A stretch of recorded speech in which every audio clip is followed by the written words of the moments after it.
Amen. Makofi imekatika. Okay, Bwana Yesu asifiwe. Hebu inua mkono wako namna hiyo. Haleluya. Salimia mwenzako, mwambie karibu. Na umekaribishwa kwa jina la Yesu. Pewe sifa. Leo ni siku ya furaha sana. Haleluya. Tafadhali tupei sauti kidogo, inuke juu kidogo. Haleluya. Leo ni siku ya furaha. Haleluya.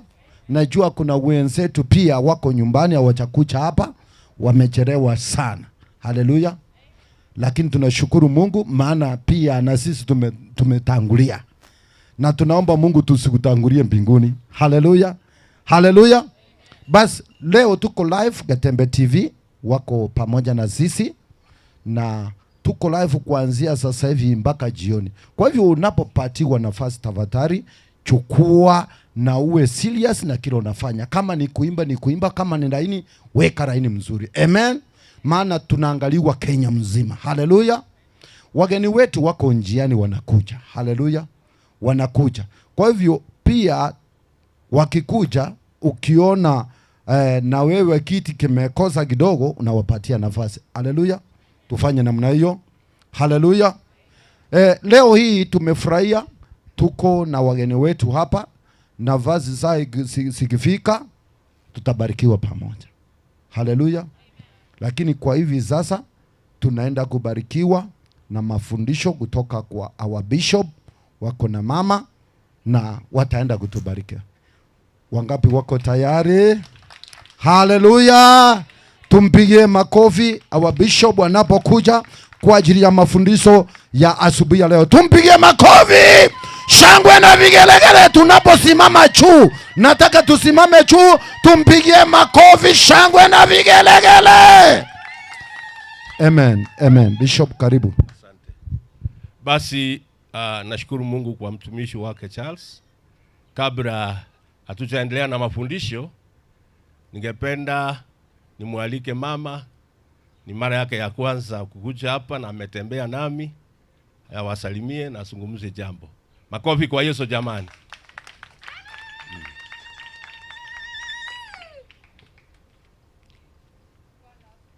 Amen. Haleluya. Amina. Bwana Yesu asifiwe. Amen. Bwana ni wengi. Haleluya.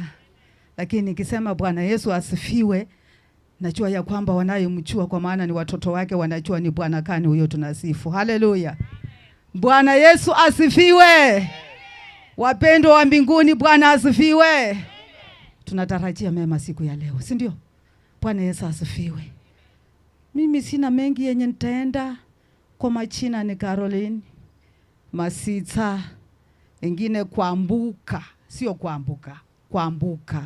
Ingine ni Kani Francis ama Bishop Francis Akaki, ambaye tunasaidiana na yeye utuma huu wa Mungu, na ninaomba ukapanuke. Haleluya.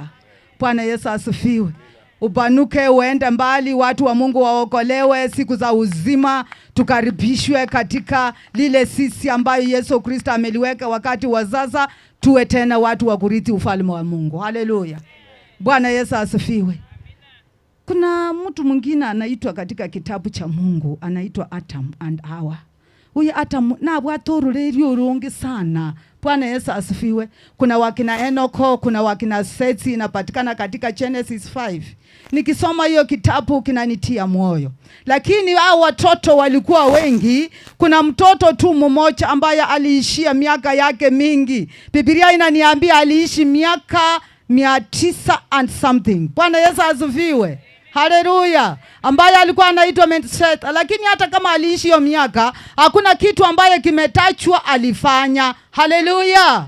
Wewe ambaye uka hapo umesaliwa na baba na mama, tena umesaliwa katika uzima wa milele, ama umesaliwa na Yesu Kristo, wakati uko katika hii ufalme, unastahili ujiulize, wakati sijatoka mahali hapa, ni nini kitasomeka kutoka nyuma yangu nimefanya? Haleluya. Mungu ametupa vitu vitatu, ametupa soul, body and spirit. Bwana Yesu asifiwe. Na hivi vitu vyote vinastahili kukamilika katika ufalme wa Mungu. Haleluya. Wewe uko ndani ya ufalme, saa zingine umekalia mguu moja. patala ya ukalia yote. Uko katika ndani ya ufalme, umekalia jicho moja, patala ya ukalia macho yote. Na macho yetu yote inastahili ifunguliwe, iwe katika spiritual. Bwana Yesu asifiwe. Kwa maana hii vitu vyote vimeumbika kwa mwili, na vile vimeumbika kwa mwili, na mwili huu nimefanyika kukua mwili takatifu wa Yesu Kristo, ikalo takatifu ya Yesu Kristo. Na vile ni ikalo takatifu ya Yesu Kristo, chiulize, sitaki kukua kama wewe Minnesota. Nataka nikue mwenye alimaliza miaka mingi lakini hakufanya lolote. Nataka katika hii ufalme nitatenda nini? Bwana Yesu asifiwe. Nitafanya nini kama Solomon mfalme alichenga kanisa la Mungu? Haleluya. Nitafanya nini kama David na yeye alisema, sitatoka nyumbani mwa baba yangu kwa maana nimelificha neno la Mungu katika kwenye moyo wangu. Haleluya. Nitafanya nini kama wale wakina Tabitha Dorcas walifanya katika ufalme kama sijatoka katika hii ufalme? Ukiingia tena katika maisha ya kinyumbani, mimi mama nimeolewa, nitafanya nini? Haleluya. Nisije nikasomeke ama jina langu lisomeke bure tu. Nimaliza miaka mingi tu katika dunia na hakuna kitu ambayo kitasomeka nyuma yangu, kilicho kia muhimu, kilicho kia maana. Haleluya. Tunataka kujenga kanisa la Mungu. Jiulize, nitafanya nini katika hii ufalme ambaye ninaenda kujenga? Wakati nitaondoka, wakati mtumishi Charles ataondoka, alijenga kanisa la Mungu vile Solomon alijenga. Haleluya. Na sio Charles peke yake. Na wewe mama ulifanya nini? Haleluya. Mungu awabariki sana. Tuka hapa kwa ajili ya kazi ya Mungu. Tunahitaji ufalme wa Mungu ujengwe. Haleluya. Na uendelee. Sina mengi. Mungu awabariki sana. Muendelee kutumainia Bwana. Amen. Makofi mazuri jamani. Naomba mkae chini. Niko na kijana yangu lastborn. Vile na yeye ni msanii. Sijui kama ataimba saa hii ama ataimba baadaye, lakini namsia acha aseme chini. Amesema sio sahi. So, Bwana asifiwe. Basi, ningependa nimshukuru Mwenyezi Mungu kwa wakati huu. Zaidi ya yote, nashukuru Mungu kwa ajili ya mtumishi wa Mungu Charles na mke wake. Vile na mtumishi wa Mungu Peter na mke wake na familia zao. Zaidi ya yote, nashukuru Mungu kwa ajili ya kanisa na hata watu wa Getembe TV. Jamani, simuwapigie makofi jamani. Nenda imoko ili hata mpige makofi mazuri. Tumekuja kutumikia Mungu. Na leo, haleluya. Nataka watu wale wa kuchangamka. Na leo nimekuja kuzungumza ama kuwahubiria faida ya kumtumikia Mwenyezi Mungu. The benefit of serving God, or the benefit of the kingdom of God. Listen to what you take class. Kegere ilika akoraki. Mukora ngakira chingo birene. Tulienda darasani. So, kumtumikia Mungu vile mama amesema sio bure. Yeye amezungumzia Genesis 5:27. Kuna mtu alikuwa anaitwa Methuselah au Methuselah. Aliishi miaka 962, 962 years. Zaidi ya hiyo miaka, zaidi ya kuishi 962, hautasikia alifanya kitu fulani bila Peter amefanya. Mwakile chingo bigake. Hautasikia amefunga biashara amekuja hapa ni msituni hakuna kitu. Wale metera tugwire to kungi kerema. Ni Yesu amefanya, tumeacha kila business, tumekuja ili kujenga ufalme wa Mungu. Kumtumikia Mungu leo nataka nikuambie, sio hasara, ni faida. Kuna mtu katika Biblia anaitwa Ezekia. Na hivyo naomba mnisomee kitabu cha Isaiah 38. Kuanzia haraka sana. Isaiah 38 from verses 1. Huyu mjamaa aliugua, lakini alikuwa anamcha Mungu na alikuwa anamtumikia Mungu na mali yake yote. Huyu mjamaa kaungua, akawa hatari ya kufa. Lakini kuna benefits ile ya kumtumikia Mungu. Kuna faida. Na hiyo faida nilifanya yeye akaongezewa miaka kwa ajili ya kumtumikia Mungu katika roho na kweli. Hebu nisomee hapo. 38 verses 1. Nasema aje? Nasema, siku hizo Hezekia aliugua. Akawa katika hatari ya kufa. Na Isaya nabii mwana wa Amozi akaenda kwa mfalme akamwambia, Bwana asema hivi, tengeneza mambo ya nyumba yako, maana utakufa wala hutapona. Basi Hezekia akajigeuza, akaelekeza uso wake ukutani, akamuomba Bwana, akasema, Bwana, kumbuka haya na kusihi kwamba nimekwenda mbele zako katika kweli na kwa moyo mkamilifu, na kutenda yaliyo mema machoni pako. Hezekia akalia sana sana. Ikawa neno la Bwana likamjia Isaya kusema, enenda ukamwambia Hezekia, Bwana Mungu wa Daudi baba yako asema hivi, mimi nimeyasikia maombi yako, nimeyaona machozi yako. Tazama, nitaziongeza siku zako kiasi cha miaka 15, nami nitakuokoa wewe na mji huu na mkono wa mfalme wa Ashuri, nami nitaulinda mji huu. Amen. Unapomtumikia Mungu kuna faida. Number 1, unalindwa. Amemaliza akisema nitakulinda wanao na umushi. Simpigie Yesu makofi jamani. Kumtumikia Mungu si hasara. Hezekia akaugua. Ndaita walimu uligereti sema ngeligoza. Wale mnaangalia chini, nataka muangalie hapa. Hezekia akafanya nini? Akaruara. Akaugua. Bwana Yesu asifiwe. Sitaki kuhubiria mimi, nataka kuhubiria watu. Akaugua, akawa hali ya kufa. Akawa hopelessness. Haujitumainia. Akawa na tumaini. Akawa na nyuma. Akawa na mbele. Madaktari wakashindwa. Semeni amen. Basi yeye mwenyewe Isaya akiwa nabii, mwana wa Amosi, akatumwa kwake. Akaambiwa, endo waambie Hezekia yeye hatapona, atakufa. Pendwa, nataka nikuambie kumtumikia Mungu kuna benefits. Alipoambiwa na hiyo ujumbe, imagine nabii wa Mungu, yule anatumiwa na Mungu, awe sema jambo liende miss. Alipokuja kwake, akakuja akamwambia, my friend, tengeneza mambo ya nyumba yako, Mungu amesema utafanya nini? Halo? Ni Mungu alituma Isaya, akamwambia mimi ni nabii, nimetumwa na Mungu. Put your house in order because you are going to die. Akamwambia tengeneza. Mungu hataki watu wakufe kama miji yao imeporomoka, kama nyumba zao zimeporomoka, kama makanisa yameporomoka. Mungu angependa tuweke vitu in order. Simpigie Yesu makofi jamani. Yes, hataki vitu hivi hivi. Akamwambia utakufa, lakini tengeneza mambo ya nyumba yako. Wewe mpendo ulia hapa, wewe ujali watoto wako, wewe ujali nyumba yako. Ujui mke wako anakula nini, ujui anajipaka mafuta gani. Nataka nikuambie kuanzia leo, tupu okoka, enda weka nyumba yako in order. Kanga wangine mwairi hata. Ange mwairi hata. Usengo warawaselia ndio wakawavia. Ange mwairi karairi hata ngora kitu. Wewe kanga mwairi hata. Semeni amen. Unasikia? Mungu ni Mungu wa divine order. Mungu tunayemtumikia sio Mungu wasiwasi. Ni Mungu anataka vitu vinaenda kwa mpango.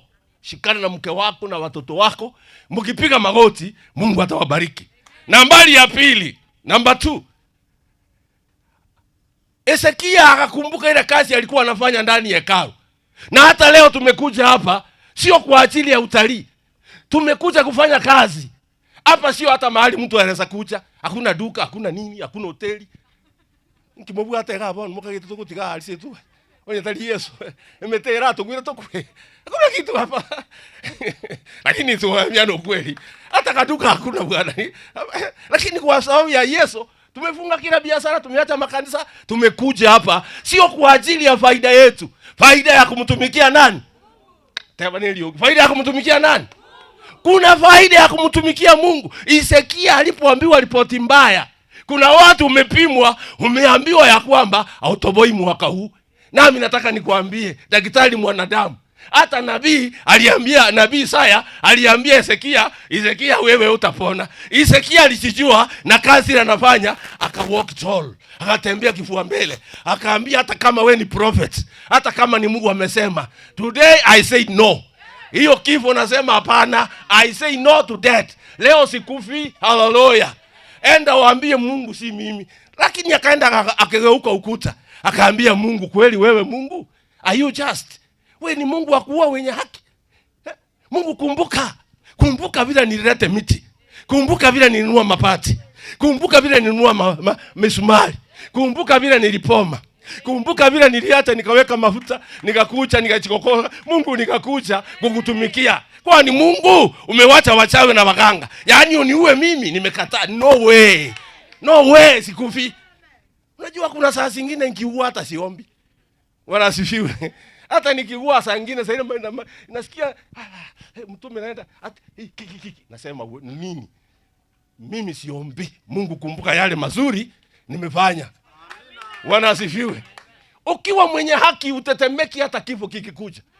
Gari yangu siku moja ilikataa breki, sio ile nyingine. Ikakataa breki karibu na kiti ya shule.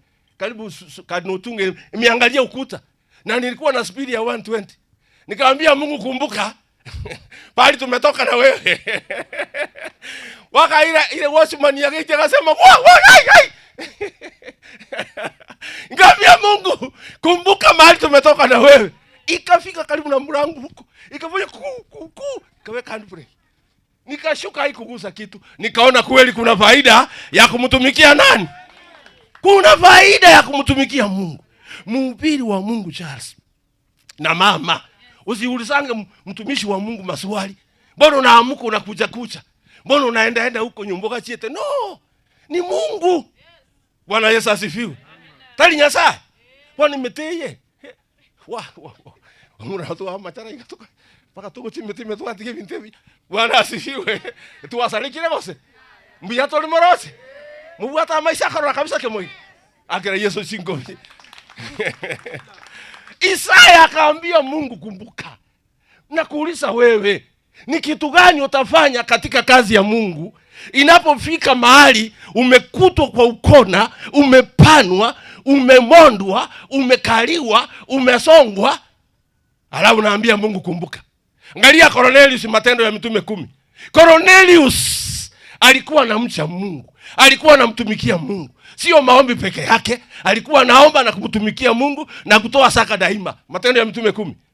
Mungu akatuma malaika, akamwambia enda Yafa, muujiza tayari. Kumtumikia Mungu hakuna hasara, kuna faida. Semeni amen. Naomba mtu anisomee kitabu ya Exodus. Tuangalie faida ya kumtumikia Mungu. Exodus 23 kuanzia 20. Kuna mambo mawili matatu manne matano. Tuchukue hapo alafu nitamaliza mambo yangu. 23:20. Exodus.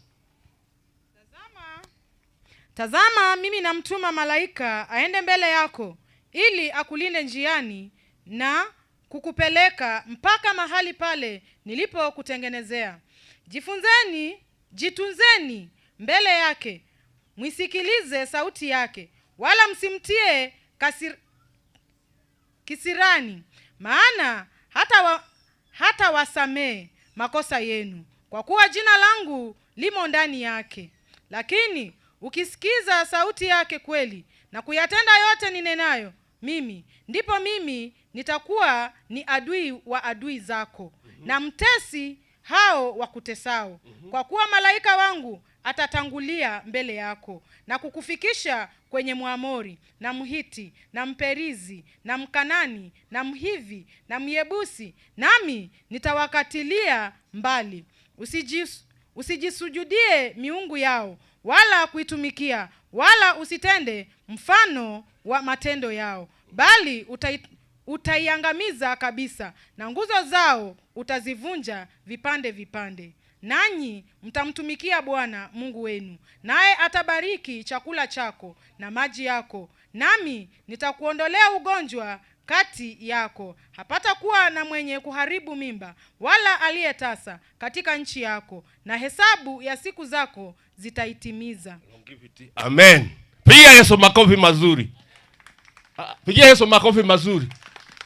Kuna faida ya kumtumikia Mungu. Benefit number 1. Nitaweka malaika aende mbele yako afanye nini? Akutangulie, akulinde. Kuna watu wanatembea wao tu kivyao vyao. Hawana mtu wa kuwalinda. Hata mchawi akija anakusumbua.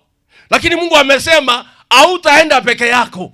Nitaagiza malaika aende mbele zako afiatue kila maadui. Haleluya. Nambari ya pili, nitaponya. I bless your food. your bread, your water. Nitabariki kazi ya mikono yako.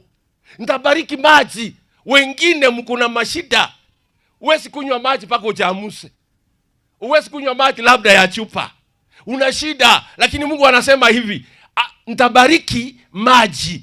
Wengine wana magonjwa, akikunywa maji anagonjeka. Malaika akitangulia, ukishika maji, ukiyatakasa na kuyaombea, Baba katika jina la Yesu, haya maji sijui ni factory gani yamepita, naomba yatakasike sasa. Napokunywa sina wasiwasi kwa jina la Yesu. Unakunywa. Biblia imesema nitaweka malaika nitabariki maji yako. Nitabariki na chakula. Watu wengi wana shida. Sikuli nyama, sikunywi sukari, sifanyi nini, sifanyi nini. Yesu makofi jamani. Nitabariki chakula chako.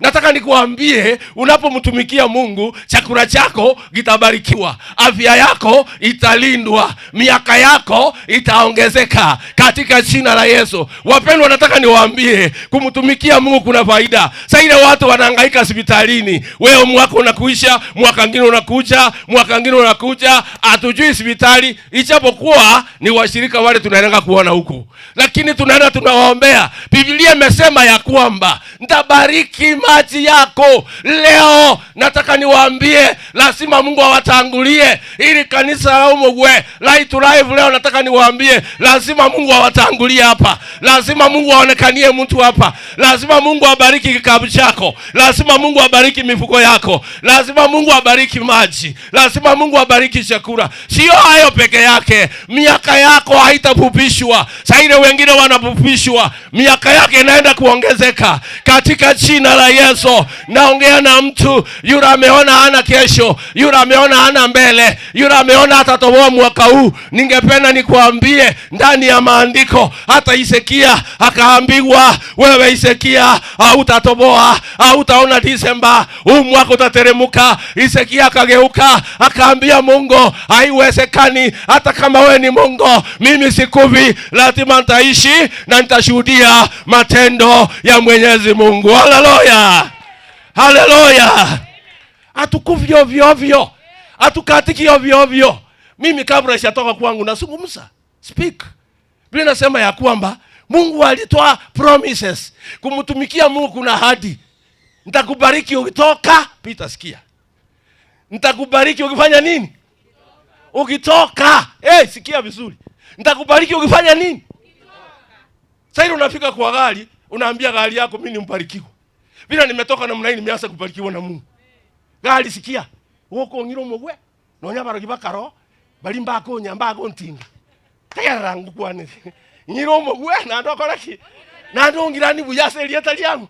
Ikia na iruchira na tata. Ningo sese nie kerogo soka. Ningo sese nie kerogo so. Ni sese nie amache. Ni sese nie ndagera. Ni sese nie roiboro. Ni sese nie abana. No nyine gari yoko gendia. Ni sese ningwe. Aselietali yangu.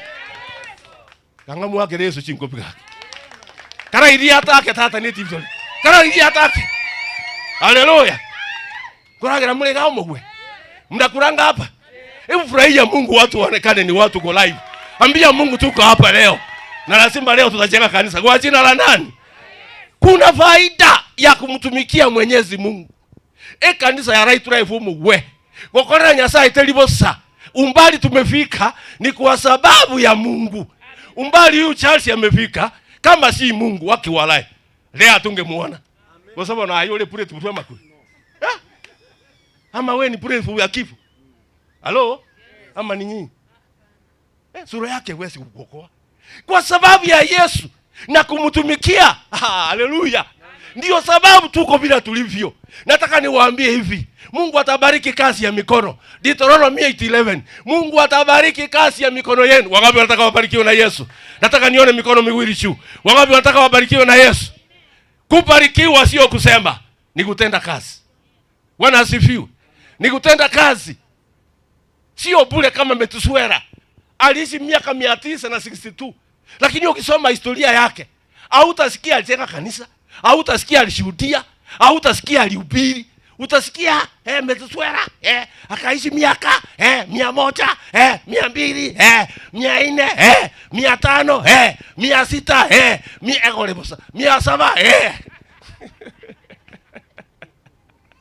Mungu wake Yesu chingomi gaki. Yani aliishi tu hivyo.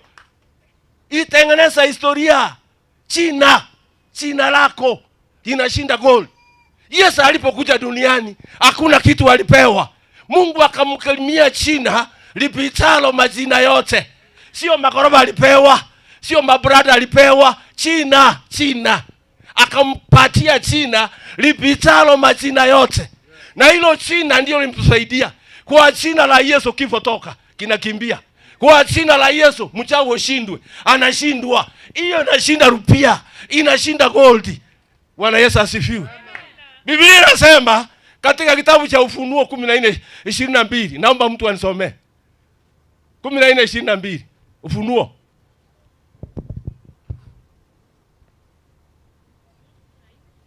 Mbili.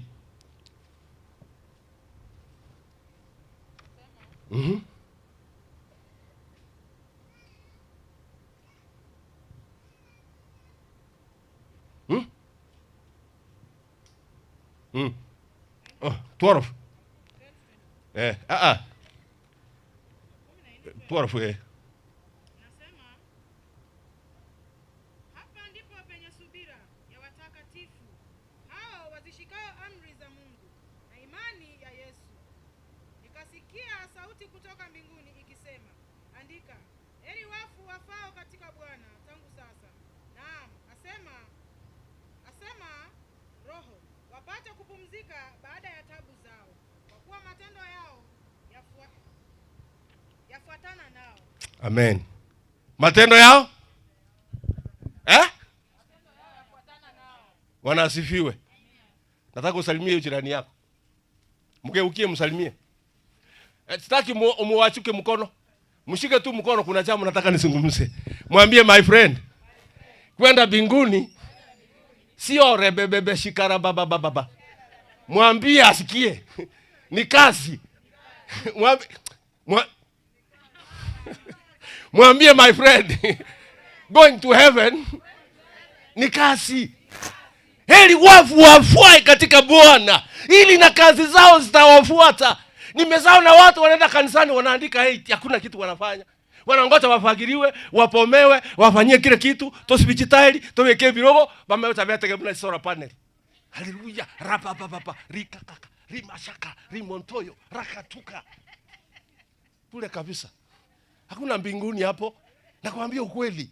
Kwenda mbinguni ni matendo. Biblia inasema hata ukikufa matendo yako, haleluya, matendo yako my friend yatakufuata. Ili wafu wafuai katika Bwana wapate kupumzika, lakini matendo yao ndio poni muitaka kaimba matendo yangu timati kwa tenga mnera kitene. Haleluya. Matendo yako pita. Si kwamba ujui Kirinyaga. Ujui una watu wa huko, lakini Mungu amekutuma hapa. Na akikutuma hapa fanya kazi ile alikutumia. Bwana Yesu asifiwe. Ukilala hapa hakuna kazi. Matendo yako ndiyo yatafanya nini? Kuna mtu katika Biblia aliyekufa. Matendo ya Mitume 9 alikuwa anaitwa Dorcas, Tabita. Maana yake ni pa. Akafa. Petro akiwa Yava akasikia Dorcas amefanya nini? Amekufa. Akaenda huko akasema uwezekani. Yani Yesu timbekete Dorcas. Egento kalingwe tingilie Dorcas. Ama tenkonyo Dorcas. Akaenda nyumba ya juu akapata amekufa flat.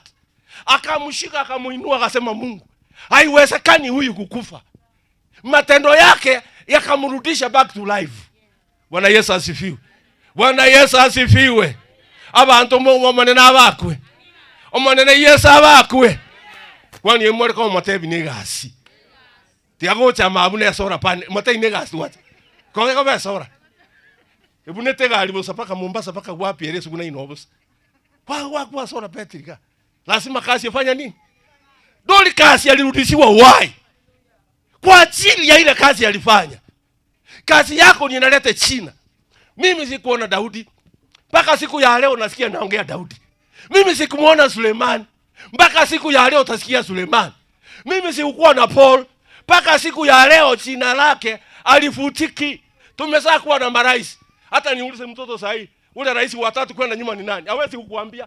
Maana wengine hawakufanya kazi ya Mungu na majina ya dunia kaishia hapo. Yakafutika. Lakini watu kama Paul, kama Petro, kama Mathayo, kama Yohana, kama Lucas, haleluya, wanajulikana mpaka leo, mpaka vizazi vijao. Hebu tuchenge jina. Light Drive Omogwe, tuchenge nini? Tuchenge nini? Mama chenga jina. Mzee chenga jina. Vijana chenga jina. Watumishi chenga jina. Jina nzuri ni zaidi ya rupia, ni zaidi ya gold. Na matendo yako ndiyo yatakaye jenga jina yako. Jina nzuri linanuliwa, ni kulifanyia kazi, ni kujenga. Wewe si to profesa kama kupita mtihani. Ngakile chingo bila ngota hivi. Usikuwa ndangili ngota. Utaitwa profesa kama ulianguka. Ukawe mbombo wai said. Huwezi pigiwa makofi. Hata ukienda mahali uheshimiki. Mliyasoma na yeye hata awe mfupi kama nyundo. Huyo ndio unasikia ona. Siku moja nimeingia ofisi nikapata mkubwa ni kama ule mtoto. Mdogo tu hivi. Amekaa ofisi kubwa. Ngarenu mwana wa school university. Kaenda ngamuuliza, "Aro, nataka msaada. I want to see your boss." Akaniangalia akacheka tu, wale watu ni wana wisdom nyingi. Akacheka pale. Akaniambia, "You want to see my boss?" Okay. Ungependa kusaidie na nini? Sasa kwa ile hali ya kuona yeye ni mdogo na madharau, nikasema nataka I have it. Ngafema nataka nisaidie na ABCD. Akaniambia, "I'm the boss." Si nilitetemeka nikaibika.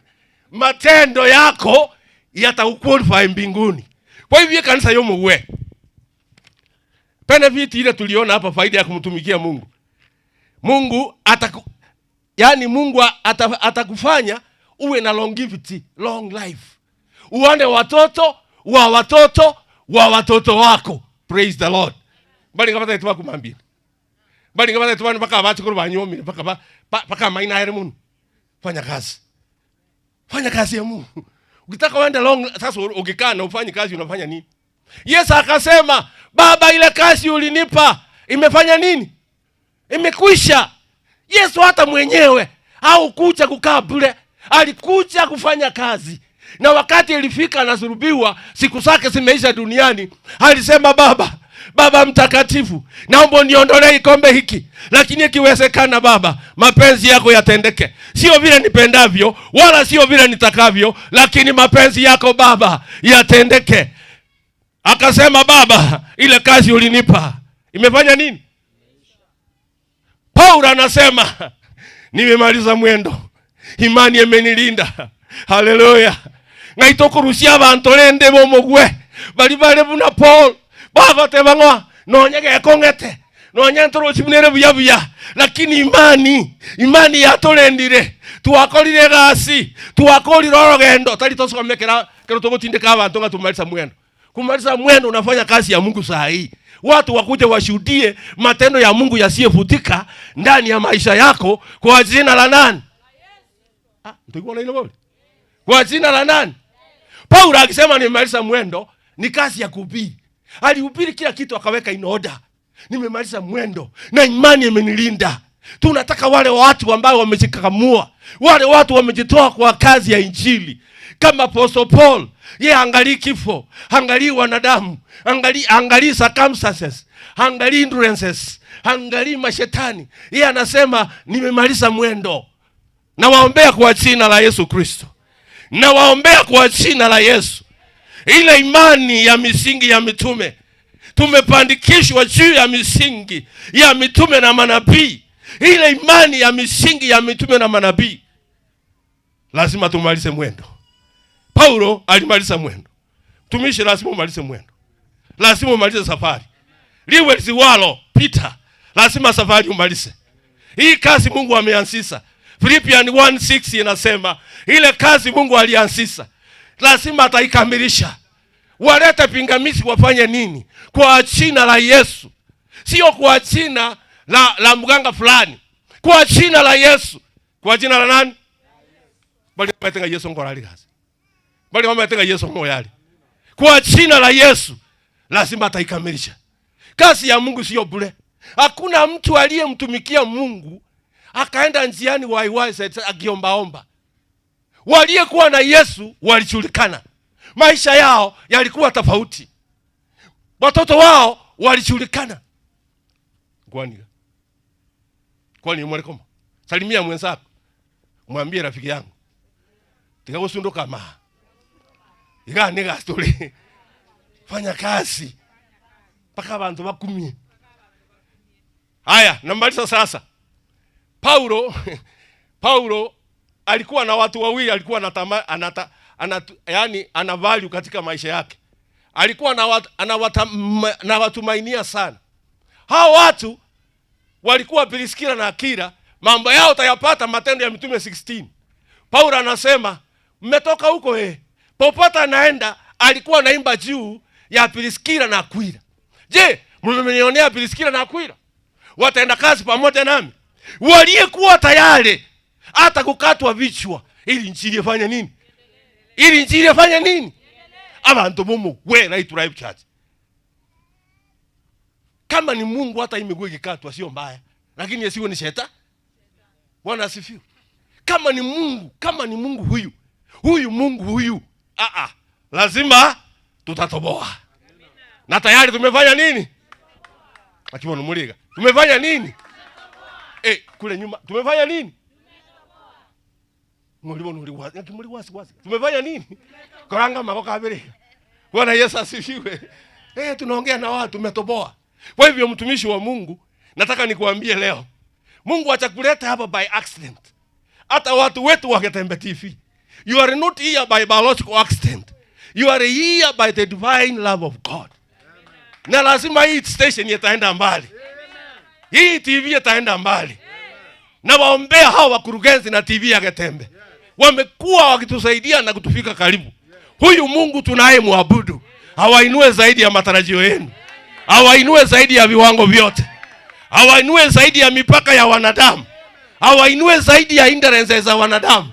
Mwaka huu lazima mtakuwa nyota. Mwaka huu lazima Mungu awaonekanie. Mwaka huu lazima mtafurahi. Mwaka huu kuna mtu anaenda kufurahiwa. Mwaka huu kuna mahali mnaenda kuwa promoted. Mwaka huu lazima Mungu awainue. Waliyetembea na Mungu walijulikana. Hii TV lazima ijulikane. Waliyetembea na Mungu waliinuliwa. Wala watembei na Mungu hawatajulikana. Hii TV ya Getembe lazima ijulikane. Mungu awainue, Mungu awatokezee, Mungu awaonekanie, Mungu awahifadhi, Mungu awafanye matumbo yenu yawe. Unajua nimejaribu kukula niwe na tumbo lakini haikuchi. Bwana Yesu asifiwe. Mungu awainue. Unajua sisi watu wala ambao hatuna utambi. Ukienda mahali wewe upate heshima. Naombea Charles atoe kitambi yake alafu na kava yake. Unajua Peter akitokea igalete gechege. Ana kitu. Na hii watu kama hao wakitangulia mbele sisi tunatoka nyuma. Bwana Yesu asifiwe. Alafu anatembea vizuri. Usicheze na hiyo right Mungu. Ana basacha ba Yesu batirali. Akira Yesu chinkobi. Na igokuragira ragira bia. Wacha ukura kama kasuku kama panya. Kura vizuri. Kesho sio yako. Hii vitu utaviacha. Nisikilize niwaambie wapendwa. Dunia hii hatujui kesho na kesho kutwa. Mhubiri anasema nilikuwa na mali zote. Nikafanya kila kitu moyo wangu unatamani. Kama ni wanawake nikaoa 1000 plus 100 juu. Wewe utafika hata tu. Unaenda kama ndege naenda Zanzibar. Akasema I have experience. Kama ni mapusi nilikuwa naye. Kama ni magari paka ile flying jet nilikuwa naye. Kama ni mapesa na gold na kila kitu nilikuwa naye. Kama ni nguo za gold nilifaa. Lakini hayo yote nilifukuza upepo. Hayo yote ni upepo. Kitu ya muhimu tumikia Mungu ukiwa hai. Na Mungu akupe chakula ulisie watoto wako uwalise. Walimuchika ine kando kando. Wana watu kuondigeri. Halo, ngwani angoiga. Enda kuachuka hiyo mabiashara sio mzuri. Nyasao usini mtu kwenda straight. Ingitina yale kwenda iga. Si kweli? Mwendo wa nyoko itasama iendi straight. Inafanya namna gani? Na wewe ni mzee umeoa, una watoto, una mke, Why do you want to die very quickly? Kura vizuri. Ragera buya. Na ndia kurara inji ina inji mbili. Matresi ya bana besku. Digio so kurara kabisa kurara guchira ni kurara guchira. Hani tali kumika. Digera meseta koleki. Emente ke. Na yura mente miaka. Wanungu mtu usibiri chera. Hata kama ni maombi kila wakati kuna maji. Baada ya kulala usiku wakarekoda riba baba haleluya haleluya riba ekona ime esi miti igoro chimbaru chiasa likagwanya ora kansa ichimbaru wanza kuliranga na arogiro saa ya kukura kura vizuri, saa ya kurara rara vizuri, saa ya kuhubiri kama saa hii raba bashanda raba kunta, yani be serious. Hawa ndio mtu Mungu anabariki walie na msimamo, wanaijua wako wapi, wametoka wapi, wanaelekea wapi kwa jina la nani? Mbali ngabaro tinga ne Simba ya Yuda irega. Bwana asifiwe. Msistarau. Kulikuwa na watu walikuwa na ukoma. Walionekana kama si watu. Wale watu kila mtu aliwadharau. Wale watu wakawekwa nje ya kambi. Wakatengwa kwa watu nyini pule. Wakaongojewa wakufe nchi ya kambi. Wakatengwa nchi na wanadamu. Waliosoma na wao wakawatenga. Wale community members wakawatenga, wakafukuzwa wakufe. Wakaambiana hivi, abantu bomugwe, lazima muambiane muwe na imani moja. Lazima tujenge kanisa letu. Wakaambiana hivi, tukikaa hapa tutafanya nini? Tukakufa na tutaki ukufia hapa matobe ime. Vibuse. No, tunataka tuende distance fulani. Hata kama ni kukufa tukongoji kifo, tunaenda tukitembea. Kwa jina la nani? Wakachukua hatua. Ambia mwenzako chukua hatua. Chukua hatua ya mchango bwana. Kai. Aha. Wakaanza kutembea. Yani. Na ndio wakaira dangerous decision. Kwa ende kambia military ya Syria. Mbachie tie sawa ngina wako ni mama mboga. Mama gwili baro. Walienda kwa washemi kambi military. Ebirema. Mabua chera wote ne bastora sasa tunakuja. Abashiri bakaiwe getitira no pugu bakatama Chimondo Mani Chigoldi Chianga. Vita sio yako. Vita ni ya Mungu. Wapende wasipende, lazima tupiganie. Wakubali wasikubali, lazima mama utainuliwa. Kwako magari yatasimama. Ukiabudu Mungu aliye juu, yule Mungu aliye hai, ukimwabudu katika roho na kweli, abantu wamo wena waambia huyu Mungu ni Mungu anafanya yale mwanadamu hawezi fanya. Alitembea kwa maji left right. Huyu Mungu, lakini nyinyi watu namna gani? Mtu unataki hata visa ya kwenda Amerika, anaenda mawinga anafunja protocol. Liawo isema senta China baje testambu. Oetire neli rero chire. Dia abantu bali nyantaka line meli utachire igoro left right yakoreke. Oine rabara imota kubeke bitonto ne chingunjara. Muri abali abantu baka.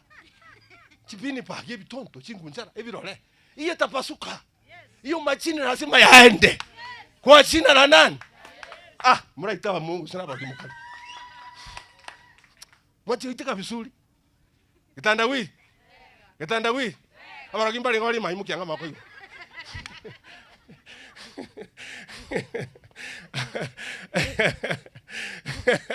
Akira Yesu singo vishingia. Bwana asifiwe. Bwana Yesu asifiwe. Tufanye kazi. Mama fanya kazi. Kijana fanya kazi. Ndio taito ni buo. Unataka ubarikiwe kwako? Unataka ubarikiwe?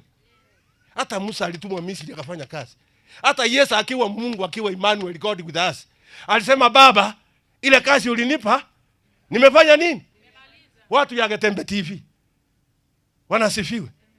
I know saliko. Pigie makofi jamani. Tegera.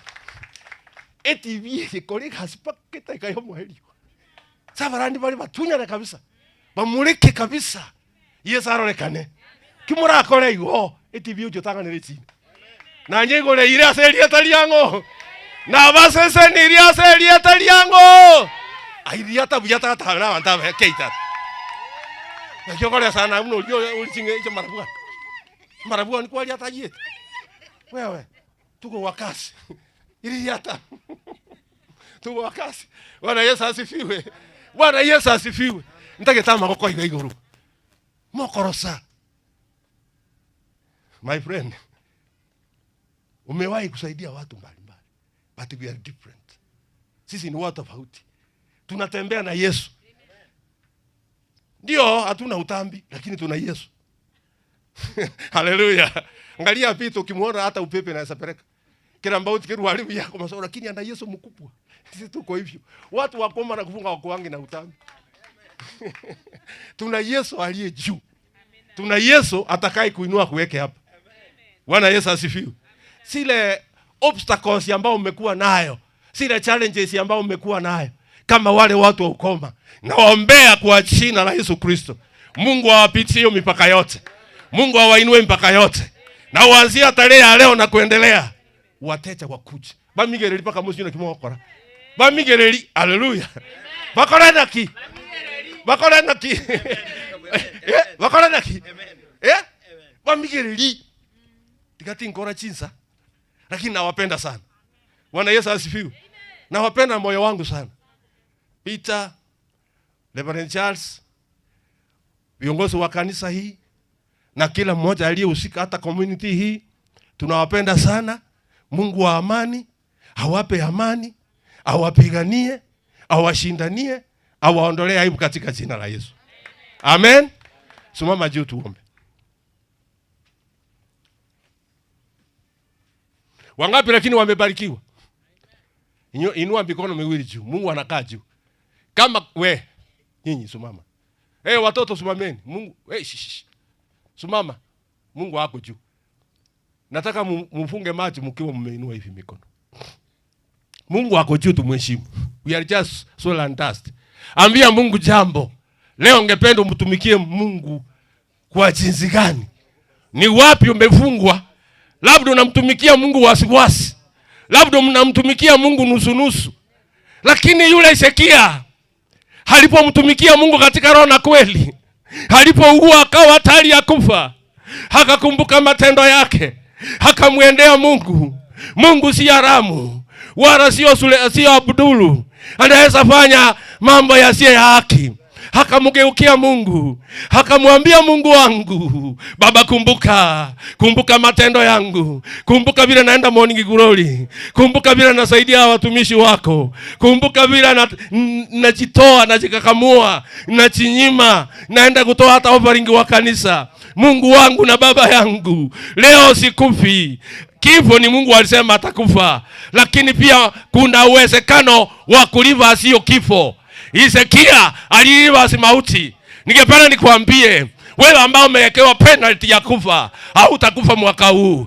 Hautakufa mwaka huu. Hata kama wameenda chini ya bahari, hata kama wameweka mitungi, hata kama wameweka vibuyu, hata kama wameenda kwa vioo wamekatakata, nakutabiria nikisimama hapa kwa jina la Yesu, hautakufa. Walienda wakaambia Hezekia, wewe utoboe, wewe utaona mwaka huu, wewe uone kesho yako. Ningependa nikuambie kwa jina la Yesu, kwa jina la Yesu Kristo, umetoboa. Lazima utoboe, lazima utatoboa, lazima watoto wako watasoma, lazima utaendelea. Kama hatawahi kwenda university, hii ni wakati watapita, waachili ya mikono yake imebarikiwa. Mungu atakubariki ukitoka, Mungu atakubariki ukiinuka, Mungu atakubariki ukitembea, Mungu atakubariki ukifanya biashara. Kazi ya mikono yako na uzao wa tumbo lako utabarikiwa. Mungu atakuongeza miaka, longevity, long life.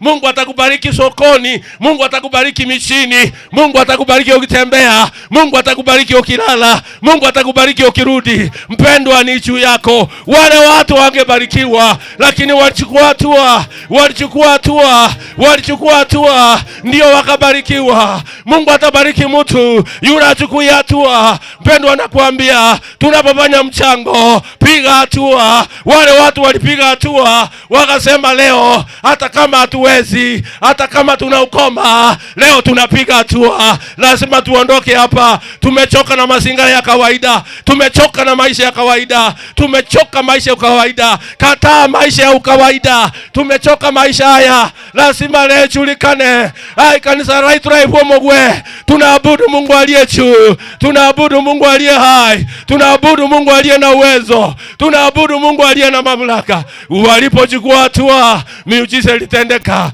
Walipochukua hatua, Wasiria walitoroka, wale Wasiria walikimbia, wale military walikimbia pasipo hatua. Nikana kwamba Mungu hayupo. Kabla hujapiga hatua, nikana kwamba Mungu hakuoni. Pendo anakuambia chukua hatua ya imani. Bila hatua, kabla hawatachukua hatua, kana kwamba Mungu alikuwa hakuna. Walipochukua hatua, Mungu akashuka mara moja. Muujiza unaenda kutangulia. Ukipiga hatua, muujiza utashuka.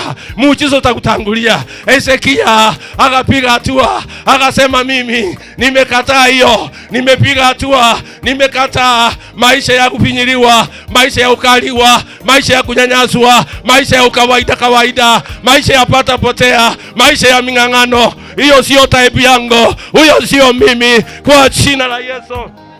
Kwa jina la Yesu nimekataa. Nimekataa ukaliwa, nimekataa kunyanyaswa, nimekataa ukawaida. Wewe kila siku ni kawaida, maisha ni kawaida, kurara ni kawaida, kukura ni kawaida. Watoto wako wanaenda shule, ile shule ya kawaida. Wewe unatembea kawaida, unavaa kawaida. Mungu hataki hivyo. Chukua hatua, Mungu apate nafasi. Unapopiga hatua, Mungu atapata nafasi ya kupiga hatua juu ya maisha yako. Pendwa, piga hatua. Wale watu hawakujiona, hawakuangalia hali yao, hawakuangalia ukoma, hawakuangalia wanaanuka, hawakuangalia sura ya nguo zao, hawakuangalia wawezi, lakini walipiga hatua ya imani. Tupige hatua. Piga hatua ya imani. Piga hatua ya imani. Chukua hatua, naye Mungu atakuongoza, naye Mungu atakuonekania. Katika biashara, chukua hatua. Katika elimu, piga hatua. Katika chochote unafanya, piga hatua, naye Mungu atakuonekania, naye Mungu atakutangulia. Tumishi wa Mungu, piga hatua. Usiombe maombi ya kawaida. Tumechoka na maombi ya kawaida. Tumechoka na mambo ya kawaida. Tumechoka na mambo madogo. Tunachoka na mambo yale. Kila mtu akikuona anajua huyu ni nani na wa nani. Huyu ni fulani wa fulani. Ni kawaida. Tumekataa hiyo. Wale watu walikataa. Hatukufia hapa. Hatui watu wa kawaida. Lazima tuende hatua. Lazima tuende kwa Wasiria. Lazima leo watajua Mungu wetu yu hai. Hata kama nyamoko ya tukolire. Adwanye tubwa tinguru. Nyasaye tonaturuanirire. Nyasaye nawegerere. Nyasaye nawe mokereri igoro. Nyasaye takobasokia. Nyasaye takobatiga. Aserie tali ya Yesu. Ngokwana no mugaka. Ngokwana no mongina. Olio tarochi maigesere. Olio tarochi bosiesere. Otamaiti ngakibochi gokia. Otamaiti unakorwa. Inkiago chikolia. Otamaiti no mwana ngakiago chikoende sukuru. Aserie tali ya Yesu Kristo. Abantu balia. Mbalenge nagosemelia. Yungo kwano omuntu oli bwesemereti. Tigagwesemelia. Tigagosemelia chibesa. Tigagosemelia biashara. Tigagosemelia chidigiri. Tigagosemelia kieni. Tigagosemelia chinguru chiao. Mosemelia Yesu. Motamere Yesu. Mosemelia Yesu. Motamere Yesu. Mosanione. Molere Yesu. Motemere Yesu.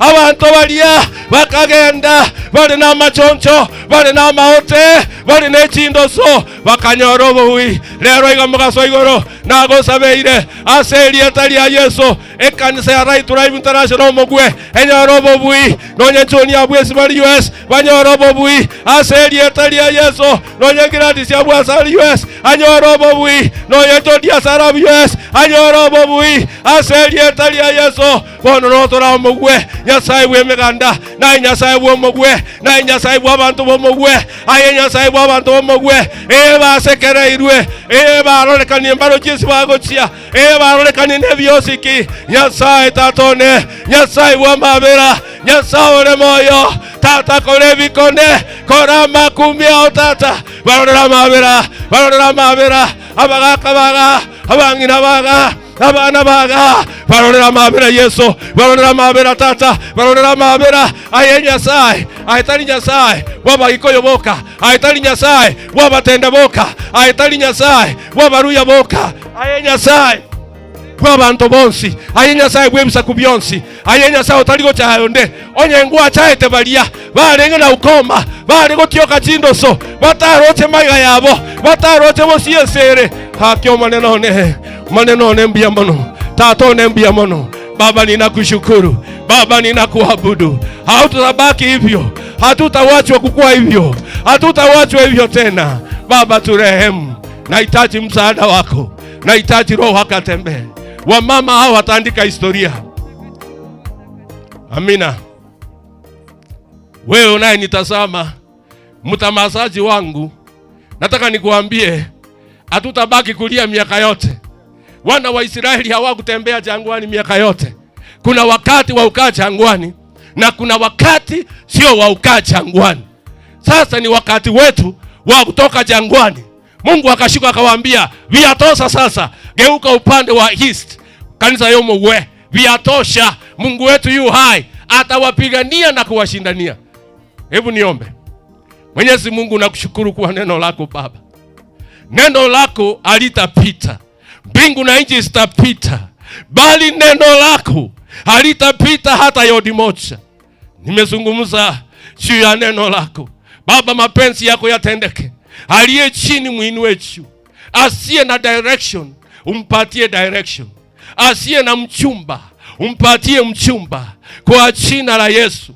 Asiye na biashara umpatie biashara Bwana katika jina la Yesu. Asiye barikiwa bado ukambariki Bwana.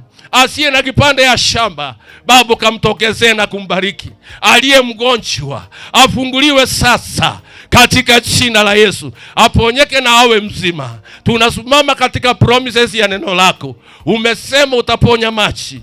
Umesema utaponya chakula yetu. Umesema hakuna yeyote atakayetoa mimba Bwana. Longevity. Tupe maisha marefu na tubarikiwe, tuishi maisha ya kutosha. Kwa jina la Yesu naomba na wabariki nyote, msema amen. Mbarikiwe mshangae.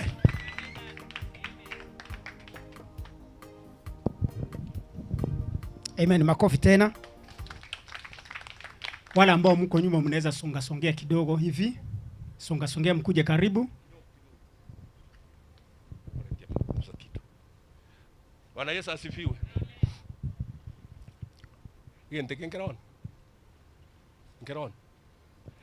Ningependa niwajulishe. Halo. Tusalimiane hivi. Tutakuwa na conference kule Mission Headquarters tarehe 5 mpaka tarehe 7-8. Kwa hivyo kama umelaaniwa hujawahi kuona mbele, leo ni wakati wako. Tumeita Mungu akuje, na wale watu wa Mungu wenye nguvu labda mmezoea mtumishi wenu. Bwana Yesu asifiwe. Waliyetembea na Yesu hakuna siku walibarikiwa, maana walikuwa wamezoea yale mafuta. Naongea ukweli ama uongo? Sasa tutakuwa na wageni. Kwa hivyo kanisa, tangazo langu, wachungaji wote paka na kanisa hii mtakuwa huko chini, kanisa ya Mosocho, chikanisa chionsi pino to chikomerana. Ndobene conference kuchakiraita isano paka 15. Tangazo ya kabere. Ndotu arabageni bande bawo chigocha tariki 21 ya mtoto arabageni bako US bago cha gusubura bali basibire oyo ruarete yo bwate mechando mtoja kumira nande gali tutwale conference murani una batangasere ndubwate choni ku US ndubwate Gladys na Jody ndubwate na Pastor Martin na Christine bago cha ku US bago cha kutubwasi yegasi no Yesu takolete buyeka usubona na bwate disciples bako mubwati. Kwa hivyo ningependa nisungumuse kwa lugha ya kueleweka vizuri. Tutakuwa na wageni tarehe 21 watatoka US, by 22 watakuwa wameanguka airport, watakuwa Mosocho. Tutafanya conference ya makanisa yote na ndio tutaona. Na vile vile pale katika conference kanisa hiyo mgengo tena bali sana. Nyinyi ni waimbaji sana. Tutafanya mashindano. Kwa hivyo mjipange. Mfanye nini? Ama mnataka hivi hivi? Bwana asifiwe. Atufanyi vitu hivi hivi. Niona mhubiri wenu ni mtu wa bidii. Na nyinyi kuwa na bidii. Niona Peter ni mtu wa bidii.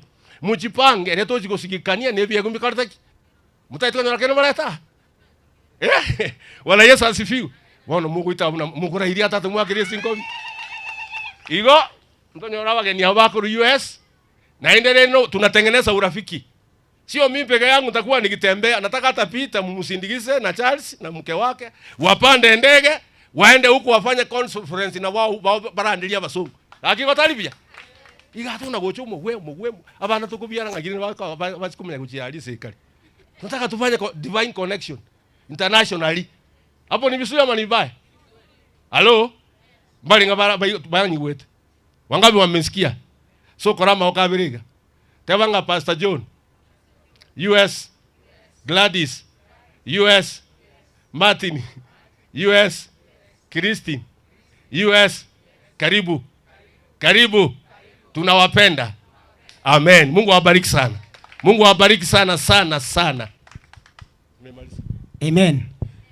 Tuna mgeni mmoja ambao alikuwa amesema kwamba atakuja katika mchango na baada ya mchango ataendelea na sisi. Si nimkaribisha atusalimie. Rinet, kuja utusalimie. Alisema kwamba atakuja mchango na baada ya mchango atafanya nini? Ataendelea. Hayo sio maneno yangu. Hebu nione kama atasema vile vile. Katika hali hiyo, msanii wa kwanza, tuko na wasanii wawili ambao wamefika katika nyumba hii. Wa kwanza ni Beth, wa pili ni King Mose. Amen. Akiendelea kuongea, Beth utayarishe wimbo wako pale. Karibu sana, karibu sana. Rinet. Nasema Bwana asibiwe. Asibiwe tena. Nasema ni asante sana kwa hiyo asubuhi njema. Nimekuja hapa na haba, hii ni kanisa yangu. Tangu ni watu wetu tu, sio mimi si mgeni. Hawa ninijua ni wale wageni wamekuja wapya ndio hawanijui. Kwa majina mimi naitwa Linet Wamboka. Hapa tu nyumbani. Hapa ni Elliot. Nasema asante, mimi nakuja tu kwa mjango na tena tutaendelea na nyinyi. Mnasema aje? Nasema asante wote, tutaendelea tu na Mungu atatucharia. Asante, mbarikiwe. Amen. Hata ubarikiwe sana. Barikiwe sana. Kwa hivyo msanii wa kwanza tafadhali kuja hapa. Ako wapi? Beth. Beth tena ameenda wapi? Tunaenda TikTok. Umetayarishia Beth? Halo? Beth ndio ninaita hapa. Na uko live. Unaonekana paka Mombasa, paka US. Unaanza Bwana ape sifa. Tumebarikiwa tunaanza kuambiwa mambo ya US. Na US ndio inji ambao ndio tamu sana katika ndio piwa sana kupita zote. Karibu sana. Okay, asante kwa nafasi. Praise God. Bwana asifiwe watazamaji. Kwa majina naitwa Bathsheba Nyabonyi, nimeokoka, Yesu ni Bwana. Hapa Omogwa ndio nyumbani nimezaliwa, lakini nimeoleka huko Bonchari Bomariba. Mimi ni mwimbaji wa nyimbo za Injili, so niko YouTube najiita Bathsheba Nyabonyi. Ukienda pale usearch utanipata. So utakaposikiza huu wimbo, Mungu atakubariki. Amen. Nashukuru pia watu wa Getembe, mbarikiwe sana kwa sababu ya kazi yenu. So naomba DJ aweze kuniwekea wimbo ambao unaitwa Neno.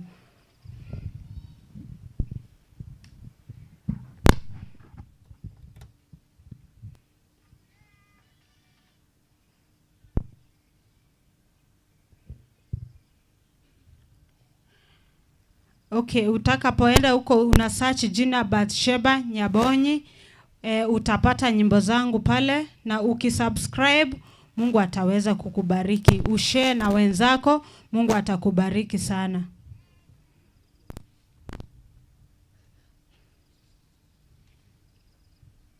Okay, DJ.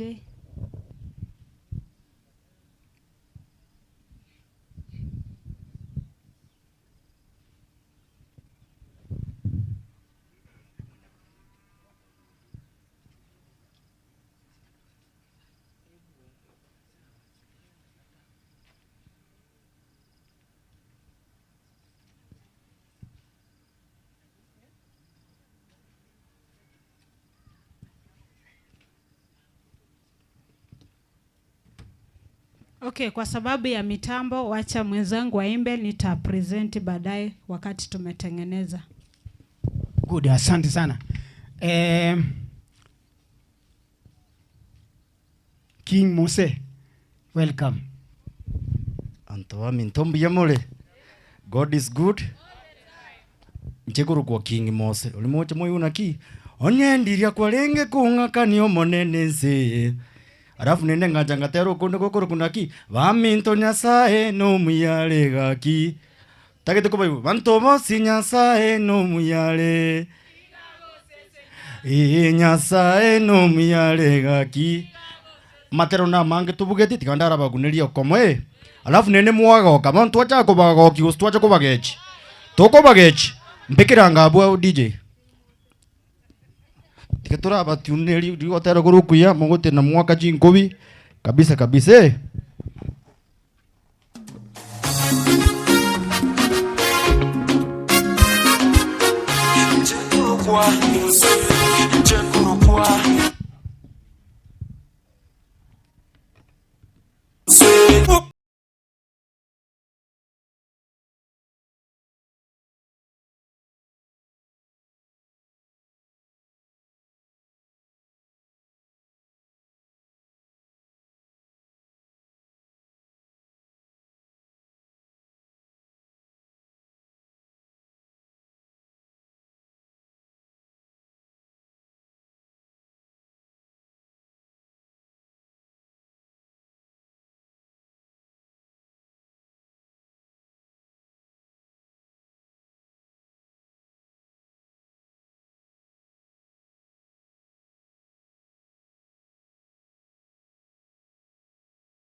Mongogete muno kwandira turi tuikaranze samono nendo konde goro tukune tukogotena ki setani otemiro boba Yesu mukarangiye barire komemesa Yesu mwakire ngundi ngiotagete.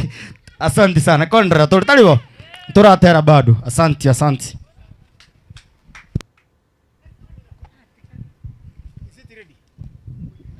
Okay, sasa huwa naenda kwa haraka sana kwa sababu kwamba tuko na mashindano ya kwaya. Yeah? Kwaya jitayarishe na wakati wa youth wanaimba hapa, kwaya mjitayarishe. Lakini najua nyinyi ni more fire. Sema more fire. Si ndio tutachukua hiyo kikombe. Si hata bishop anajua hivyo. Bishop tunajua kwa kikombe tutalete hapa. Na ukitaka kujua ngoja wajitayarishe uone. Ni moto sana. Haya, watoto wako wapi wale? Namfanya kwa haraka, naenda kwa haraka sana. Na bishop, ukiona watu ni wachache hivi, wengine wameenda soko kutafuta pesa walete. Hiyo ndio ripoti tuko naye kwamba wengine wamekimbia hivi. Ili masaa hiyo ambayo inakamilika utawaona hapa. Amen. Haya. Jitayarishe kwa haraka. Unajua tunaenda haraka na mko live. Mnaonekana paka Kenya. Kuja hivi. Na mnajua kuna mashindano mbele, msiharibu. Haya.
Kwaya mbio mbio. Twende wote.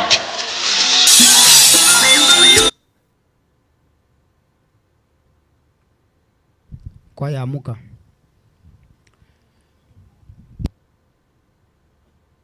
Na uniform zenu.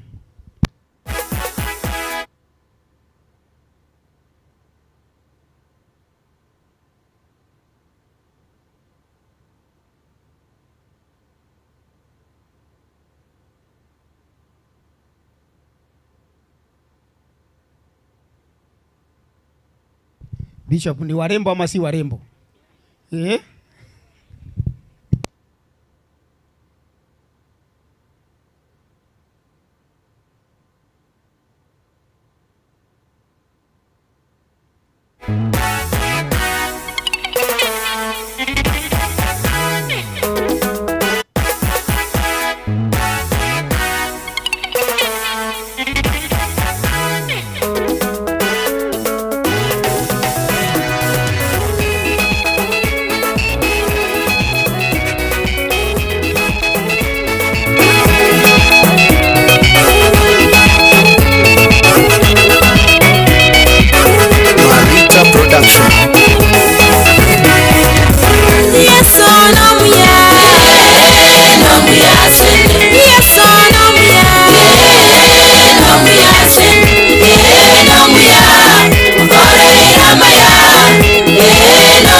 Hallelujah.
Barikiwa sana. Dungiriria Beth. Amen. Sasa iko sawa?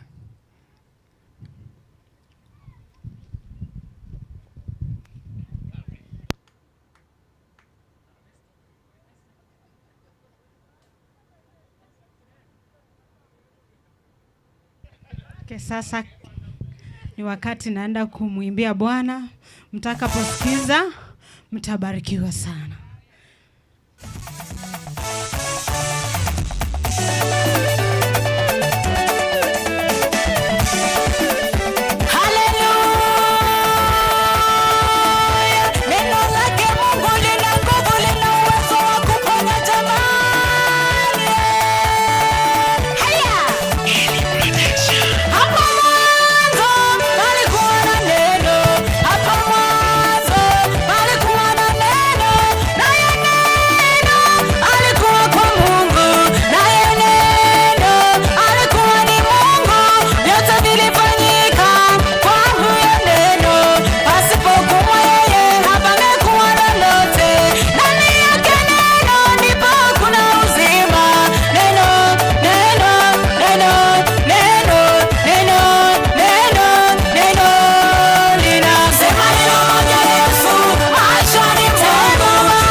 kidogo. Fan. Ukileta hizi vitu vya sadaka, kuna kitu nataka kuongea kidogo. Reverend, nilikuwa nimekuambia kwamba tutakuwa na msanii na is my daughter. Sasa ni huyu. Sasa ni yeye.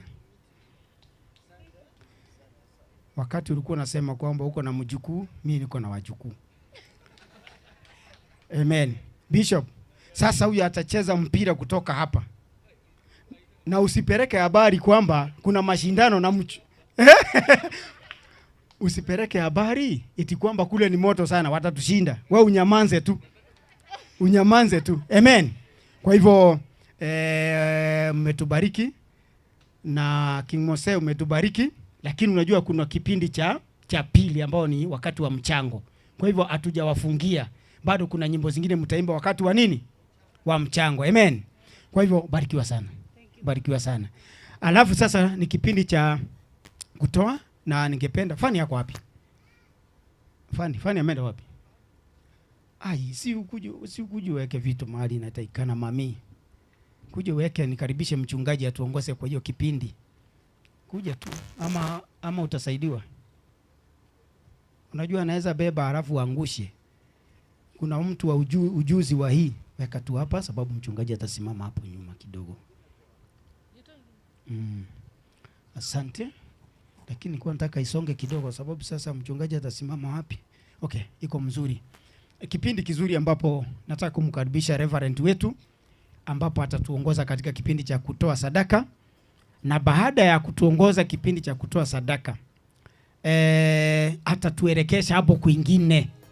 Mwenye atarete neno sasa ni nafasi yake, atatuongoza hapo kwingine yote mpaka tupate neno. Amen. Kwa hivyo watoto wawekwe chonjo.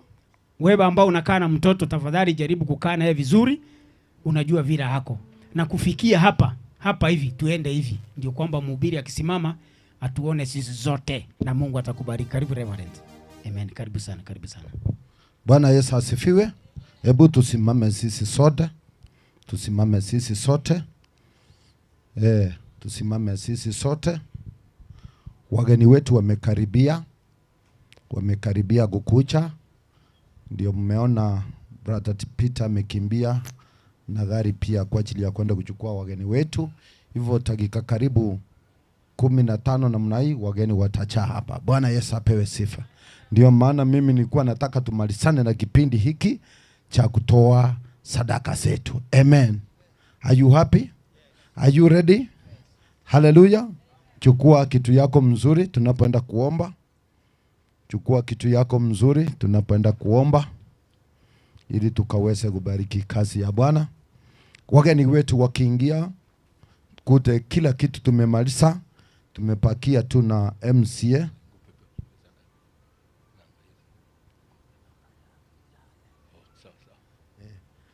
Sawa. Hallelujah.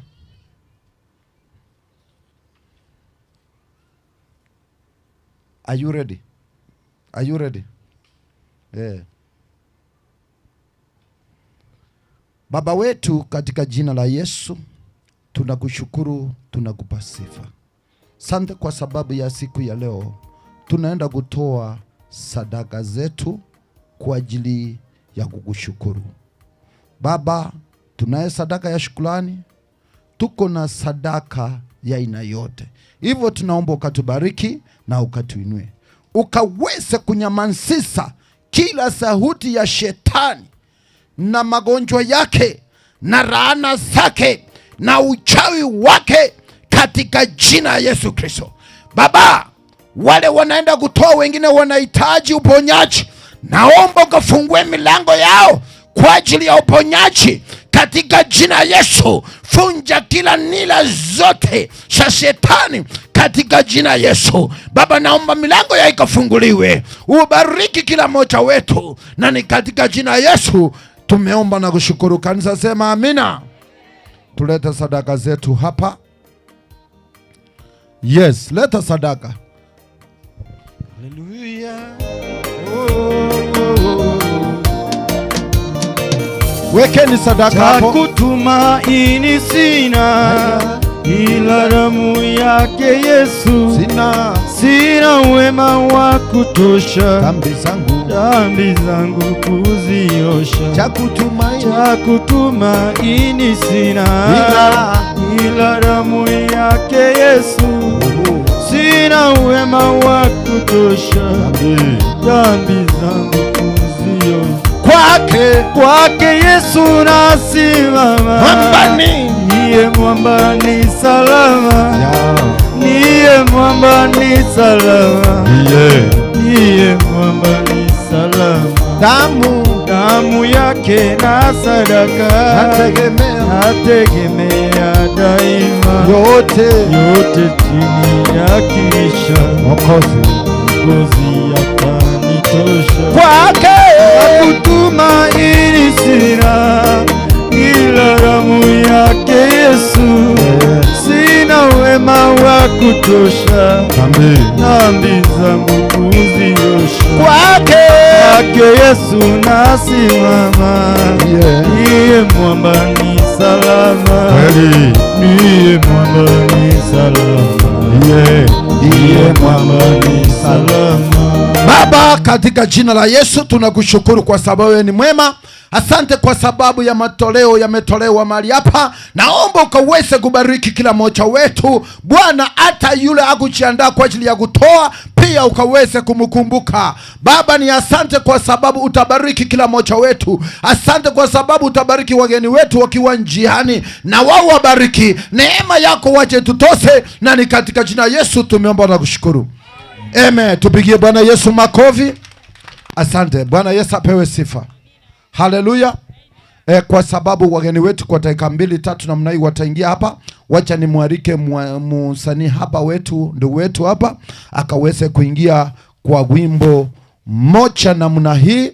Kuanzia hapo tawaelezea ni kitu gani kitaendelea kwa jina Yesu. Amen. Amen. Amen.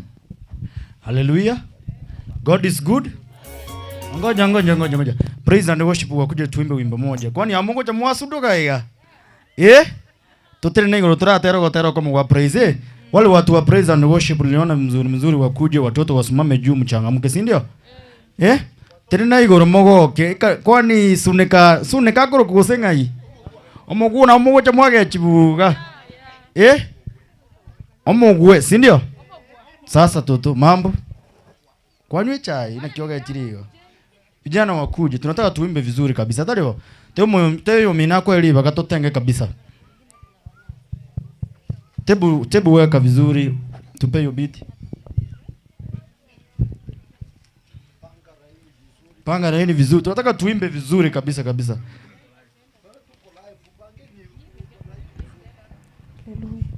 Watoto wale wazimu.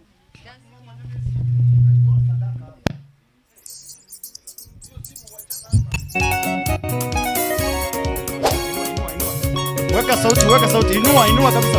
Inua sauti ya nini? Kabisa. Weka mikono namna hii. Weka bass kidogo ya beat. Inua Yesu, inua. Inua Yesu, mama juu wewe. Inua Yesu, inua. Inua Yesu, inua. Inua Yesu, inua. Inua Yesu, inua. Nipe sauti ya beat bado. Nipe sauti. Inua Yesu, inua. Inua Yesu, inua. Haleluya, tumwambie Bwana asante.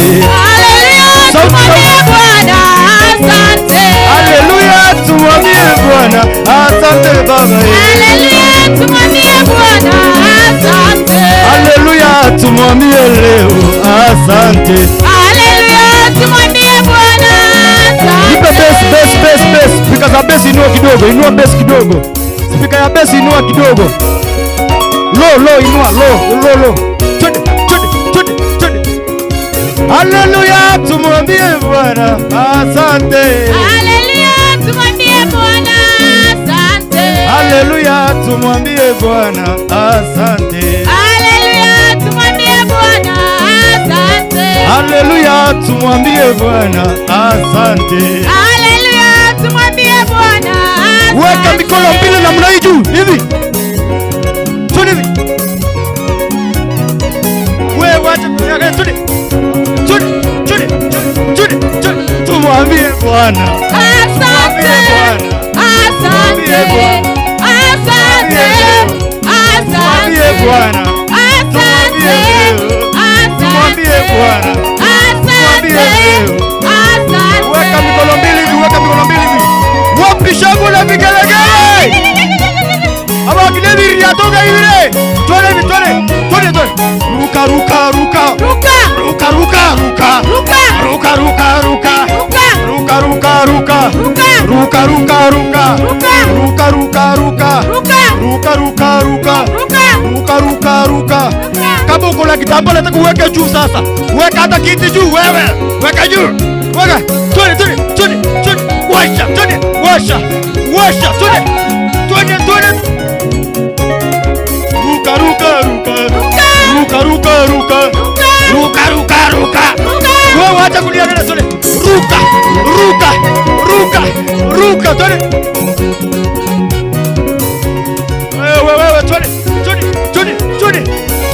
Riatoga yule. Twende, twende, twende. Ruka ruka ruka. Ruka ruka ruka. Ruka ruka ruka. Ruka ruka ruka. Pepea.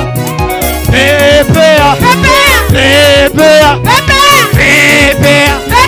Pepea. Pepea.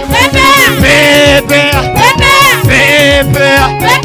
Pepea. Pepea. Shuka chini, chini tena. Shuka chini, chini tena. Shuka chini. Wewe. Ruka ruka ruka. Ruka ruka ruka. Ruka ruka ruka. Ruka ruka ruka. Ruka ruka ruka. Ruka ruka ruka. Ruka ruka ruka. Ruka ruka ruka. Aria, vale na Yesu wawenire. Abangina baya, vale na Yesu wawenire. Maria, vale na Yesu wawenire. Manta baya, vale na Yesu wawenire.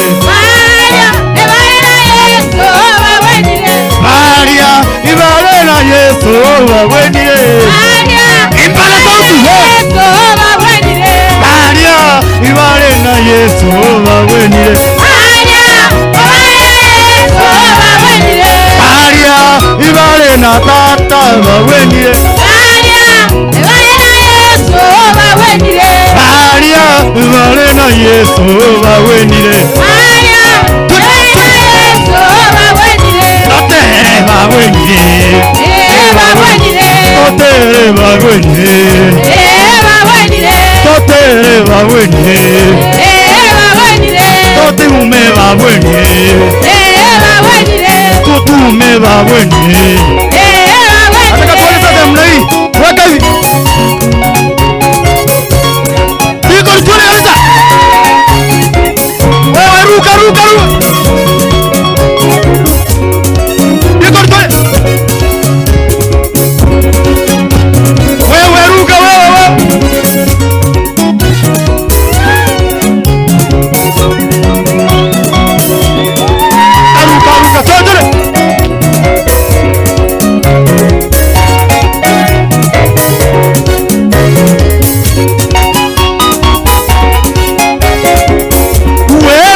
Nikikupata pesa, nikikupata ninapata mali.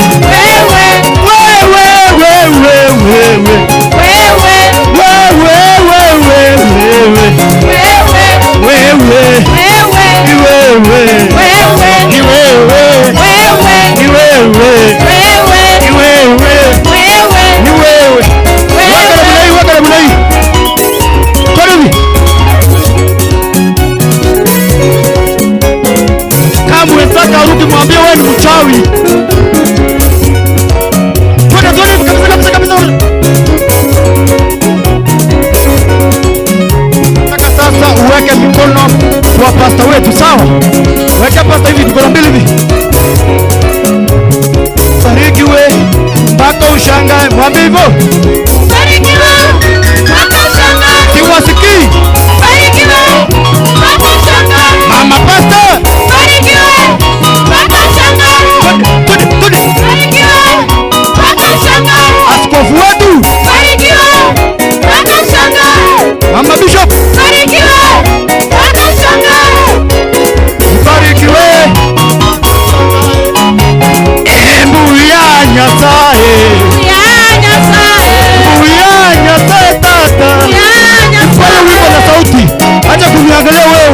ongeza sauti. Mbuya Nyasaye. Mbuya Nyasaye. Mbuya Nyasaye tata. Mbuya Nyasaye. Mbuya Nyasaye. Mbuya Nyasaye. Mbuya mono pia mono tata. Mbuya Nyasaye. Mbuya mono pia mono tata. Mbuya Nyasaye. Haleluya, tumwambie leo asante. Haleluya, tumwambie Bwana asante. Tumwambie Bwana asante. Haleluya, tumwambie Bwana asante. Tumwambie Bwana asante. Haleluya, tumwambie Bwana asante. Tumwambie Bwana asante. Haleluya, tumwambie Bwana asante. Haleluya, tumwambie Bwana asante. Haleluya,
Tukiwa tunataka tuimbe wimbo mmoja wa kuabudu, si ndio? Yes.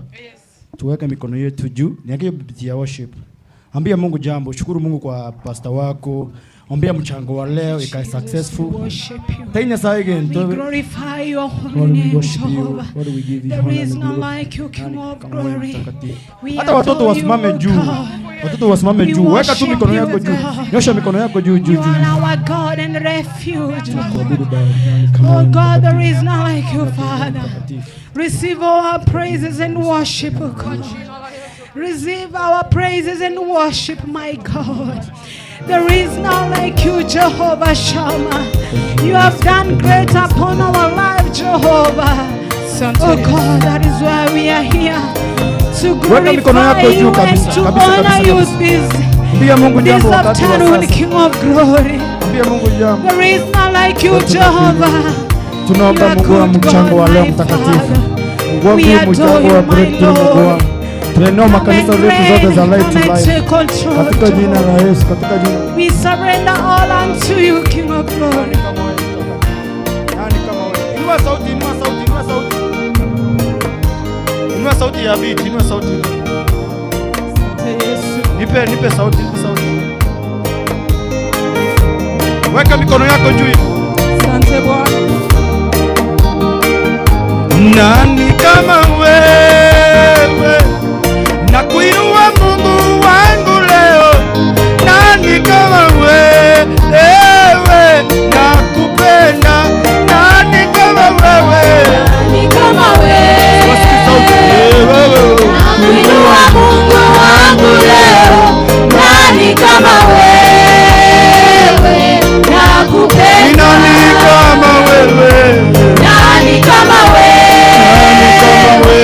Nakuinua Mungu wangu leo. Nani kama wewe? Nakupenda. Nani kama wewe? Nani kama wewe? Imba na sauti, fungua kinywa chako, imba na sauti. Nakuinua Mungu wangu leo. Nani kama wewe? Nani kama wewe? Nakupenda. Nani kama wewe? Nani kama wewe? Kama wewe. Nakuinua Mungu wangu leo. Nani kama wewe? Nakupenda. Si wana wako tumekusanyika, angalia Baba. Angalia Bwana. Si wana wako Baba tunakulilia Yesu, angalia Bwana. Angalia Bwana. Tunakuabudu Baba, tunakuinua Yesu, angalia Baba. Angalia Bwana. Si wana wako Baba tunakusanyika, angalia Baba. Angalia Bwana. Wana wako tumekusanyika, angalia Baba. Angalia Bwana. Sikia sauti ya baba, tumekuinua Baba, angalia Baba. Angalia Wasema angalia Baba. Angalia Bwana. Angalia Baba. Angalia Bwana. Angalia Baba. Angalia Wasema angalia Baba. Angalia Bwana. Si wana wako Baba tuko mbele zako, angalia Baba. Angalia Bwana. Nakulilia Baba, tunakuabudu Yesu, angalia Baba. Angalia Bwana. Angalia Baba. Angalia Bwana. Angalia Baba. Angalia Bwana. Si wana wako Baba, tunakuinua Yesu. Angalia Baba, Angalia Bwana, angalia Baba, angalia Bwana, angalia Baba, angalia Bwana, angalia Yesu. angalia Nasema Bwana, angalia Baba, angalia Bwana, angalia Yesu. angalia Bwana, Angalia Baba, angalia Bwana. Baba, mimi ninakuabudu. Sema Baba, tuimbe na sauti yetu. Mimi ninakuabudu. Sema Baba, Mimi ninakuabudu. sema Baba, Baba Mimi Yesu. ninakuabudu. Mbele zako ninainama. nainama, Mimi ninakuabudu. mikono yangu ninainua. nainua. Mimi ninakuabudu. Sema Baba, mimi ninakuabudu. Sema Baba, mimi ninakuabudu. Mbele zako nainama, Mimi ninakuabudu. mikono yangu Mikono yangu ninainua. nainua. Mimi ninakuabudu. Twakuabudu asubuhi, twakuabudu mchana kutwa, twakuabudu hata jioni. Mimi twakuabudu asubuhi, twakuabudu mchana kutwa, twakuabudu hata jioni. Mimi ninakuabudu te Yesu. Yesu, Yesu, Mimi ninakuabudu. muite Baba, Baba, Mimi ninakuabudu. mbele zako ninainama. nainama, Mimi ninakuabudu. mikono yangu Mikono yangu ninainua. nainua. Mimi ninakuabudu. Mbele zako ninainama. nainama, Mimi ninakuabudu. mikono yangu ninainua. nainua. Mimi ninakuabudu. Katikati ya miungu hakuna Mungu mwingine kama wewe Baba. Kama wewe Bwana. Katikati ya miungu hakuna Mungu mwingine kama wewe Baba. Kama wewe Bwana. Katikati ya miungu hakuna Mungu mwingine kama wewe Baba. Kama wewe Bwana. Tuko mbele zako Baba, hakuna Mungu mwingine kama wewe Baba. Kama wewe Bwana. Katikati ya miungu hakuna Mungu mwingine kama wewe Baba. Kama wewe. Twasema kama wewe Bwana, Kama wewe Bwana. kama wewe Baba. Kama wewe Twasema kama wewe Baba, Kama wewe twasema kama wewe Bwana, twasema kama wewe Bwana, twasema kama wewe Bwana, kama wewe Bwana. Hakuna kama wewe Bwana. Hakuna kama wewe Bwana. twasema kama wewe Bwana, twasema kama wewe Bwana, Kama wewe Bwana. kama wewe Bwana,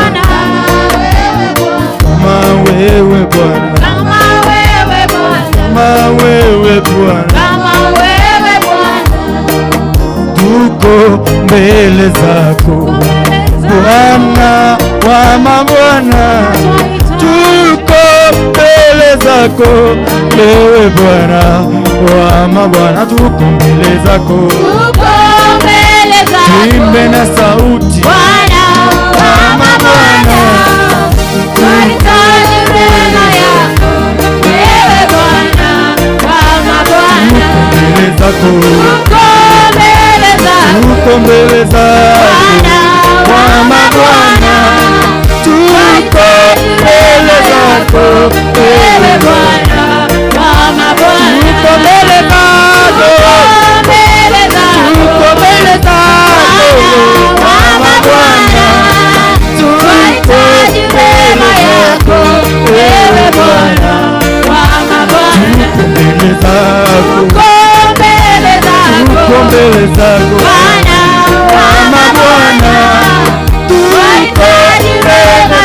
yako, wewe Bwana wa mabwana.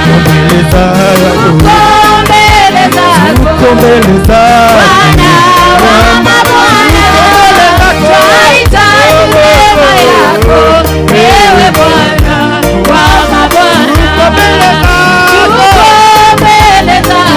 Bwana wa mabwana, twahitaji neema yako, wewe Bwana wa mabwana. Tuko mbele zako Baba, tuko mbele zako Bwana wa mabwana, twahitaji neema yako, wewe Bwana wa mabwana. Hakuna wa kufanana na Yesu, hakuna wa kufanana nawe, hakuna wa kufanana na Baba Yesu, hakuna wa kufanana naye, hakuna wa kufanana na Yesu, hakuna wa kufanana nawe, hakuna wa kuinua kama Yesu Baba, hakuna wa kufanana naye.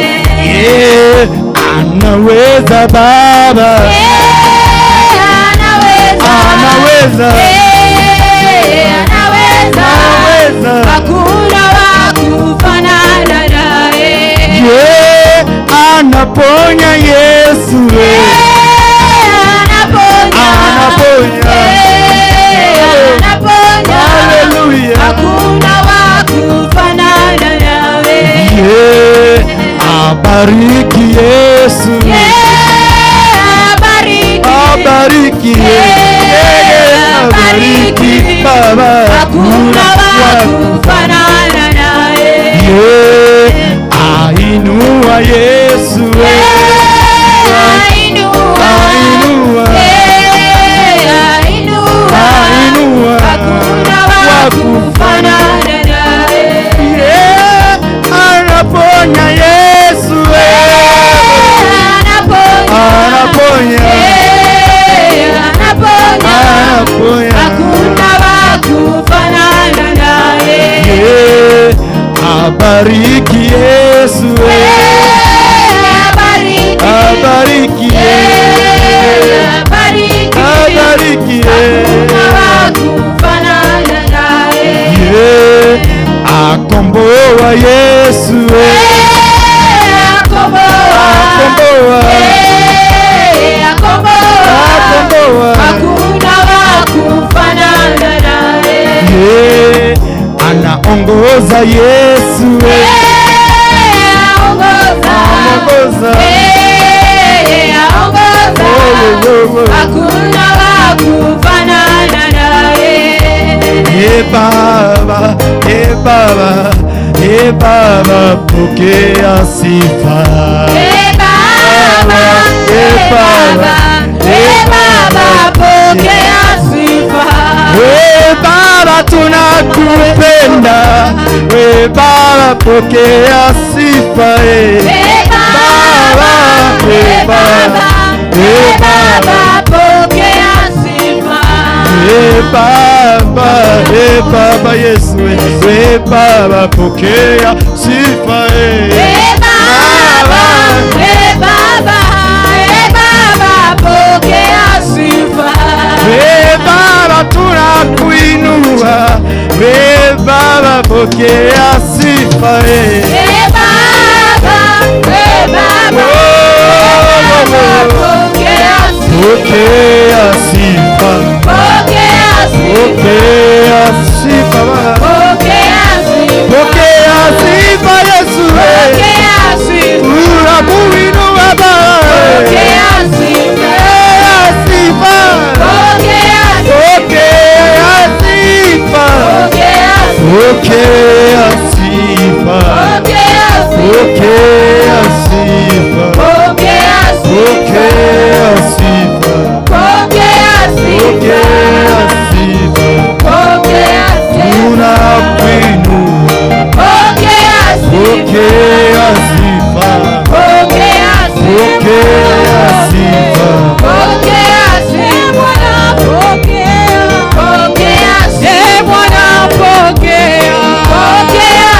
Bwana pokea,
Mungu wa Israeli ambao umewaleta mama hapa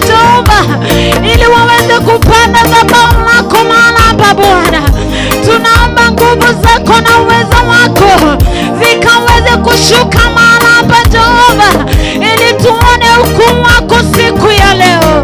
Asante Mungu wa Israeli. Watazamaji Bwana, tumewaleta mikononi mwako Bwana, wanaposikia sauti hii ukaweze kuwabariki Jehova. Walio wagonjwa ukagusa Bwana miili yao ili wakapokea uponyaji. Hakuna mwingine kama wewe. Wewe unaweza Jehova, wewe ni kimbilio letu, hatuna mwingine. Lord, we worship you Lord. Wewe ni mwanzo tena mwisho. Duniani na mbingu hakuna wa kuabudiwa ila tu ni wewe uketie mahali pa juu. Ndiposa mchana na siku ya leo tumevua Bwana, tumevua dhahabu zetu, tumevua viungo vyetu, tumenyenyekea miguuni pako ili utukufu kurudia wewe. Sisi tushuke, wewe uonekane mahali hapa. Sisi tushuke Baba, wewe uonekane mahali hapa. Sisi tunanyenyekea, wewe uinuliwe Jehova Bwana. Uinuliwe mahali hapa Bwana, uinuliwe mahali hapa Jehova. Hakuna kama wewe Bwana, hakuna kama wewe Jehova, hakuna kama wewe. Wewe ni kimbilio Jehova.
Asante, asante. Inua mkono wako juu namna hiyo.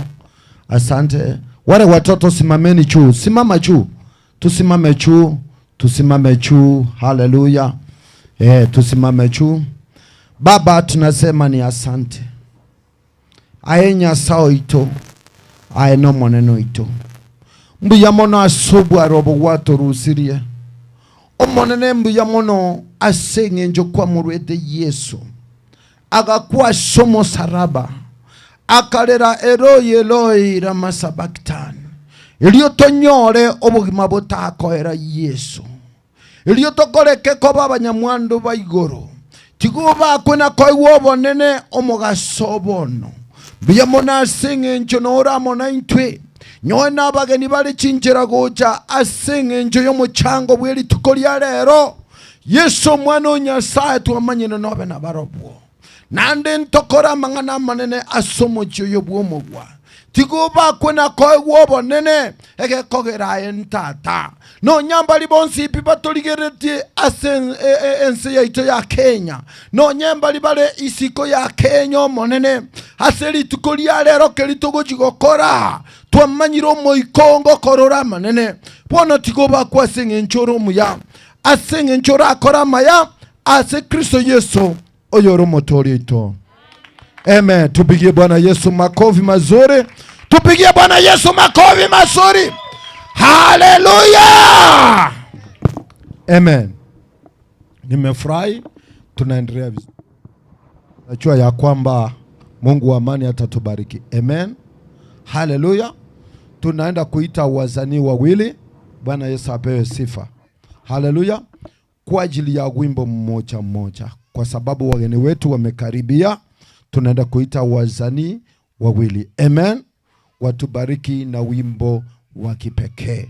Ndazia na wakwetu hapa, mzanii wetu hapa, yule dada wetu ameenda wapi? Utaweka wimbo mmoja kabla wageni hawajakuja. Maana hata hii nafasi wakikuja kutoka hapo naweza ukosa nafasi. Amen. Utatubariki na wimbo mmoja, na yule ndugu wetu tuliokuja na yeye pia ata present one song. Alafu kuanzia hapo nafikiria wageni wetu anytime from now wameanguka hapa. Amen. Karibu sana. Asante mchungaji kwa nafasi. Nataka kuimba wimbo ambao unasema zamu yangu itafika lini. Najua kila mmoja ni tamanio lake kwamba kuna siku hata mimi Mungu atanibariki. Amen.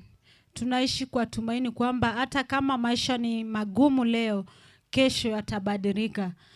Kila mtu akona wakati wake. Amen. Na Mungu akiamua ndio, hakuna wakufanya nini? Hakuna wakupinga. So wacha tumwamini Mungu kwa sababu yeye ndiye anatenda.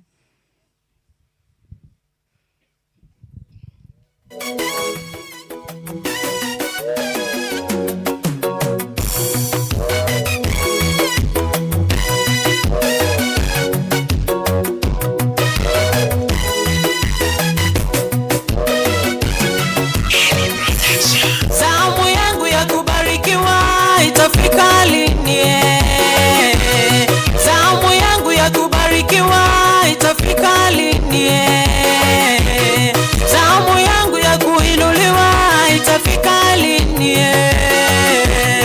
Zamu yangu ya kubarikiwa itafika lini? Nimechoka kungojea kwenye foleni. Nimechoka kungojea kwenye foleni. Wenzangu wanatoka nyuma, ndio hao wananipita. Zamu yangu nauliza itafika lini? Wenzangu wanatoka nyuma, na waona wamefanikiwa. Zamu yangu nauliza itafika lini? Nimechoka kung'ang'ana. Yesu ning'ang'anie. Nimechoka kung'ang'ana. Yesu ning'ang'anie. Nimechoka kupigana. Yesu nipiganie. Nimechoka kupigana. Yesu nipiganie. Wakati wa mtu kifika, ni kweli umefika. Mungu akisema ndio, hakuna wakupinga. Wakati wa mtu kifika, ni kweli umefika. Na Mungu akisema ndio, hakuna wakupinga.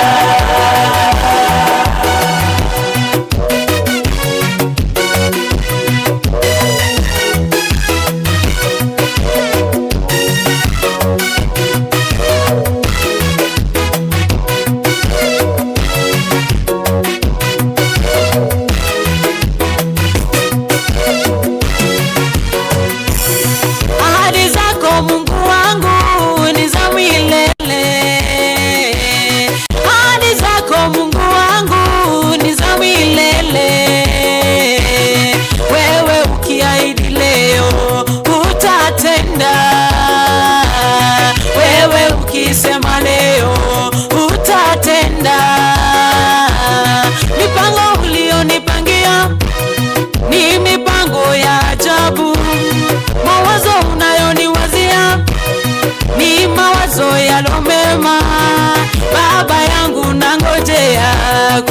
foleni. Baba yangu nangojea kwenye foleni. Oh, nimechoka kung'ang'ana. Yesu ning'ang'anie. Oh, nimechoka kung'ang'ana. Yesu ning'ang'anie. Nimechoka kupigana. Yesu nipiganie. Nimechoka kupigana. Yesu nipiganie. Wakati wa mtu kifika, ni kweli umefika. Mungu akisema ndio, hakuna wa kupinga. Wakati wa mtu kifika, ni kweli umefika. Na Mungu akisema ndio, hakuna wa kupinga.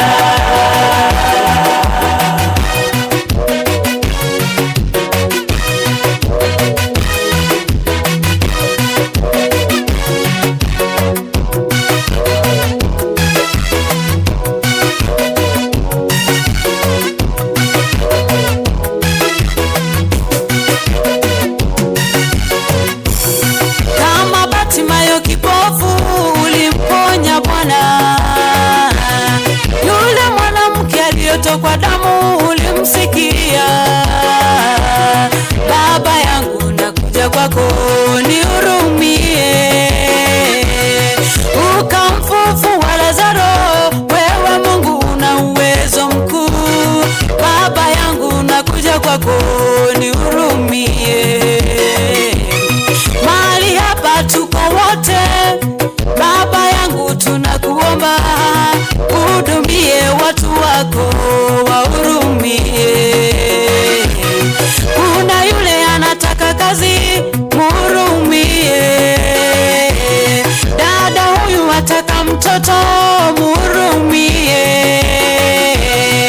Huyu naye ataka mchumba, mhurumie. Huyu naye anataka kazi, mhurumie. Tuko hapa Baba yangu, tuhurumie. Tuko hapa twangojea, tuhurumie. Wewe Mungu wa rehema, tuhurumie. Wewe Mungu mwenye upendo, tuhurumie. Oh, nimechoka kung'ang'ana. Yesu ning'ang'anie. Oh, nimechoka kung'ang'ana. Yesu ning'ang'anie. Nimechoka kupigana. Yesu nipiganie. Nimechoka kupigana. Yesu nipiganie. Wakati wa mtu kifika, ni kweli umefika. Mungu akisema ndio, hakuna wa kupinga. Wakati wa mtu kifika, ni kweli umefika. Na Mungu akisema ndio, hakuna wa kupinga.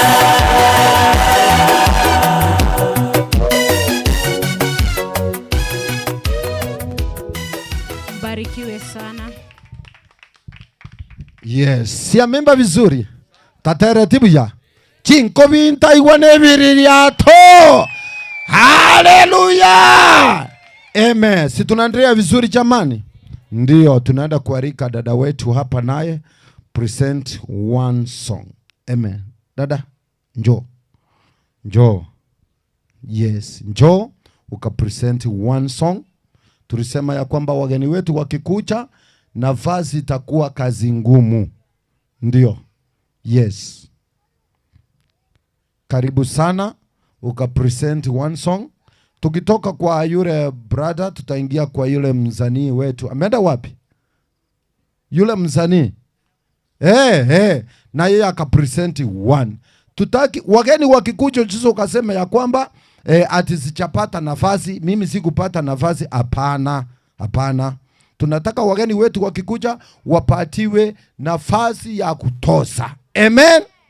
Amen. Angalia mwenzako mwambie, do you have one song? Hiyo tu moja, hiyo tunataka hiyo moja. Wageni wetu wakikuja ni nafasi, tunawapatia nafasi mzuri kwa ajili ya wimbo mmoja. Asanteni.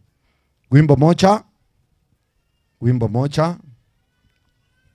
Unaonekana Kenya mzima. Vijana waite basi wakuje. Kuja vijana, kuja. Na sio wote, kuja wadogo tu. Kujeni haraka.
Wow. Wakere chinko bichingia. Wakere chinko bichingia. Haleluya.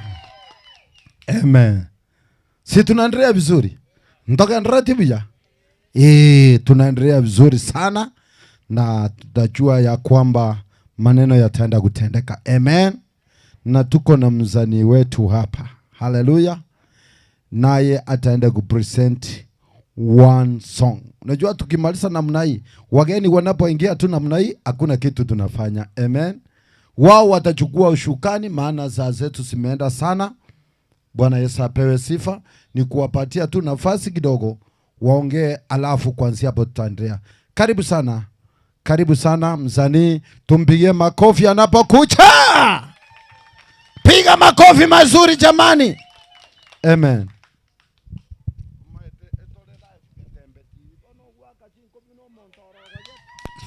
Akachinko bichinge nchara yabalire.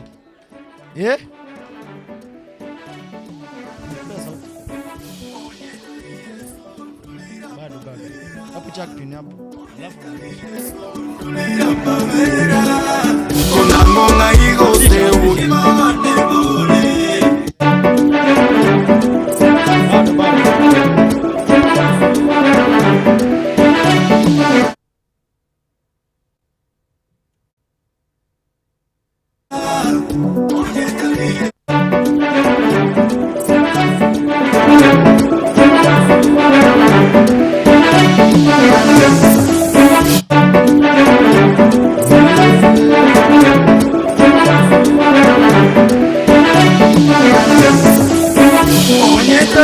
sondolera mavera onye taliye sondolera mavera konangonga igose ubugima bwane bule konangonga igose ubugima bwane bule wakongirie uliliye tena koli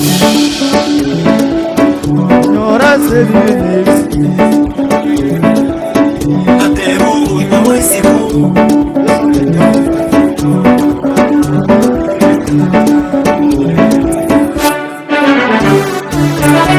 kidogo tutoke bluetooth, mitambo iko na shida.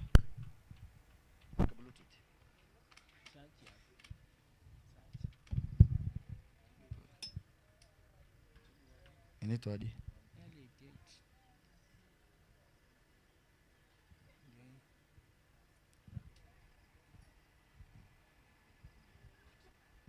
sawa.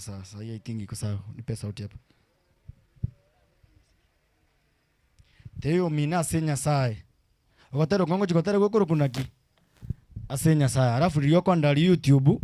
Siku hizi mate bateli ntuli kwa nisidi. Talibo? Wekali YouTube kwa matanga King Mose. Matero nchipio China. Understand? Alafu yonde udana yangu anaitwa nani? Batsheba Matera acha. Baliba bwachi simeji chiyoko koraiga. Talibo? Siku hizi kila muntu tabwati. Aina mantaba ya King Mose te mo mino King Mose timpai wetia bangina aralia good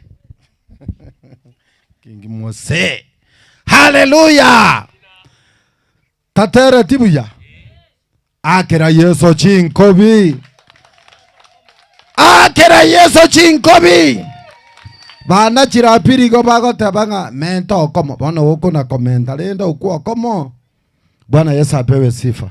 Haleluya. Tigamba tebi ebintu ebiya nigo birase Yesu. Haleluya. Okuno batero kuya kabisa. Kuko na kubirigi bono, kuko na kubirigi. Kuko ebekere ebyao na Yesu nere koraki. Mubekere na bibono tuacha. Haleluya. Abante bagatebangaki ndoche totoboe. Tebyo imora sore ngatuatoboire. Tuatoboire. Ai kenegentege. Ai kenegentege. Eke etokorete ntoli kona gusingo kaiga. Haleluya. Igo tokorete. Haleluya. Bwana Yesu apewe sifa. Kuno imnera matenga etokorete ke. Yani obugete ngendo kiarenge kelito mono. Nkiana renge kumbe. Haleluya. Eke etokorete. Lakini moseni gako nyoringa ki. Kotegete bonebi intebi ya. Nase Yesu bigo toka. Ukwero libyao. Mañana se Yesu bikorete ki. Mbiro. Haleluya. Beka se Yesu bike. Haleluya. Na Mungu wa amani atakubariki. Amen. Amen. Ntoke ndrata kuba inyolia naende iga. Kitoka nyirane abageni baitonga ki. Chitali kichirimwa iwa isano. Mpaka isano. Na ibere chiomo tienyo kalenga. December. Ntole na abageni iga. Ani ntobwate conference. Yeah, haleluya. Na ande chitali kichiri 21 mpaka 24 na ande ntobwate omokutano monene chikanisa cheto chonsipi. Amen. Haleluya. Na intulende munaka aga kanisa aka mwana tu agorokire tu asaire gotacha eto igwete buyato kina sama fundiso. Teba amina. Teba amina. Igo ntoli bono motoro chigaki motoro chikoruga. Nwegene nge kanisa ene yemetie ne igabono ene togo ika mwako mogima ntoje torosi anniversary na litorangeli gatembe TV na litobatenga bono twako romwa omwaka tosereke lituke lito na cheke kiga tobeke monu tonyora amache tonywe tonyunaga sota omochere gogotoka toline birau totebe twakore gentoki kuna imonera matainga mwaka toriare. Bwana Yesu apewe sifa. Itakuwa ni birthday ya kanisa na siku hiyo tutafurahia sana. Amen. Amen. Wakati huu tena tunaenda kumwarika King Mose kwa sababu watu wamerequest wakasema kakiti gamente umaite tari raisi kamonyora. Haleluya. Mae mete ngaki mwaroka omugwama nkiago kora gocha wano rende katokire iga rero gochi tutakura mbobeka iga egere rende atoseseni abageni bagocha na barobo batoseseni ngange bare na kinaminyokera nesimi gochi na chikoigo igo bona abageni bagocha toba elibaga. Amen. Egere na barobo take over. Karibu King Mose onye gwategire gento kelipwe bono. Amen. Amen. Karibu sana. Karibu. Tumpigie makofi anapokucha. Tumpigie makofi anapokucha. Amen. Tupige makofi mazuri anapokucha. Amen. Karibu King Mose. Pigia pastor makofi. Abantu ko renjara yabalire. Mwiwete njara. Usuno mochango tuacha kuchanga usebona. Obo kuma bado kujitole kuranje tokoleki. Okoko ndaiga. Okoko kuna ki. Okuma kontere siboro ni kwa yone mura ibwenjale.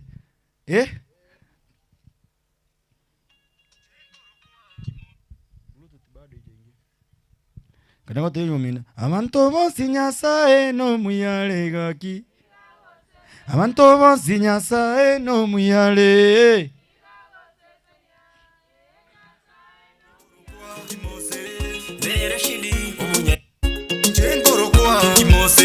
Chinkobi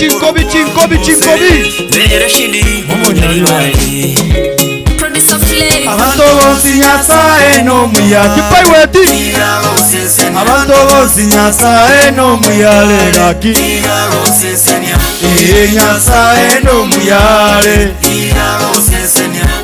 nyasaye abantu bose Nyasaye no muyale abiriya tugabire abantu bose Nyasaye no muyale gaki Nyasaye no muyale one kuwanjitike sasa naigoro kolega one kuwanjitike sasa tondega abantu bose Nyasaye no muyale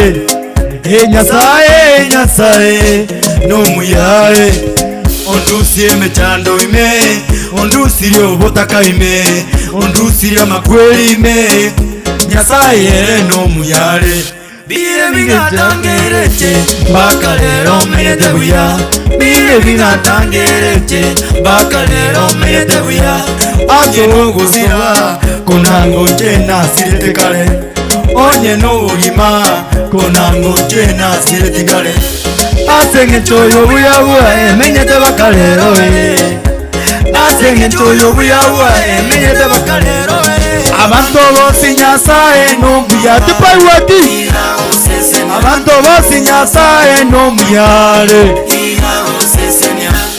Nyasaye no muyale ebiriya toga ibire no muyale abantu bose Nyasaye no muyale akira abantu bose Nyasaye no muyale igago sesenya Nyasaye no muyale igago sesenya Nyasaye no muyale igago sesenya kiwichanda lebe biwedense mayara ero kunyara byozi Nyasaye tata kale moyo kende ke yora sinywe Nyasaye tata kale moyo kende ke yora sinywe ai mubake kole moyo ai mubake kole moyo Nyasaye igakora ku Nyasaye toche twazipi ngotera buya Nyasaye alikorundia notiko genda kirege toche ngengo kora ngotera buya alikorundia notiko genda kirege toko kora buya abantu bose Nyasaye no muyale tipaiwati abantu bose Nyasaye no muyale Nyasaye no muyale gaki Nyasaye no muyale abantu bose Nyasaye no muyale abantu bose Nyasaye no muyale gaki Nyasaye no muyale Nyasaye no muyale tata sesenia ae sesenia tata sesenia abana bako sesenia tata sesenia ae sesenia tata sesenia abana bako bariki abana bako sesenia abana bako bariki watoto wako bariki watoto wako sesenia abana bako sesenia abana bariki watoto wako sesenia abana chiko bingora ya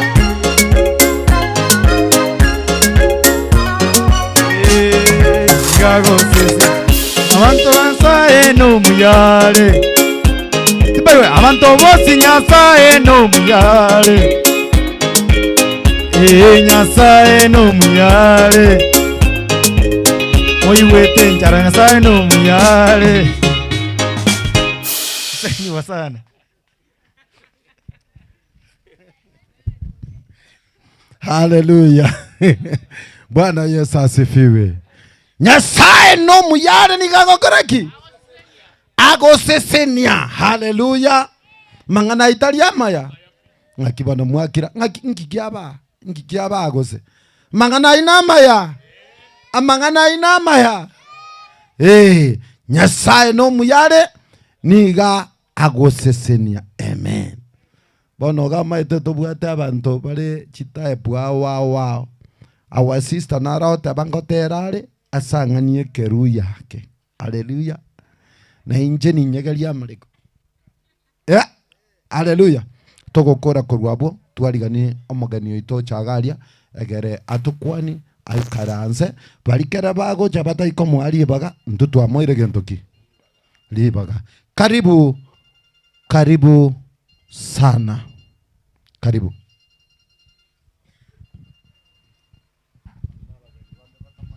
Okay.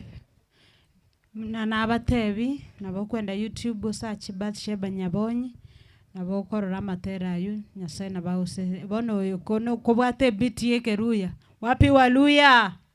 Karibuni sana tutingize mabega ya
manyete gento na kumiringe gente kiya kega koira bwango.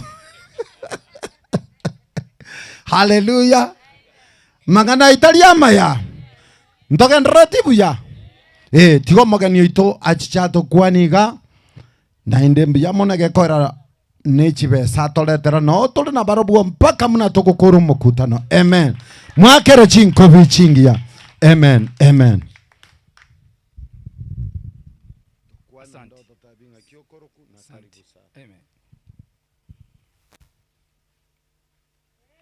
Bendera ya Bwana. Bwana asifiwe. Bwana asifiwe. Mimi naitwa George Maikara Obuoge kutoka sehemu ya Nyaramba. Inatumwa na pastor Okurukua Evinarsi Osumo. Inachadi bagalia ye. Oni kimondo chega amondo che muna pastor Osumo. Mubasa korra muna George pastor Osumo. Singenje inachadi bagalia ye. Bwana asifiwe. Siri tukolia lero nagokire ko bana inu na inche. Nche na nyoronko bangwanga minyokango paka asigete oko begente kiga twasangereirie obae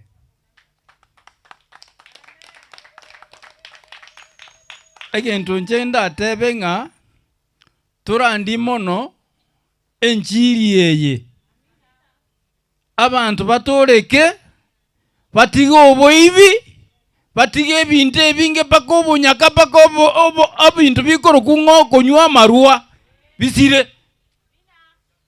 Bwana asifiwe. Ebintu ebi byasariri abantu abange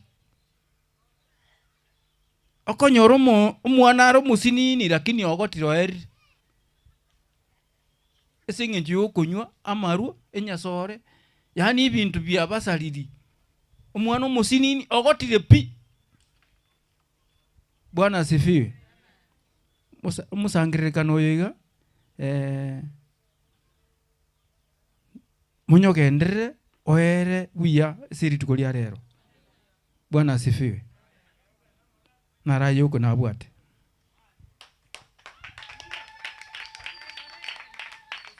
Egento ndara kwana neke.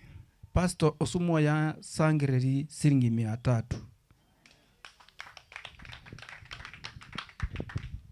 Yes abakwe. Yes abakwe. Tomwakere chinko bichingiya. Amina. Abana mbale bali batagete gotera. Abana bali ngai bale. Ngai mwaira abana. Nchugocha. Bali banda ngai mwabatoma goja. Minyoka ujarali ngaibaenda Nchugocha. Wale wanaojua wanataka kuimba, wale watoto, ebu kucheni haraka. Kucheni haraka. Kucheni haraka. Enjoy.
Yes, hatua mbele. Haleluya.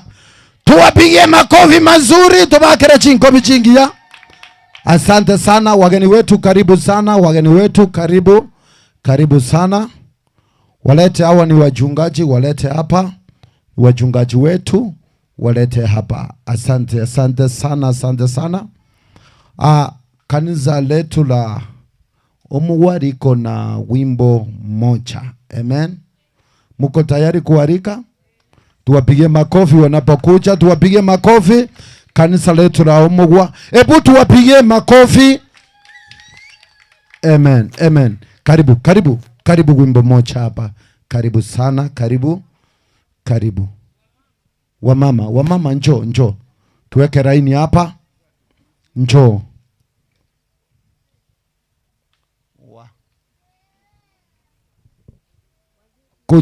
Kuja. Abagaka bali njugoja beke raini kuri maega.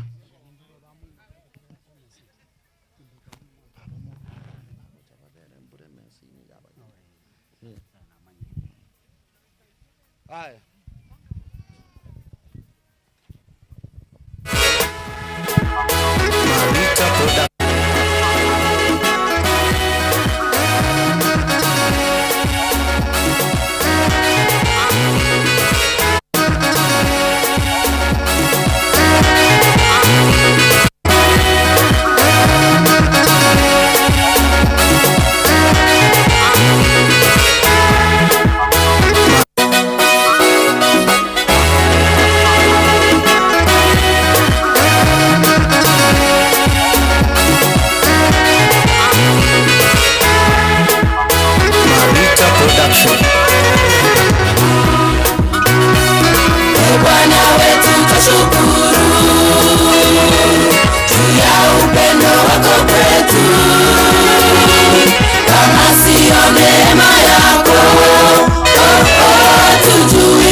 Baba,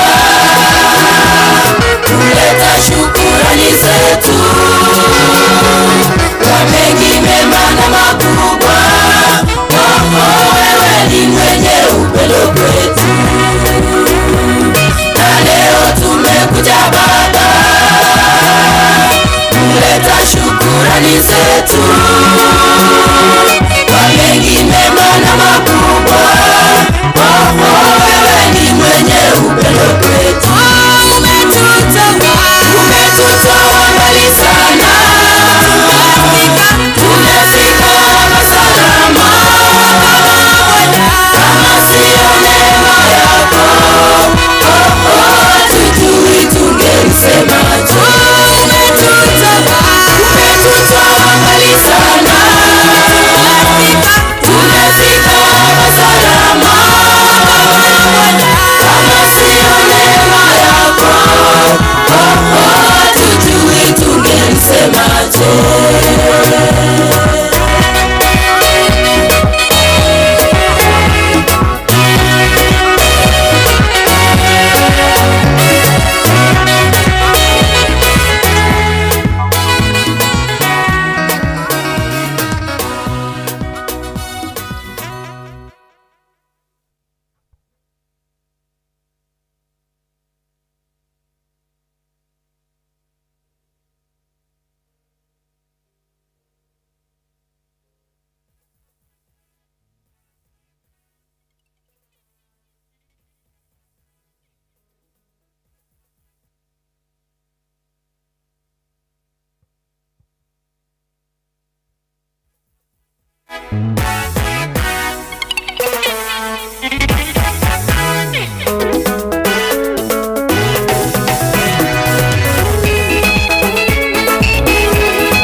Marita Production.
tata Natebire mbuya eruti echiroti Asama ya tata ya wankoreye Amana kwandu siriye obosoku Ati yesu wankorire mwana umwanya bantu Natebire mbuya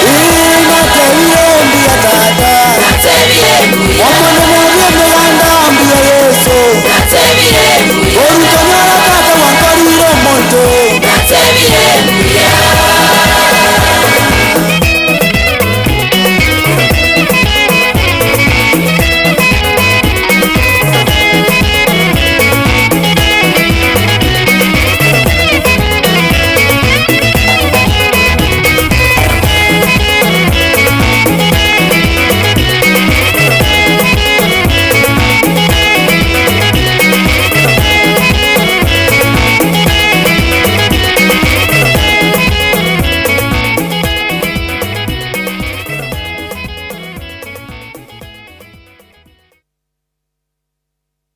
Amen.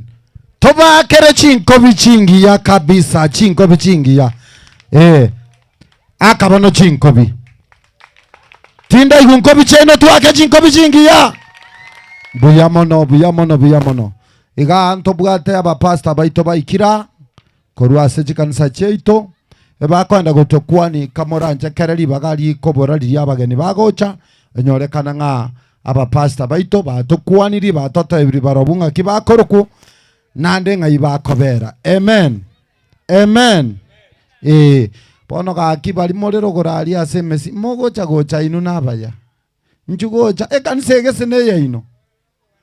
Ejene kanisa ya ino ga. Moko obwa ejene ya ino no abana baino barachia mbrano bole motoko gora. Toko goro bolemo njeni bwato bolemo bwana bonchali obwokolema no bolembegete bintu byane. Haleluya. Nande ngatera abana bane obono obwaino bwe kanise kobekwa nande tigarega. Haleluya. Ebakonya abana baino abachokoro na abachokoroli onye Nyasaye taraja. Amen. Haleluya. Iganje ndo jina bera abako ngusana omontante bingoro buli mabwo komenya na mukumisana. Tinkokora buli mugocha. Haleluya. Nabono bwokolema tinkokora walai. Ane kanisa yoka nkobeka ngenda bwonali. Amen. Igobono kitokobeka mogo toromna bando tosireirie network. Haleluya. Mboronge tole. Bwana Yesu abewe sifu. Na ndonye nechibesa chiro nyingo changa tole. Haleluya. Nande nguwaka na tole broti ye. Amen. Ma ligerelia aba bantu ba mina aba moroja abarogie gasi ba okora ligerelia. Ene gasi abarogie oroje. Mwana obando roja romuya akona gwake gento kelio na gwetana na ansamna ai ene gasi abarogie. Mbone ne menere mere motoko kana. Yesu akonya abantu baye. Amen. Ankiendo mumuro italia kuna gota nomoro akobo morandi atale ne pipiria. Amen. Hallelujah. Amen. Abarogi barobugo bako gete kibaru jako na goncho kana na igana kamoro na kamotebu kuchia barabue bako gete. Nge biasara bya bobu gendrete. Aseli edalia Yesu ebina bye biasara tuachire gosalia somo chioyo iga. Hallelujah. Amen. Amina ya moina ya be enene moroje kobwa moina.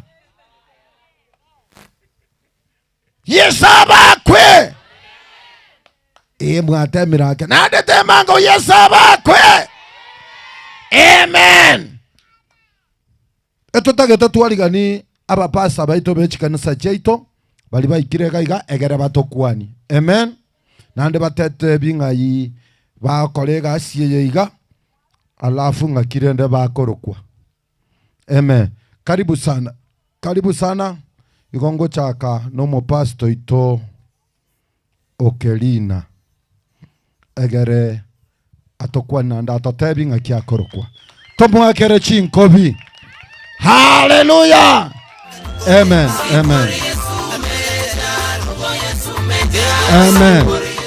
Amina. Karibu pastor.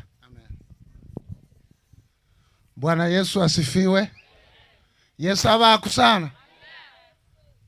Ninde no mogoko asogo ikomo chioyo nanda aseng'encho y'enchiri ya Nyasaye yaikire ase omochio. Igo ase rituko ria rero ne rituko ligia sana. Nkorarengeria ande na nyoeta ri Nyasaye oyo. Ase nare Nyasaye ng'ikiri ntarenge gocha goika, ndarenge gokukwa, lakini ntanya goika. None range kabisa ange nanka ntarenge gocha goika. Lakini enchiri ya Nyasaye yanyali kobengo ntali na ikirororo mpaka nkonyara kobanko ibolina inkiki agerete Nyasaye agantoria. Ntete gokwanira lingana lyo mosingi elirira nyare ko bali gotokonya. Before ndara kwana linganeli asa Marieta ngoro ku Pastor Samuel Omari. Kurwali kelina asa kuru kuna sauti kisi. Igo nabamate tole na sauti mogirango nande na akirambia mono aseng'encho Nyasaye ndete gotogaleya. Igo ntete nkwane lingana likeigo aseng'encho y'echingaki nande ntugade ti Nyasaye akore bikone aseng'encho y'omochioyo egere Nyasaye ande nanda nyare kobogotoria abantu baye egere barua somosunte. Nsomera ngo lingana ase gitabu kya Yohana eyemo. Tuchakire yemo tosoma mpaka isano. Toigunkie goteba.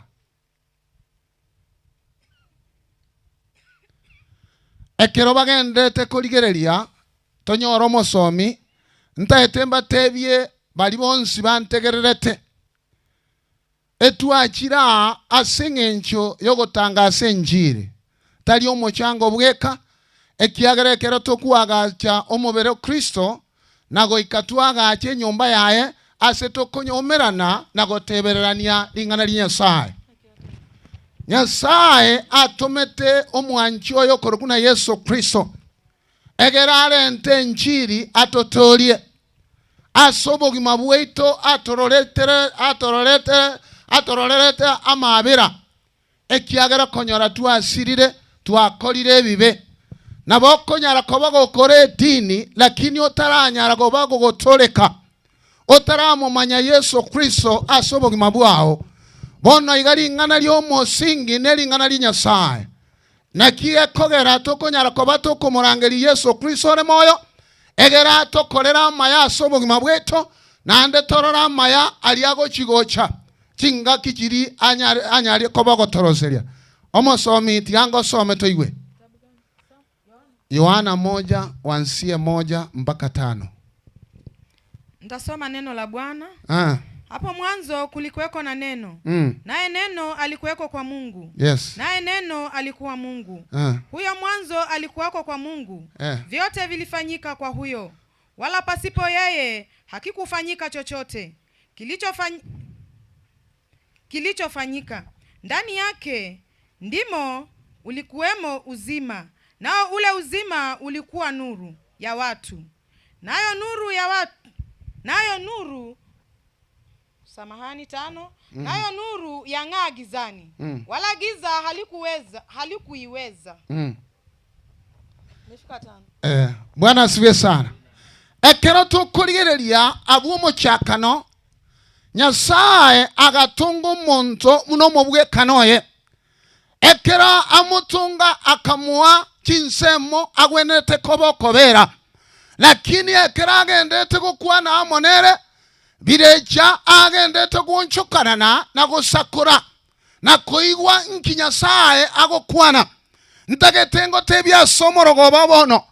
Nyasaye ekera bugata maya amonaye birecha talikogo kiwa amonaro naganetie anyasakole.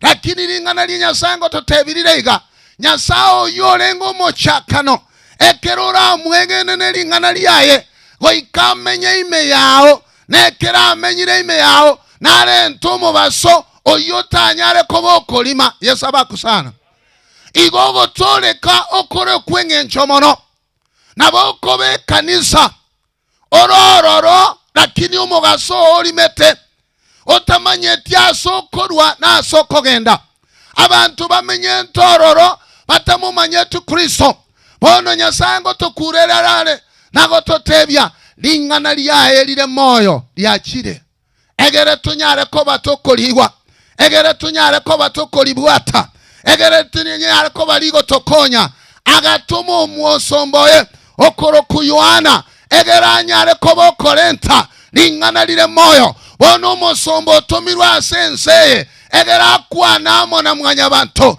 ekero barayigwe na komoitaba asoyase chinkoro chiabo mbanyoro bogima bwa kale na kale. Igo bogima obotoko banyoro bosa goikoimo kiege tambokero. Wakati mtu amekuwa mgonjwa, anachukua hatua ya kwenda hospitali, anapofika pale anaonana na daktari, anapoonana na daktari anamwambia shida zake. Baada ya kumwambia shida zake, daktari ndiye anamwandikia madawa. Kwa hiyo wamama ambao mnanisikia siku ya leo, neno la Mungu limekuja katika mji huu, linataka ukachukua hatua, ukatoke katika nyumba yako, ukaende kumtafuta Yesu Kristo mahali anapatikana. Apatikani mahali popote, anapatikana kwa nyumba yake, mahali atakupatia mamlaka na uwezo na kusinda kila mwovu shetani. Kwa hivyo Mungu anakupenda, anapenda mtu yoyote. Hata kama wewe ni mlevi, wewe njooni kwa Yesu, na hiyo mizigo yako yote Mungu atakusaidia, atakuondolea hiyo mizigo ambayo imekusumbua. Watu wameenda kanisa wakiwa wachawi, hawataki kutubu dhambi zao, hawataki kumletea Yesu Kristo ili wakapate kuwa rahisi kuwa na neno la Bwana. Wamefunga maisha yao, wanaendelea kufurahia maisha ambao wanakaa mahali umbwa mwitu wako anaendelea kuwatanganya, anaendelea kuambia ya kwamba endeni kanisa, lakini msiache vitu vyangu ambao nimewapatia. Lakini nataka nikuambie siku ya leo, wokovu ni uzima.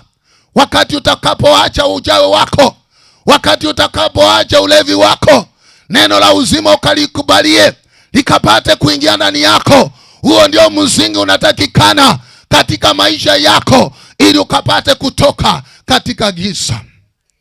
Kwa hivyo Mungu wetu ni mwema, ambao ametuleta mara hapa ili tukasungumuzie taifa hili likapate kusikia sauti ya Mungu na wakakaribishe Mungu aliye hai katika mioyoni mwao.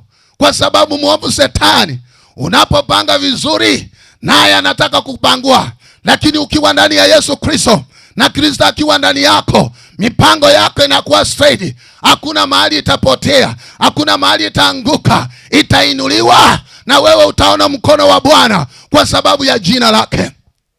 Kwa hivyo ni wakati ulio mzuri, tunastahili kwenda katika nyumba ya Bwana. Kuna waimbaji wanaoimba wakisema, nilifurahia wakati nilipoambiwa tuende katika nyumba ya Bwana, kwa sababu nyumba ya Bwana hapo ndio tunaenda kupumzikia ili tukapate kuzungumza na Mungu wetu, tukapate kunena katika neno lake. Kwa hivyo nataka nikwambie ya kwamba siku ya leo kuna neno. Wacha kuangalia mambo mengine. Biblia inasema ya kwamba Yesu alipokuwa anafuatwa na watu wengi, wengine walikuwa wanataka miujiza, wengine walikuwa wanataka chakula, wengine walikuwa wanataka mahitaji yao yakapate kuwa mazuri, lakini hakuna hata mmoja ambaye alikuwa anataka maisha yake yakabadilike. Hakuwa anataka akakaribishe Yesu Kristo katika maishani mwake. Kitu cha kwanza, mkaribishe Yesu Kristo katika maishani mwako, ili Yesu akakuongezee na kufungua njia zako sikapate kufaulu. Kwa hivyo ninajua ya kwamba mahali umeweka msingi wako ni msingi ambao utasimama na utaona nguvu za Mungu zikiwa pamoja na wewe. Unapotanguliza neno la Mungu katika maishani mwako, usitangulize mambo mengine. Tanguliza neno la Mungu. Wakati unapoamuka, ongea na Mungu wako. Wakati unapofanya kazi yako, ongea na Mungu wako. Huyo ndiye atakusaidia. Wacha kusema ya kwamba ninataka niamuke nikaende kwa kwamboka akanione ndio nianze kazi yangu. Hapana. Hiyo ni unabii wa uongo ambao utakupoteza.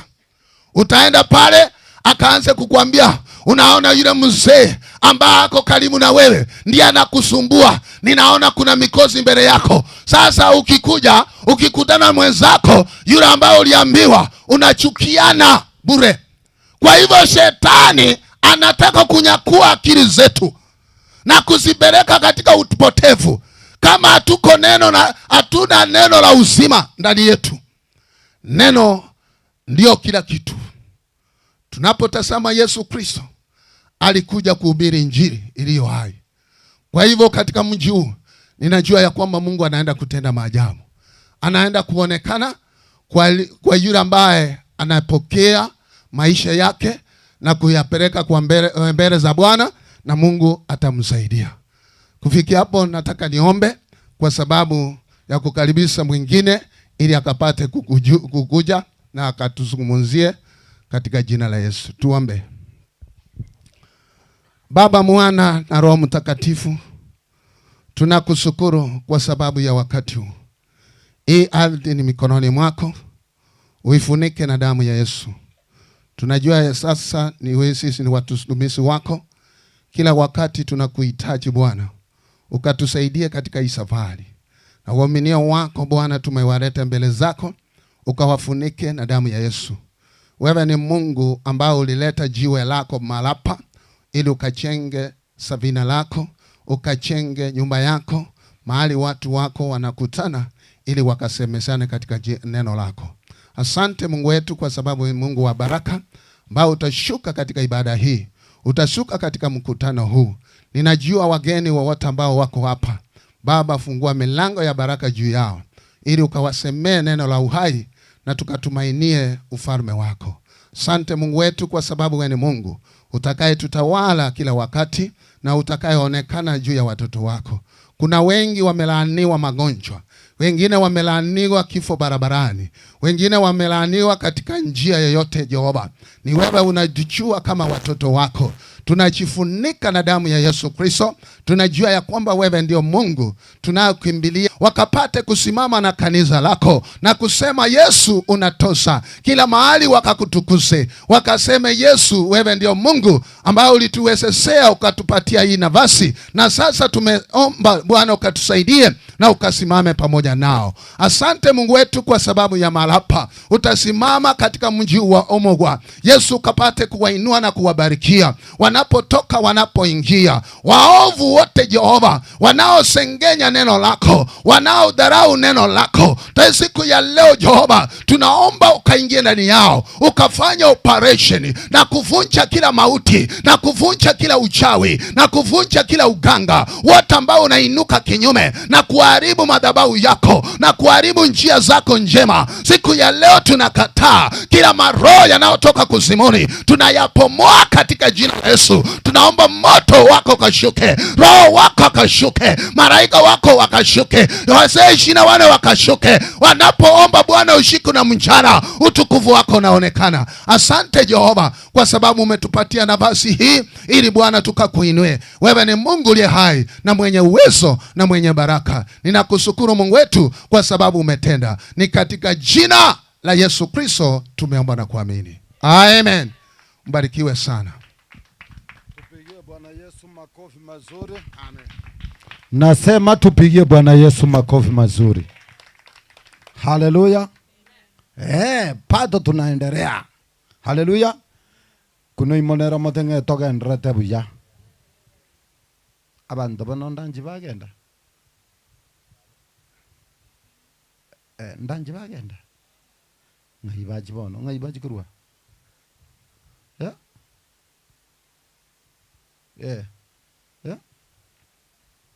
Yeah. Oyo mabandigeria sebara banda babera bonse. Abageni baito injira bari gocha. Baikira angega bamakonyora na intuno ebirogo birega muna birega. Haleluya. Bwana Yesu apewe sifa. Na bwaba nachi gotebereria injira muna bagocha. Iko bono lende mbuya togenrete. Bwana Yesu apewe sifa. Bono ntaite kwarigani oyo mopasto ito okoro kukarani egere atokwani na ndatata ngai yagotoka tomwakere chinko bigagocha Tumwakere chinko bichingi ya. Amen. Amen. Karibu Musingo Nyasaye. Bwana Yesu asifiwe. Abaku Yesu. Samaria tane ni mchungaji Pastor Karani Ocharo kutoka kanisa ya Voice of Link Church. Sauti ya wokovu na uponyaji iko kila mahali. Kwa hayo hatutaki kujisifu kwa sababu ya makanisa. Wacha tusifu ya kwamba Bwana anatenda mema katika maisha yetu. Nimefurahia sana. Kwa naingia wange manyete. Mimi ni mkaaji. Natembea katika biashara yangu na kusunguka kwangu. Nimechipata leo hii nimekaribishwa na Eric Upendo. Eric aliniongeleza ilikuwa on Friday ya kwamba ntase ya kwamba tuko na mchango. Na nchi ende ngancheta abantu ba minto. Na abantu ba minto babogetenga konyo kwa na barama ya bogetenga. Kubatenenga kike weka tutaongea. Wono ni watu wacho mchango. Nami nimefurahia sana, ninawapenda. Ila upendo tuko nayo. Ubo sani bubu yetekende yonso, ubuanchani. Tuwarobu anchani, tuwarobu sani bubu yetekende wensi. Igo narwe kanisa, kira nakora na maana tiangike, eri kitacha ngakama gena nanda ngange. Kiagera narabe irengo taraji kanisa chinde gati yango kora ya ramaya. Na inchira narena tianswe eri kinkora ya ramaya. Na ninashukuru nyinyi wote. Wala ambayo makanisa ambayo mulisimama na mimi. Wakati nilichenga kanisa with 500,000 deni. Mukasimama na mimi. Mukanga chivesa. Bali muangeti nyasaba seni. Kagache deni kena buata accident na jiruko yegali. Kanyora accident yegali katika nchira kena jiruko yegali Nairobi. Lakini nyasa oromu ya akantika enda moyo. Kagache kanisa 1500. Kata nyasa kena akakolera. Nuko kwa gachire kanisa abana baba akaokeime. Na inwe kena acheta kabasa umuchango. Mugankonya. Naomba limota nkonye tera na achire. Moche monkonye ngakiende. Yusenwe sana pastor. Aye dada garate nalende K. Ngakiyoko genda nje narago kwaniri. Na ndo nsabire chibeso vishari. Gocha kobate bimonja ange sirende ngirero mosacho chibeso. Maetere rare tanegunia. Aya. Bwana Yesu apewe sifa. Nande tomoirere gasio manene genda bosio. Ngaibona kwate banga. Obe ndio sirinsa. Mbuyamono. Mwakere chinko biono monto muya nande moiguna alikiko kwana nganate narengeretie njera gete. Mbona bata na barengeretie njera gete. Bono morengererie njera eyo. Amina. Mo pastor mbuyamona sogocha nyasago senia. Aina mangana maya. Ntobwato mo pastor ito nere uye kanisa ya ito nere tigache atokuani korwa nyachenge aseta tomwakere chinko bigago cha tokuanie. Amen.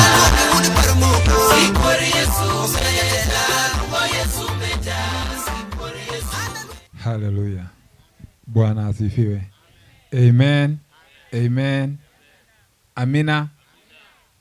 Yes, namshukuru Mungu. Ni wakati mzuri. Mungu ametupa nafasi hii kwamba tukafanya kazi. Nafasi ambao umepewa ni ya kufanya kazi. Najua mambo yote yamehubiriwa. Neno mmepata ya kutosha. Na sisi tukiwa wajungaji tukipewa nafasi ya kusalimia na kuambia majina, hiyo ndio kazi tunafanya. Hatufanyi kazi ya kuhubiri tena. Bwana apewe sifa. Siku ya kuhubiri ikifika, kama ni crusade kila mahali tutataba injili, Yesu Kristo apate kuonekana. Nataka niwashukuru wa shirika wa kanisa hili kwa kule kufanya bidii ambao mmefanya. Tunapoona hayo majengo, tunapoona njia yenye mnachikakamua hapa, nimeona waimbaji wazuri. Acha tu Mungu wa amani awatende mema. Nashukuru askofu wangu pamoja na mama askofu kwa bidii ambao mko nao na kujitolea, kujituma. Umbali wote umetoka mahali pale. Ni upendo mkubwa ili kwamba watu wa South Mugirango wakaweza kumjua Mungu na wapate mahali pa kukaa wanapomwabudu huyu Mungu na kumwongojea Yesu. Wacha askofu nawe pia Mungu akubariki pamoja na mama askofu na wajungaji wote ambao tumefika. So kwa majina mimi ni Pastor Seta, Jona Aseta Oyunge. Nimeona pastor wetu Ombati naye pia amekuja. So Pastor Ombati, jisikie nyumbani sasa pamoja na pastor mwenzako. Karibu sana. Mimi nahudumu kwa kanisa letu la Light to Life International Ministries pale Nyachenge, mpakani wa Wajaruo na Wakisii. Mimi nahubiria makabila mawili. Mimi niko kwa mpaka. Huyo ni Mjaruo, huyo ni Mkisii, niko mahali pale. Mbali na hayo, nataka kuambia kwamba karibu. Mjungaji ni ndugu yangu. Amen. Reverend Mario ni ndugu yangu. Unapomuona hapa hivi, huyu ni ndugu yangu. Mamangu na mamake dada. Mamangu ndio mkubwa, mamake ndiye anafuata mamangu. Na tumekuwa na yeye katika masingara magumu. Tumelelewa masingara magumu, lakini baada ya kulelewa masingara magumu, tukamjua Mungu. Baada ya kumjua Mungu, ametenda mema na tumeenda mbali. So kwa hivyo mjue kwamba mlie naye atawapeleka mbali. Mbarikiwe sana. Thank you. Thank you Aseta. Mungu wa amani akubariki sana. Tumpigie makofi mazuri jamani. Amen. Amen. Kuna kijana, hebu inuka ufanye mkono namna hii. Amen. Tumpigie makofi. Amen. Thank you. Thank you. Tuko na kafra Pastor Mbati akuche. Tuko na ndugu wetu kutoka Getembe TV.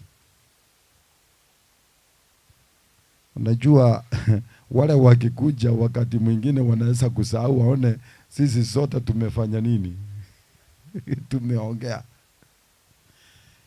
Afadhali mumuone wakati mwingine mko na matangazo ya kifo, mambo mengi. Matangazo umeibiwa, kama juzi alikuwa hapa alisema mali sijui mama mwingine alisika sijui bwana yake hapa. Yeye ndiye manager wa Getembe TV. Ebu tumpigie makofi anapokuja tusalimie. Yes, na ametupangia maneno mazuri. Huyu ni mtu mzuri sana. Yes.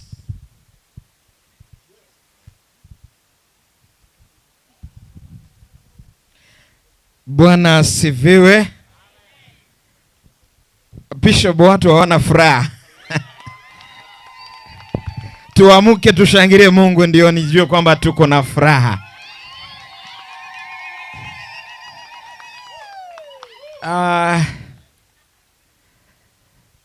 Tunaposoma kitabu cha Luka 1:37 inasema hakuna lisilowezekana. Pigia Yesu makofi. Unajua, nimeshangaa, nimekuwa pale nyuma, nimeangalia kanisa ni kidogo sana, lakini ile kazi imefanyika mpaka lile jengo limesimama. Na kazi ambayo itafanyika, najua kwamba wanakijiji wote, watu wako hapa watashangaa. Tebyo monene nga tigagonchaya mambia ninyole chibesa nkoyera chire kwani yo mino wono. Hata wale majirani ambao wanasikia sauti ya kwamba wale ambao mko hapa mmesikia ni mchango lakini uko kwako, ni vizuri kwamba kumbuka pesa inaisha, mali yanaisha, hivyo karibia kwa Yesu. Umetengocha bali natoa kwani rega moko anja tutara watare kutu sininiga asininiga aki asinini akeigo. Alafu niwaambie jina langu mimi, tuongoje kuchanga. Mungu atatenda maajabu leo hapa. Si rahisi. Tuimbe wimbo uko hapa kidogo. Naomba wala ile kwaya niliona hapa ya kanisa, kuja mbele tu tuimbe. Kuja tu hata tuchezee Mungu tu. Kuja tu mbele tuchezee Mungu, alafu baadaye mambo yote Mungu atatenda. Acha tu nitafute wimbo hapa kidogo. Okay. Wala wanakwaya kuja, kila mtu sasa tunaimba tu.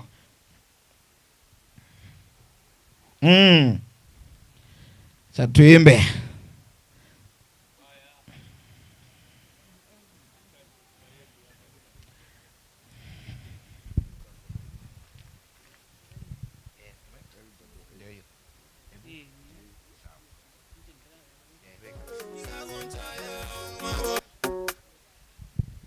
Haya. Nataka tuimbe tu wimbo uko hapa kidogo tu.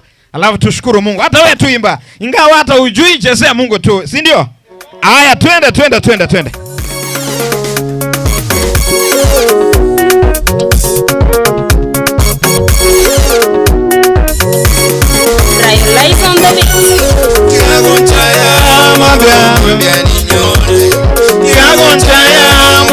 Mambia ninyole Amaseseniano moito chiralegocha Amaseseniano yo mito chiralegocha Kiragonchaya mwabo mambia ninyole Kiragonchaya mwabo mambia ninyole Amaseseniano yo mito chiralegocha Amaseseniano yo mito chiralegocha Kiragonchaya yo mito mambia ninyole Yo mito mambia ninyole Amaseseniane musani terale gocha Amaseseniane musani terale gocha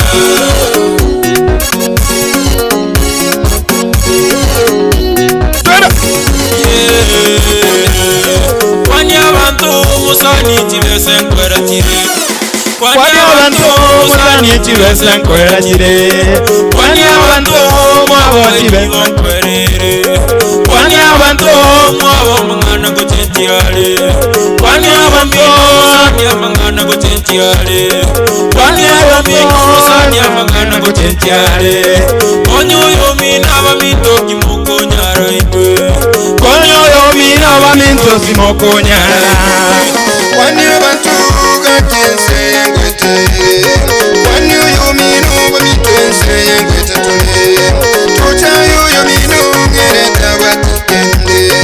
Tocha yo minongeta watikende Aseyeso mintoni otole ngaine Kwani abantu musani tibesa nkwera chire Kwani abantu bamito tibesa nkwera chire Kwani abantu musani tibesa nkwera chire Tikagonchaya yo mito mambia ninyole Tikagonchaya musani terale gocha Amaseseniano musani terale gocha Tibesa nkwera chire Piga Yesu makofi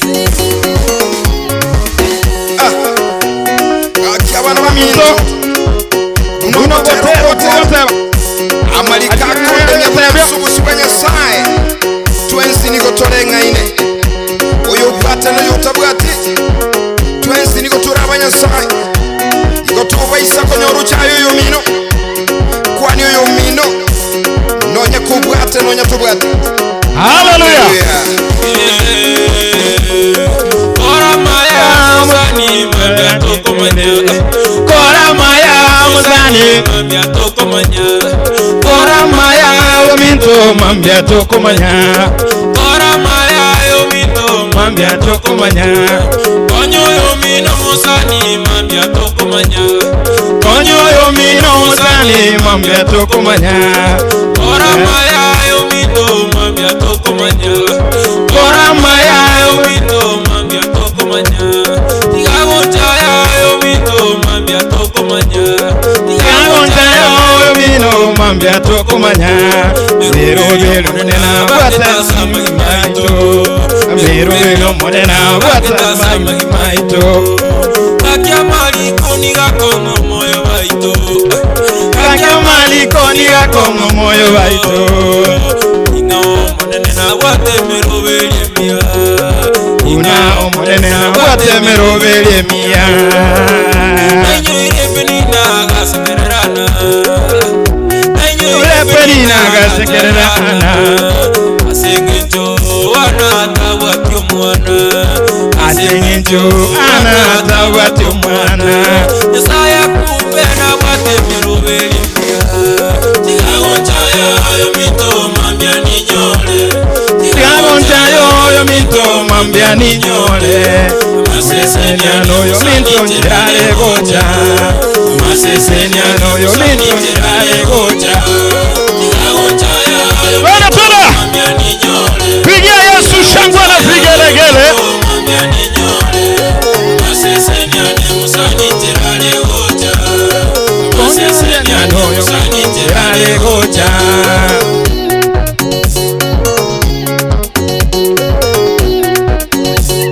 minunga maseseni arencherare gocha lero na banda atuale lakini ankyo titwara. Haleluya.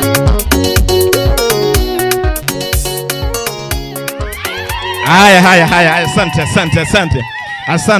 asante. Tushukuru Mungu kwa shangwe na vigeregere. Amina. Sasa maandiko yanasema usicheke mwenzako.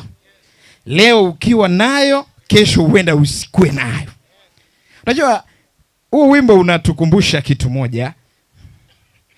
Mwimbaji wa wimbo akiwa ndiye huyo amesimama hapa, anasema Anna na Penina. Mnawajua? Nani alicheka mwingine? Penina alicheka kwa sababu gani? Unajua ni watu wangapi leo hii wanawacheka kwa sababu umeanza chini. Lakini unajua kesho itakuwa namna gani? Nani anajua kwamba leo hii tutaenda kuchanga tununue shamba na kila kitu ishe? Praise the Lord. Amina sana. Mimi naitwa Geoffrey Onsarigo. Wangapi wanatazama Getembe TV na radio? Mimi ni Onsarigo Geoffrey. Nikiwa mmoja wa viongozi wasimamizi wa idara hiyo. Leo tumeona ni vizuri tushiriki pamoja nanyi. Na ama kwa hakika runinga yetu na radio yetu tunapenda kufanya kazi ya Mungu. Ndiposa hii leo tuko live pale kuhakikisha kwamba wa pia Mungu anawapenda. Mungu awabariki sana. Kazi nzuri kwaya, kazi nzuri watumishi wa Mungu, kazi nzuri waimbaji na kila mmoja yako hapa. Pia kazi nzuri wana kichichi hawa Omogwa. Mungu awabariki sana. Kazi yake iendelee. Asante sana. Nyimbo ni nyingi tumeimba, tutakuwa tunaimba baadaye. Mungu awabariki sana. Kwani abantu bamintu chibesa nkoera chire. Kwani abantu bamintu bugima nkoera bole. Haleluya. Karua somo nene bamintu chibesa nkoera chire. Haleluya. Bwana Yesu apewe sifa. Wageni wetu wako njiani. Haleluya. Wageni wetu wako njiani. Dakika kidogo namna hii hata siwezi kupita 15 wako hapa. Amen. Haleluya. Tuvumiliane. Haleluya. Haleluya. Tuko mwangera bageni ya mache gaki. Mwangera bageni bali. Ikawa sisto jirabo ndeta yomoire macho ndeta yomoire program. Bono kinde moto na bongo kuwa na igo. Mwera lialia. Rene bono ntoko batebinga kitoko. Bwana Yesu apewe sifa. Haleluya. Bas tuko na pastor wetu mpendwa naye mpenda sana. Bwana Yesu apewe sifa. Haleluya. Na yeye amefika hapa. Amefika hapa. Haleluya. Onsarigo, najua nimefurahia sana. Onsarigo karanchu asinini. Nyuma ndaraliga nyuma pastor ito. Haleluya. Oyo igaje tagante biga. Tingo kubeka se etibi obego kurandi ororo. No mate tibi ne jwe sarenge gwakanwa. Mumanye tinu moko ramatangazo bosa.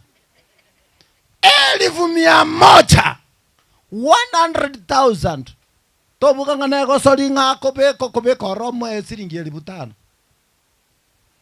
no nyana matangazo babeire bakobeka ejietane timia moja korutua gachagete. Haleluya.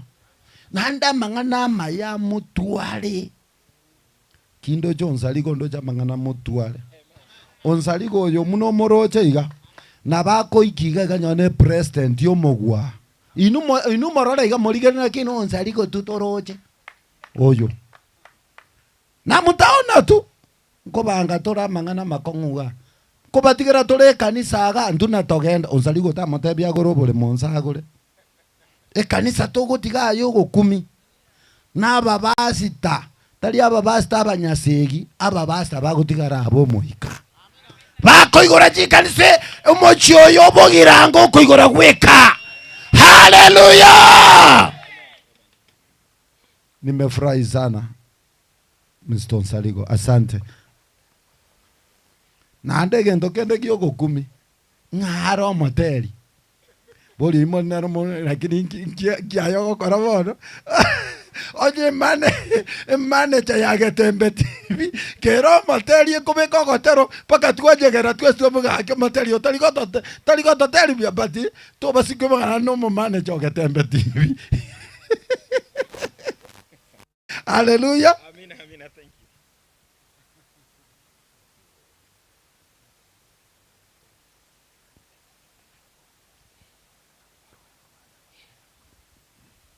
Bwana Yesu apewe sifa. Hallelujah. Ababa stakimo bwata matangasa ndonsipi manager ya Getembe TV noera Getembe TV engimano ekolotiki noera marogobango toramule live. Hallelujah. Bwana Yesu apewe sifa. Hapa tunaangusha serikali kubwa hapa. Tunajua vile tutawaanguza. Ni rahisi. Amen. So tuko na Pastor Ombati is our one of our pastors kutoka Kisii, na yeye ako pamoja na sisi, na tena yeye tutampatia nafasi moja. Ni mwimbaji mzuri, nyimbo zako umesikia Kenya mzima, ya Kiswahili, ya Kisungu. Maana nampatia nafasi hiyo, atatusalimia tena aweke wimbo hiyo moja fire. Wageni wakikuja hatutapata nafasi ama hatapata nafasi. Haleluya. Ni wangapi wanataka kusikisha pastor wetu anapokuja Ombati? Bwana Yesu apewe sifa. Hebu tupigie makofi anapokuja. Aya, amina. Amina. Mambo iko sawa sawa.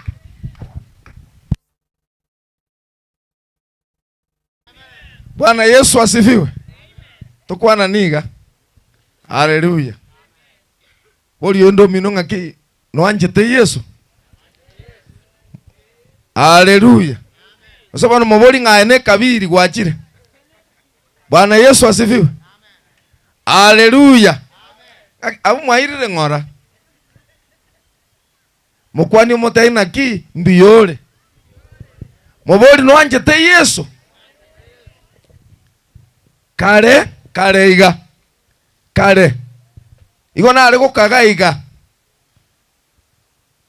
Inga abantu bari babwate kibesa batenengete na uboka Yesu anjete. Bwana Yesu asifiwe. Lakini ngaja kanyora nganonya numutaka Yesu nakorteki na mwanjete. Bwana Yesu asifiwe sana. Pastor Mayole, huyu ni rafiki yangu sana. Aindo maana bwa mangana. Mayole tabwa tinda mwamu. Tinkwana igo mongino yachi kumoita. Bwana Yesu asifiwe sana. Pigia Yesu makofi mazuri. Jena wako nyoralie tao ni huyo Minto Nsaligo. Na wako ntenga Pastor Ngayole. Na mtatata noondega. Onte binchuko cho hoteli gete. Toragere. Mayora bwatu bwanjani bwa kipekee. Ogore ngoko. Maya tuabutura na iga twali ngora ntenga tugaturaharia. Bwana Yesu. Bwana Yesu asifiwe sana. Haleluya.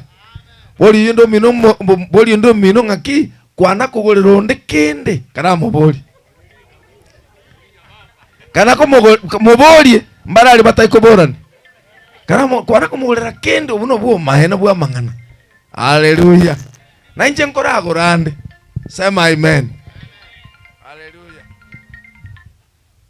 Na agokire sana. Na obo maene nje nkora rokana ase TV. No nya Citizen asaba kombwata sana aterire igo. Nandiri kona koba na acha ngatigaba norekana ase TV.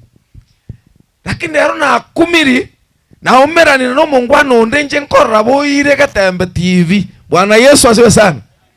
Na wonko morora boire.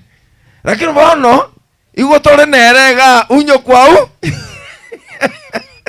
Bwana Yesu asiwe sana. Tole nere unyo kwao. No maete ninki. Yesu alikolino bwato bwa mwambo kingumbu. Sema amen. Yesu tare gutara machi minga amboke. Usaba no pastor Baminto. Bishop Minto Mbiyamono. Mama Bishop wetu. Nashukuru sana. Mama Pastor Mayore. Mpendo wetu pastor wetu. Ninashukuru sana maana tuko pamoja na nyinyi. Bwana Yesu asifiwe sana. Inubano ntora baina ba pastor Baminto nutigana rabatiga. Bono ingana ndira aligiya. Pastor Mayoro uchire uchiari. Onsarigo ntori kumotiga igako muno bwato togotacha paka totambuke. Haleluya. Bwana Yesu asifiwe sana. Tinko nyara goika Mombasa. Lakini ndandi omuntu Mombasa ondori. Wetera ngo. Pigia Yesu makofi mazuri bwana. Abande bara amanya use bande bara abe mbai gwa nkingo teba. Bwana Yesu asiwe sana. Oyo mintoma yara gatanga osaliga matete ngara ndia setibi. Nanda teba ngakaranti gake. Njengo tarande mayore koti. Ngendo ndana gerige songo kerikiane mbwategeke Amerika wararenga muntu nakarari ne Roma yetu korandia. Haleluya. Bwana Yesu asiwe sana. Nyasa utunigarumia. Tigatore toko tero komo. Aliande yeke gusi. Esi miyane yale kuang. Ono tigatobeke kulikoro. Sema amen. Bwana Yesu asiwe sana. Tima itiko so oyero tele.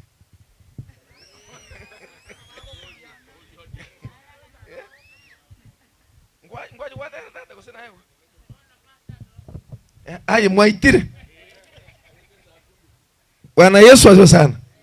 Bwana Yesu asifiwe.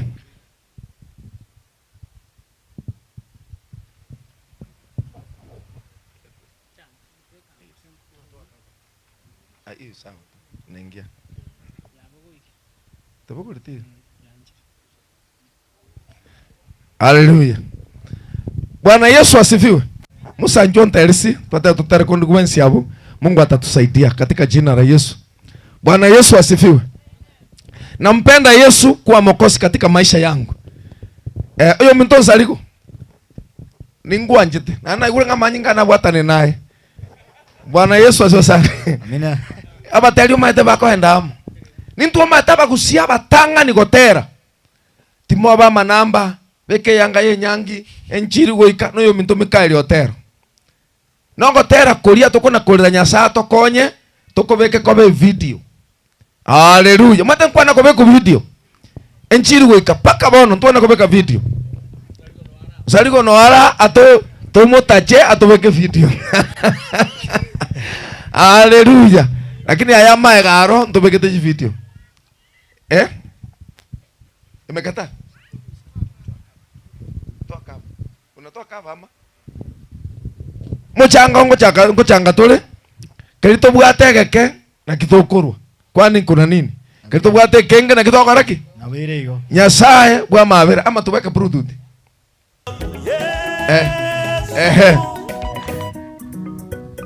Haleluya. Wacha tulete hiyo ni yetu. Mungu atubariki. Tupatie sauti.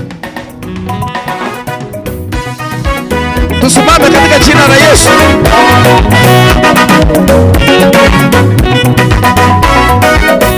Makofi ya juu. Tupige hivi.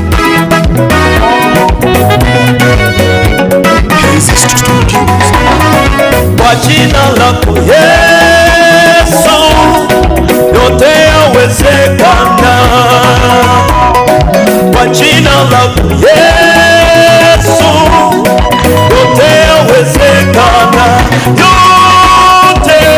jina lako Yesu, yote yawezekana.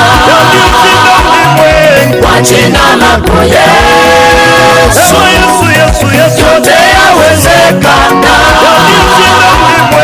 Kwa jina lako Yesu, yote yawezekana.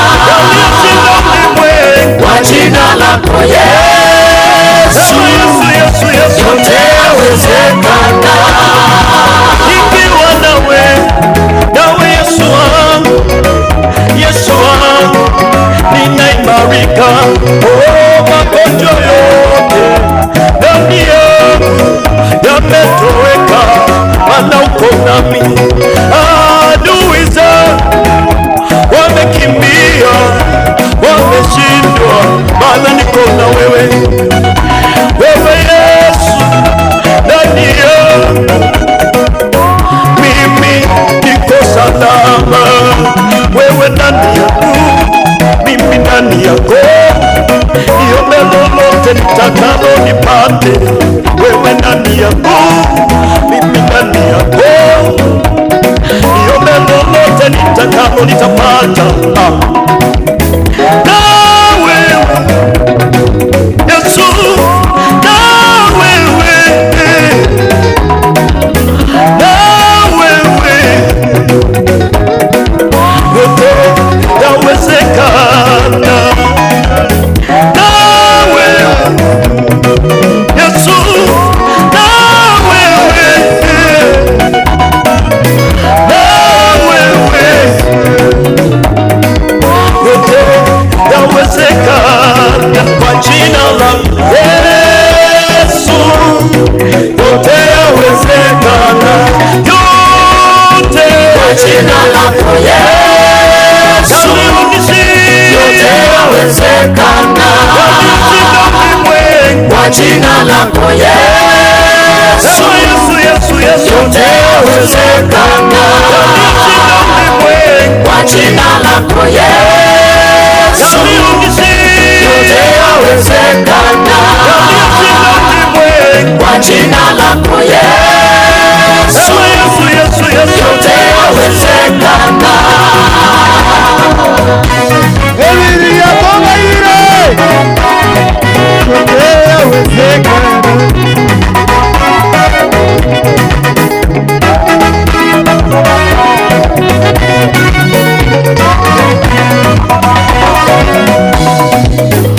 Unayelialia, unayekata tamaa, unayevunjika moyo, usikate tamaa. Kwa Yesu yawezekana. Uliye kitandani, uliyedharauliwa, hayo tu ni mapito. Kwa Yesu yawezekana. Usife moyo, usikate tamaa, hayo ni mapito tu. Kwa Yesu yawezekana. Kwa jina la Yesu yote yawezekana. Kwa jina la Yesu yote yawezekana. Kwa jina lake Yesu, jina lake Yesu yote yawezekana. Kwa jina lake Yesu yote yawezekana. Yote twende ni mapito. Kwa Yesu yawezekana. Inuka mama, simama ewe mzee, jitie nguvu, utukufu umekushukia. Inuka kijana, simama mtoto, jitie nguvu, Sema yule. jina la Yesu yote yawezekana. Kwa jina lake, kwa jina la Yesu yote yawezekana. Amen. Bwana Yesu asifiwe. Bwana Yesu.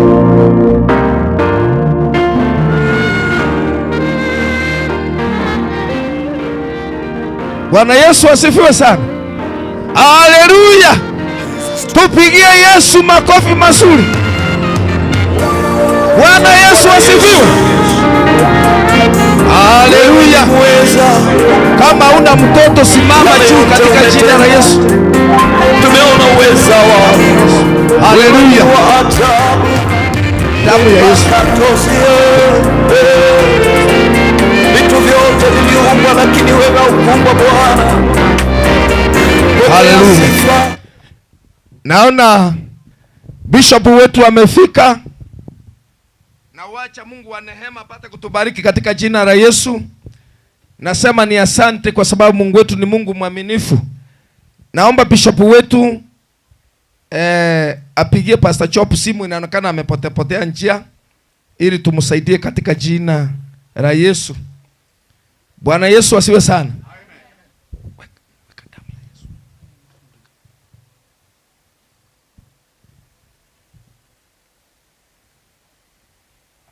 Bwana Yesu asifiwe. Nataka kuleta tu wimbo moja kidogo hivi. Mungu wa neema apate kutubariki katika jina la Yesu. Tena umeenda nyingine.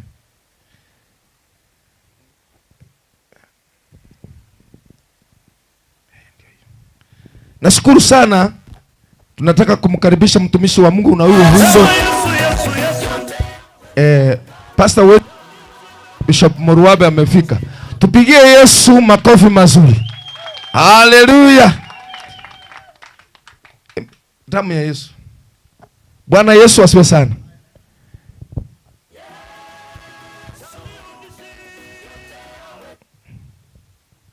Hiyo iko rahisi hivyo.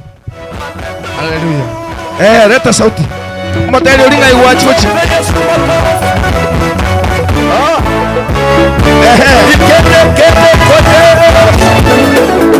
Tupige Yesu makofi mazuri. Wanakwaya mumeenda wapi? Ya Yesu. Ya Yesu.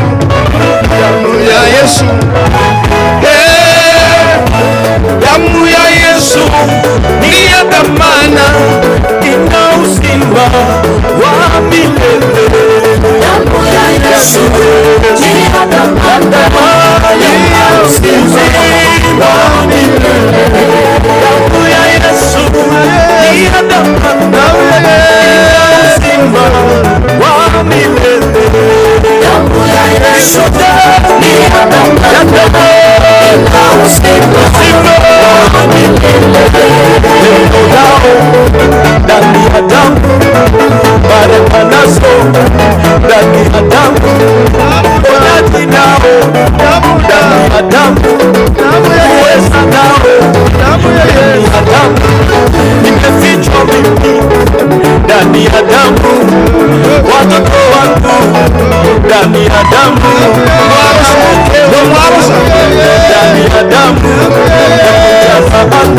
ndani ya Yesu ya magonjwa, ndani ya Yesu yainua wanyonge, ndani ya Yesu inabadilisha, ndani ya Yesu damu ya Yesu, damu ya Yesu ni ya dhamana, ina uzima wa milele. Damu ya Yesu ni ya dhamana, ina uzima wa milele. Damu ya Yesu ni ya dhamana, ina uzima wa milele. Nikete kwa Yesu.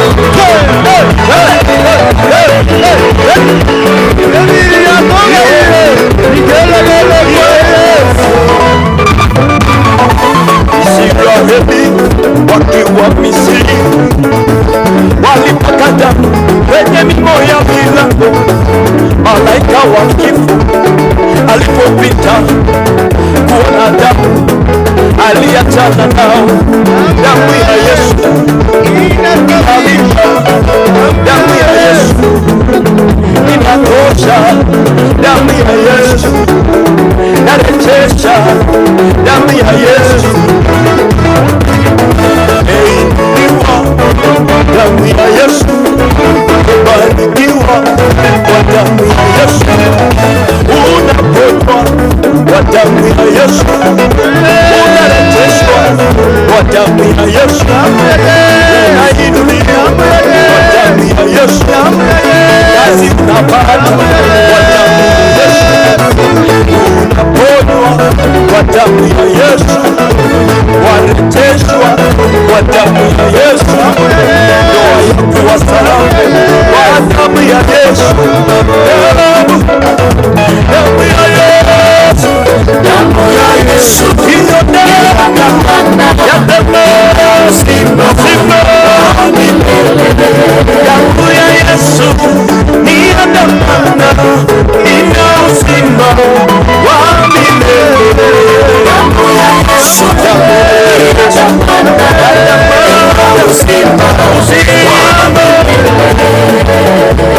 damu hiyo sio dhabihu ya wanyama, sio ng'ombe, sio mbuzi, sio kuku. Damu hiyo ya Yesu, hiyo damu ya Yesu inalinda, hiyo damu ya Yesu inalinda, hiyo damu ya Yesu inatunza vigelegele kwa Yesu. Tuimbe mikono, ampe Yesu vigelegele kwa Yesu. Anywa damu ya Yesu hawezi ona mauti. Anywa damu ya Yesu pata uzima. Yesu akasema, nywaye damu yangu naye mwili wangu na uzima. Samani damu ya Yesu, damu inasamehewa, damu ya Yesu, damu ya Yesu, damu ya Yesu, damu ya Yesu inayo nguvu, damu ya Yesu inapanda na uzima. Damu ya Yesu ni ya dhamana, ina uzima wa milele. Damu ya Yesu ni ya dhamana, ina uzima wa milele. Damu ya Yesu ni ya dhamana, ina uzima wa milele. Damu ya Yesu ni ya dhamana, ina uzima wa milele. Damu ya Yesu ni ya dhamana, ina uzima wa milele. Damu ya Yesu ni ya dhamana, ina uzima wa milele.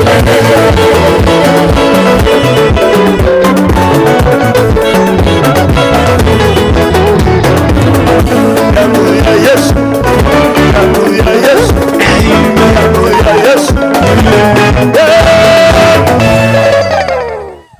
Amen. Tupigie Yesu wetu makofi mazuri. Onye toi wakenda chinkobi gona nenda mwamu bwate. Toakere tata chinkobi chingia. Bwana Yesu asifiwe. Nasema ni asante kwa sababu tumekucha katika kanisa la Omogwa. Mungu wa neema apate kuwabariki na apate kuwadumisha kwa kila jambo katika jina la Yesu. Bwana Yesu apewe sifa. Tumefikia wakati tunataka kuanza mchango wetu na mgeni wetu wa heshima amefika. Bwana Yesu asiwe sana.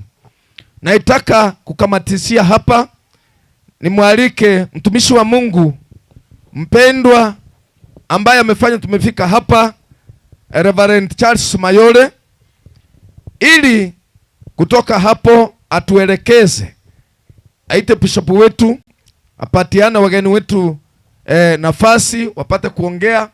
Kutoka hapo tuanze mchango katika jina la Yesu. Mchango, mgeni wetu wa heshima amefanya michango siku nyingi. Hatuchukui muda sana.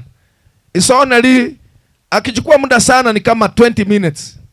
Na tumemaliza kutoa mchango wetu. Bwana Yesu asifiwe sana. Kwa hivyo kwa heshima kubwa nataka tupigie Reverend wetu Mayore makofi anaposimama tunapoanza kutoka hapa. Pigia Yesu makofi mazuri. Amen. Thank you Pastor Umbati. Mungu wa amani akubariki sana. Bwana Yesu apewe sifa. Tunaye wageni wamekuja tu nyuma kidogo. Kabla sijaalika mtumishi wa Mungu kwa ajili ya kutubariki kwa dakika kidogo, na pia akaweza kutubariki kwa sababu ya mchango.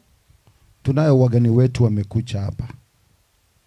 Nataka kuona Eva Murioki. Ako wapi? Ndio huyu. Hiyo nimesema kwa ufupi. Eva, kuja tusalimie.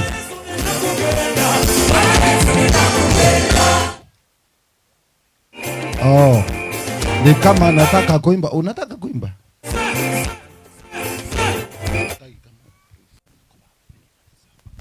Bwana Yesu asifiwe kanisa. Yesu abakwe. Kwani oyo mino motebiri tukoliri ndero. Onye tali lero na inde ndigo indikayo linde. Naitwa Atafos Morioki, hapa ni nyumbani. Reverend Mayore ni rafiki yangu, tulikutana na yeye siku moja na tumekuwa marafiki sasa. Sasa unaponunua ploti na kuchenga kanisa la Mungu, Reverend Mayore, pia usituachie kanisa peke yake. Waache watu ambao watalinda nyumba ya Bwana. Amen. Tumepitia mikono migumu, hatutaki tena kuishi huo uchungu. Amen. Pastor Tingo kole la wa sengenje wante everything tera, usentere. Fretie. Wewe ni Mungu. Tende togotera gogotenga ki. Mungu ni Mungu. Na wakati wako ukifika, huo ni wakati wa Mungu ambao ulikuwa umepangiwa na Mungu umefika. Amen.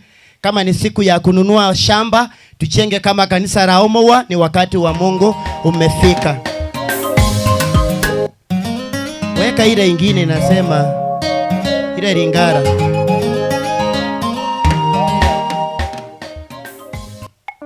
Hiyo. Amen. Hatuna haraka sana. Rita Production. Wewe ni Mungu hakuna wakufanana nawe. Wewe ni Mungu hakuna wakufanana nawe. Wewe ni Mungu hakuna wakufanana nawe. Wewe ni Mungu hakuna wakufanana nawe. Unaweza mambo yote, hakuna mwingine kama wewe. Wewe ni Mungu hakuna wakufanana nawe. Unaweza mambo yote, hakuna kama wewe. Ni Mungu hakuna wakufanana nawe.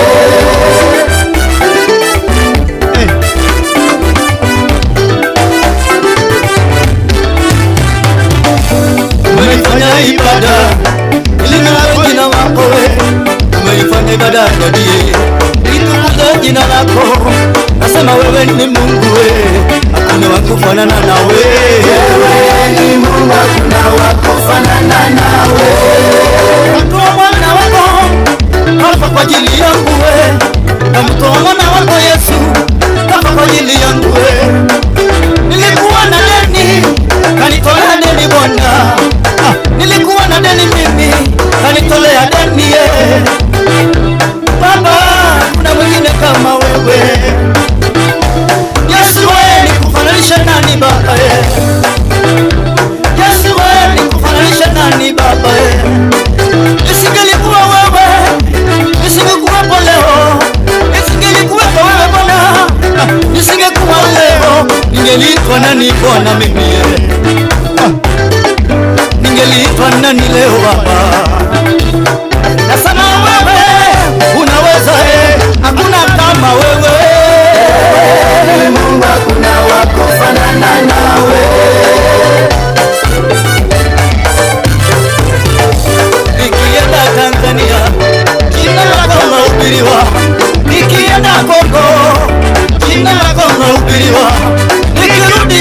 Kenya, jina lako lahubiriwe.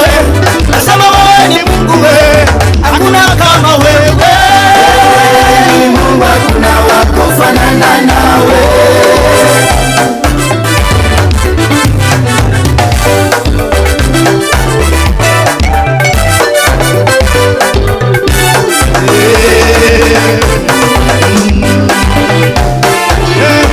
Weka mikono juu. Hakuna mwingine kama wewe, hakuna mwingine kama wewe,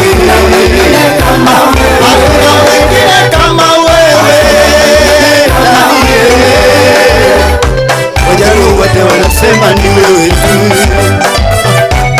Wakisii wanasema ni wewe Bwana, Waluhya wote wanasema ni wewe, Wasomali wote wamekubali ni wewe.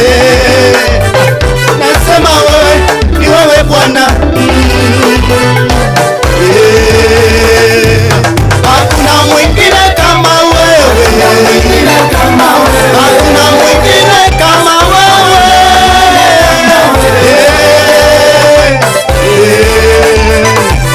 hakuna mwingine kama wewe, hakuna mwingine kama wewe, kama wewe.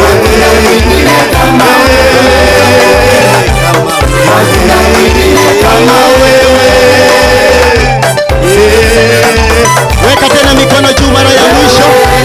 Sema wewe ni Mungu, hakuna wa kufananisha na wewe. Wewe ni Mungu, hakuna wa kufanana nawe. Vigeregere kwa Bwana. Makofi ya juu. Twende.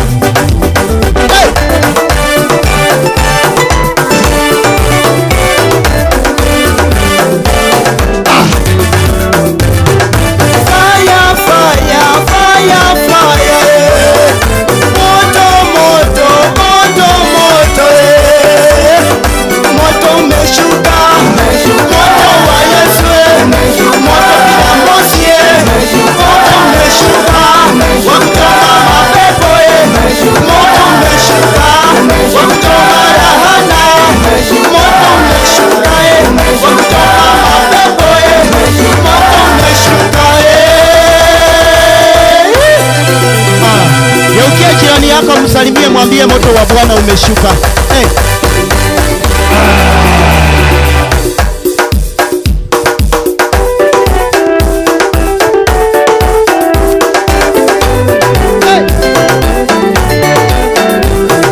Anatawala, Masiya Yesu, anatawala, anatawala, Jehova Yesu, anatawala, anatawala, Masiya Yesu, anatawala, anatawala, Mkombozi wetu, anatawala, anatawala, Mkombozi wetu, anatawala, anatawala, Masiya wetu, anatawala, anatawala, anatawala,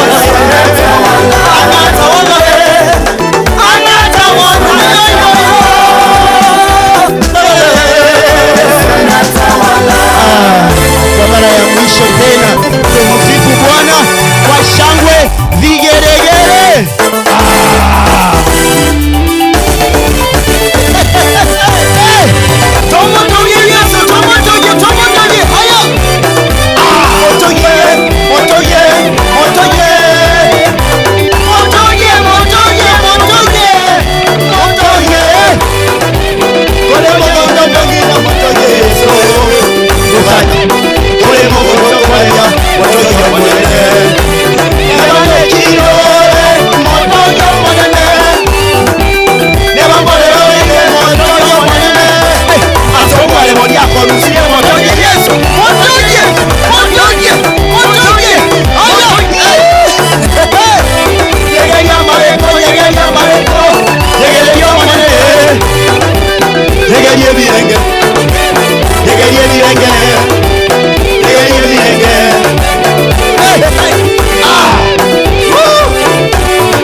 motoye Yesu, motoye omonene. Kama ni sawa sema sawa. Abantu bamitonya kere buya tebere buya. Haleluya. Tuchenge kanisa ama tusichenge? Amen. Buya mono morandi. Tumwakere chinko bichingi ya. Haleluya. Ambia mwenzako tunaendelea vizuri. Bwana Yesu apewe sifa. Niomba kanisa letu la Omogwa likaweze kukucha mbele, maana ndio hata wageni wetu wachue ya kwamba ili ndilo kanisa tumekuja kusaidia. Amen. Bwana Yesu apewe sifa. Kwa hivyo wale pendwa wa mama wa Omogwa, kucha mbele. Kucha mbele. Wimbo mmoja tu. Amen. Wengine ni lanji wameenda. Kucheni mbele. Kucheni mbele. Tuweke wimbo mmoja tu namna hii, alafu tukaribishe our bishop akaweze kukaribisha our feasters. Amen. Karibu. Karibu sana. Njugocha bono. Njugocha.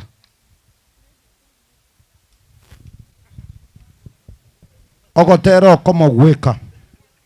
Hii mumeimba hii ya mwisho hii. Hii mumeimba ya mwisho.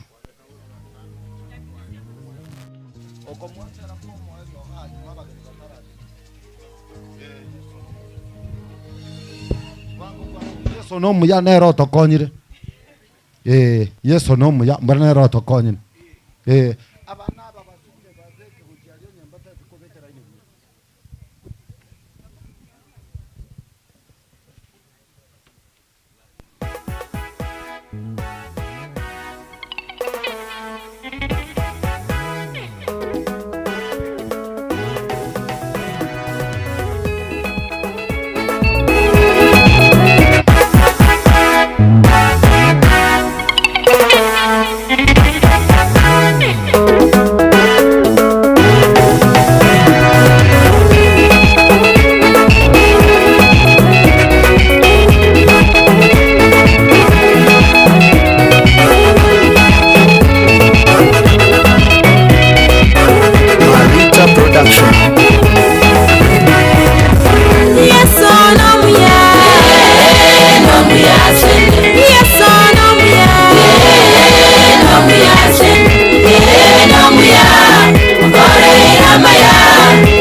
Tuwapigie makofi mazuri. Tuwapigie makofi mazuri.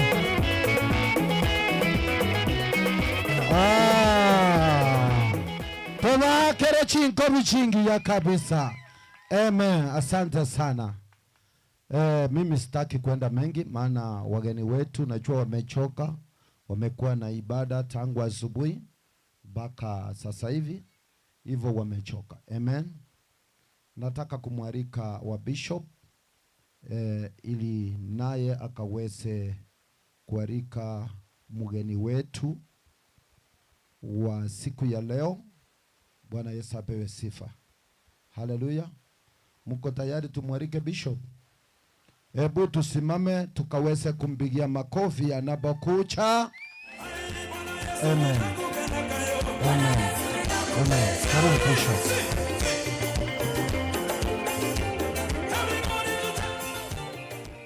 Bwana Yesu asifiwe. Naomba mkae chini tafadhali. Hebu tusalimiane hewani. Mungu awabariki sana. Muda umeenda na tumekaa sana.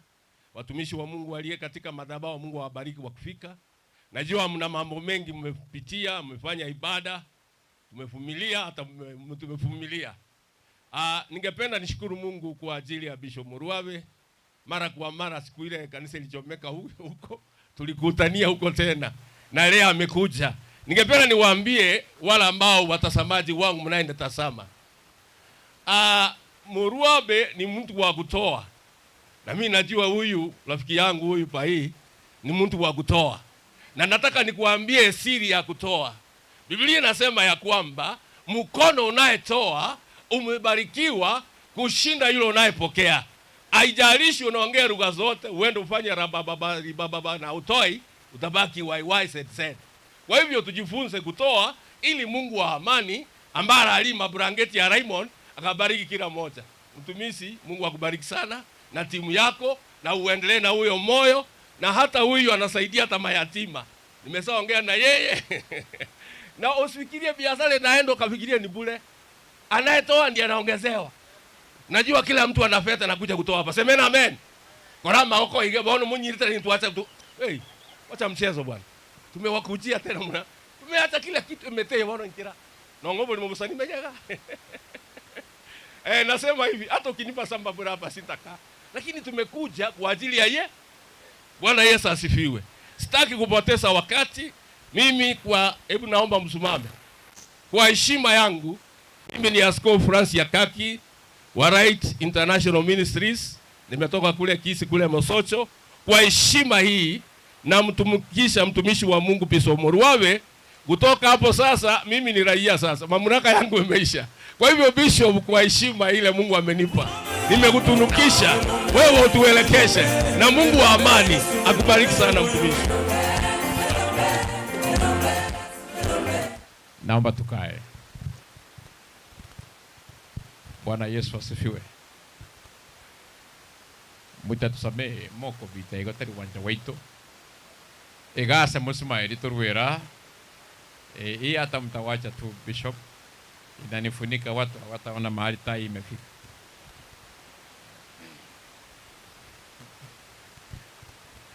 Amen. Sasa nimesikia tokea asubuhi mlikuwa wengi, na leo kanisa, mimi nilikuwa nimekubaliana na wageni wetu waliokuwa kanisani mwetu kwamba tutamaliza saa 6 kamili. Ndio nikimbia hapa nikamwambia Pastor Mayore kwamba nitakuwa hapa saa 6:30. Nikamwambia rafiki yangu kwamba tutakimbia saa 6:30. Lakini hao wageni wakawa wengi, walikuwa wote wa Radio Citizen. Asa wakawa wanapokezana mmoja na mwingine wakamaliza saa 7. Kwa hiyo mtatusamehe, na kama kweli mtatusamehe simpige makofi kwa ishara kwamba tumesamehewa. Orokinga mwatua wiraso waka chingobi na ndeli ya kabere. Ninajua nina muda mfupi sana, nimeambiwa dakika 20, lakini naomba mturuhusu tuchukue dakika 10 badala yake. Asante. Nitaanza kwa kumkaribisha pasta ambaye ametokea Tarime, Tanzania. Awasalimie. Ni pasta wa tawi letu la Tanzania, ndiye anasimamia makanta yetu pale, anaitwa Pasta Festus Moikwape, na pia yeye sio kama mimi, yeye ana wimbo. Ndio wa Tanzania mambo yao ni kuimba na kuimba. Bwana asifiwe. Nina pasta mmoja Mkikuyu alikuwa ameniambia kwamba asante. Nina pasta mmoja Mkikuyu pia ni mtoto wangu wa kiroho. Sasa mimi nilimuuliza kwa ujumbe kama akija Kisii ataimba, akanijibu kwamba nikija nitaiba. Kumbe nitaiba, yani Wakikuyu kumbe kuimba wanaandika kuiba. Mimi nikamjibu nikamwambia wewe usije bwana, unakuja kuiba. Kumbe alikuwa anamaanisha akicha ataimba. Lakini Watanzania wana style yao, wacha pasta awasalimie. Kwa zile dakika 10 tunazo, unaweza kuchukua 3, ikiwezekana uimbe ubariki watu hawa, hata kama wako njaa, pia wako na njaa ya neno. Zote mbili ziko pamoja. Amen. Amen. Bwana asifiwe. Watu wa Mungu tupungiane mkono hivi. Asante sana, nashukuru sana kwa sababu nimefika kwa dadi. Nilikuwa nimekuja pale kunyonya upako. Baada tumemaliza ibada nirudi Tanzania, akaniambia ana marafiki zake upande huu na tuje na yeye. Tumekuja, tumepita, tumefika hapa. Baba anawapenda sana. Amen. Anawapenda sana, lakini nashukuru kwa kazi nzuri ya Mungu inayoendelea mahali hapa.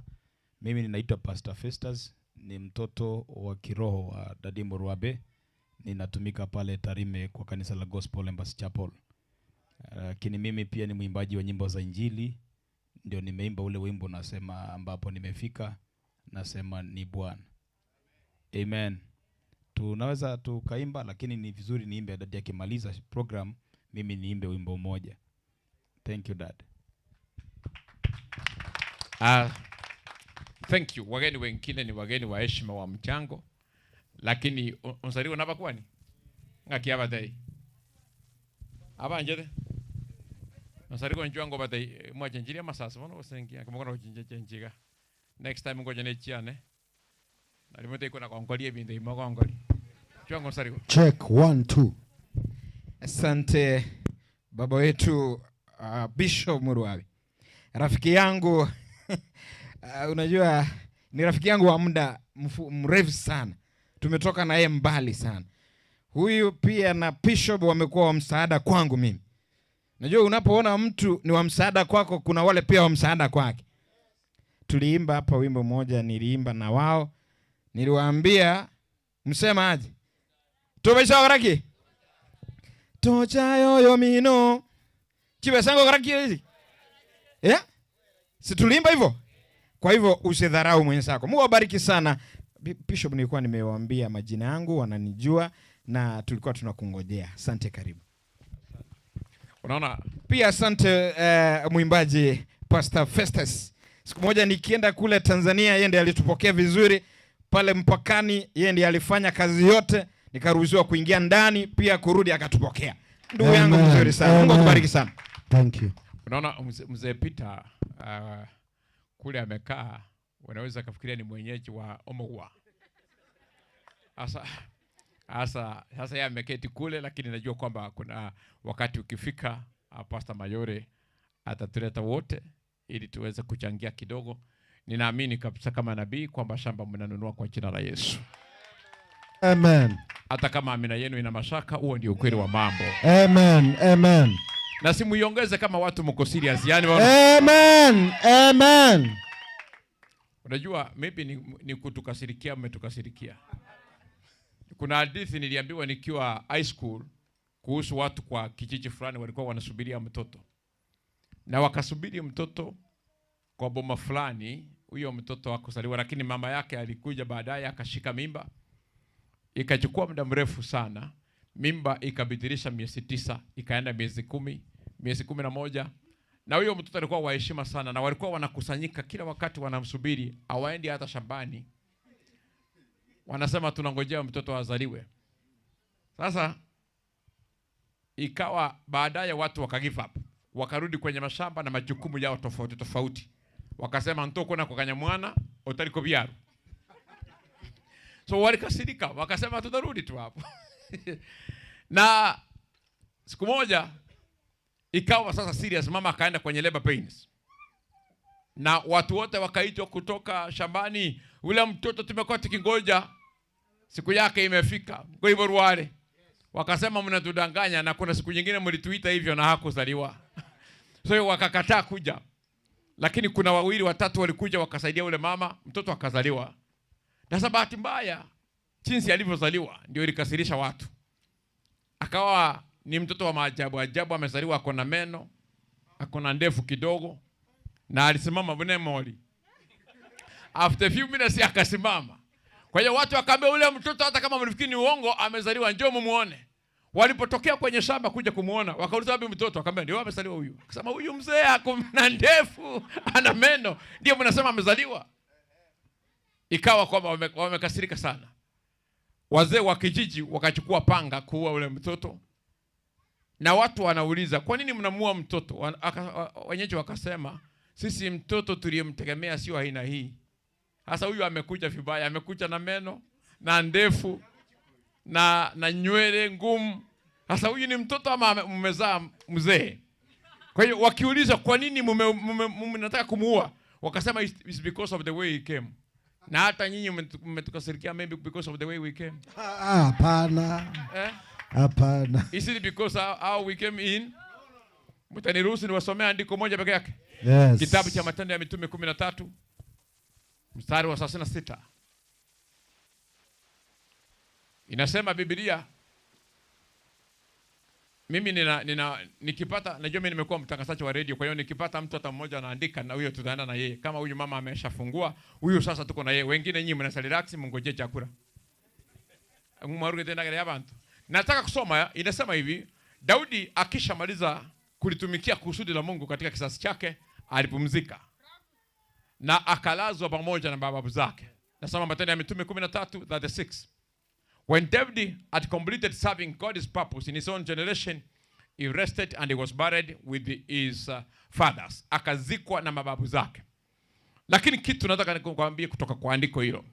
Daudi alikuwa na wake zake, alikuwa na watoto wake, alikuwa na kazi yake ya kufanya kama mfalme, lakini pia alikuwa na kazi ya Mungu. Ukiangalia neighbor hapo, mwambie kazi ni mbili. Kazi ni mbili. Amuna neighbor, kwa ni mko namna gani? Kazi ni mbili. Mwambie kazi ni mbili. Kazi ni mbili. Yako na ya Mungu. Bwana asifiwe.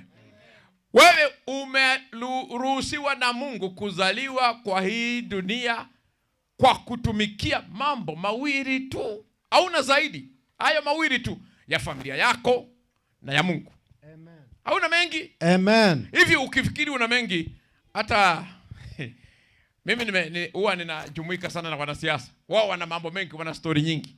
Lakini mimi nilikuja kugundua kwa ufunuo kwamba mambo ni mawili, kazi ni mbili, ya kwangu na ya Mungu. Amen. Lakini hii yako, watu wengi wanakazana kufanya yao. Lakini nataka nikupe siri, yako hautakamilisha, hautaimaliza. Wewe jikaze kumaliza ya Mungu. Kwa maana yako, hata ukisomesha watoto wawe na PhD, hautapewa uzima wa milele kwa hiyo PhD. Hapana. Hakuna siku utaambiwa karibu nyumbani mwanangu, maana umesomesha watoto wako. Hapana. Hata ukimnunulia mkeo gari nzuri kuliko ya mke wangu. Halo. Yes. Ambia neighbor, kuna siku utaondoka. Kuna siku utaondoka. Na hiyo siku utaondoka ndio utajua kama ulimaliza kazi ama hukumaliza. Unajua hapo Daudi alifanya kazi nzuri ya ufalme, akafanya kazi nzuri ya familia yake, baba yake Sulemani akafanya kazi nzuri, lakini andiko alijasema alimaliza kazi ya familia yake vizuri. Linasema alimaliza kulitumikia kusudi la Mungu kwa kizazi chake. Amen. Amen. Amen. Amen. Akakole mirimo yango ya Nyasaye. Hii kazi ya Mungu ndio peke yake utapewa zawadi. Amina. Kiasi reward. Amen. Hii nyingine tunachikaza hapa, ni shamba. unataka mashamba makubwa, nyumba kubwa. Leo tumepita karibu na nyumba yangu, Pastor Festus ameniuliza, dadi, mbona ni kubwa sana? Nikamwambia nilikuwa nimezoea kukaa Dados hoteli, nikaona nijenge nyumba inatoshana hiyo mahali nimezoea. Sema ni kubwa, nimejenga. Hata niliuliza mke wangu, na hii tukimaliza tutafanyia nini?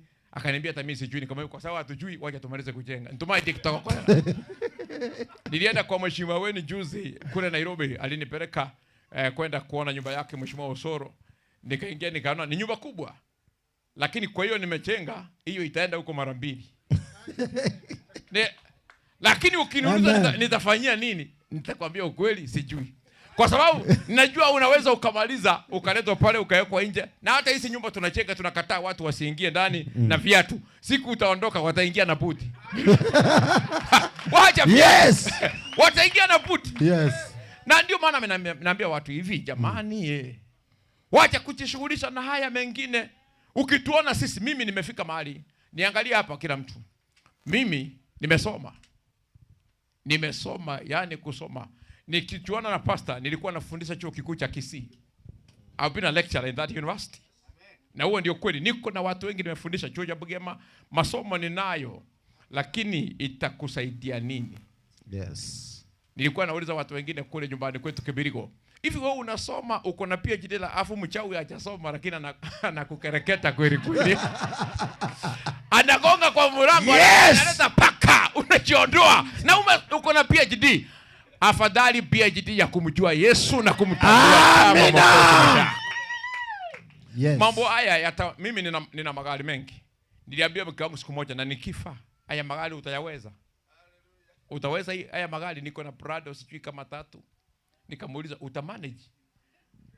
Akaniambia sitakupea, fanya bidii. Fanya bidii. Nikamuuliza wewe, maana kila mtu si anapewa kulingana na ile kazi yako nayo. Nilienda kwa wabunge wengi, hakuna mbunge akona chini ya magari 10. Hata wenu hakuna, ni 10, 13. Uenda kwa mlango utaona. Si mimi nimeenda. Mheshimiwa Rais akona magari 48. Sasa wewe usijisumbue, utapata. Kama uko na wheelbarrow utaimprove. Utaimprove. Biblia inasema Mungu huinua wanyonge kutoka mafumbini, anawaketisha na wafalme. Ni Zaburi 113 mstari wa 7. Bwana asifiwe. Kwa hiyo mimi nikamuuliza mke wangu, utafanyaje? Akaniambia nitamanage. Nikamwambia uongo, utauza hili, next week utauza hili, utasema hili. Na hata kama kuna suti yangu imepaki kwa nyumba bahati mbaya, utatafuta mtu ambaye mapega yake ni kama ya kwangu. Kama ni mhubiri ama yani unakorandelia. Haya mambo mengine yote ni bure. Yes. Mimi nimemfuata Pastor Mayore kwa sababu 2. Ya kwanza ana bidii. Amen. Hiyo ni kweli. Thank you sir. Na ni mtu asiyekufa moyo. Unajoma anajenga.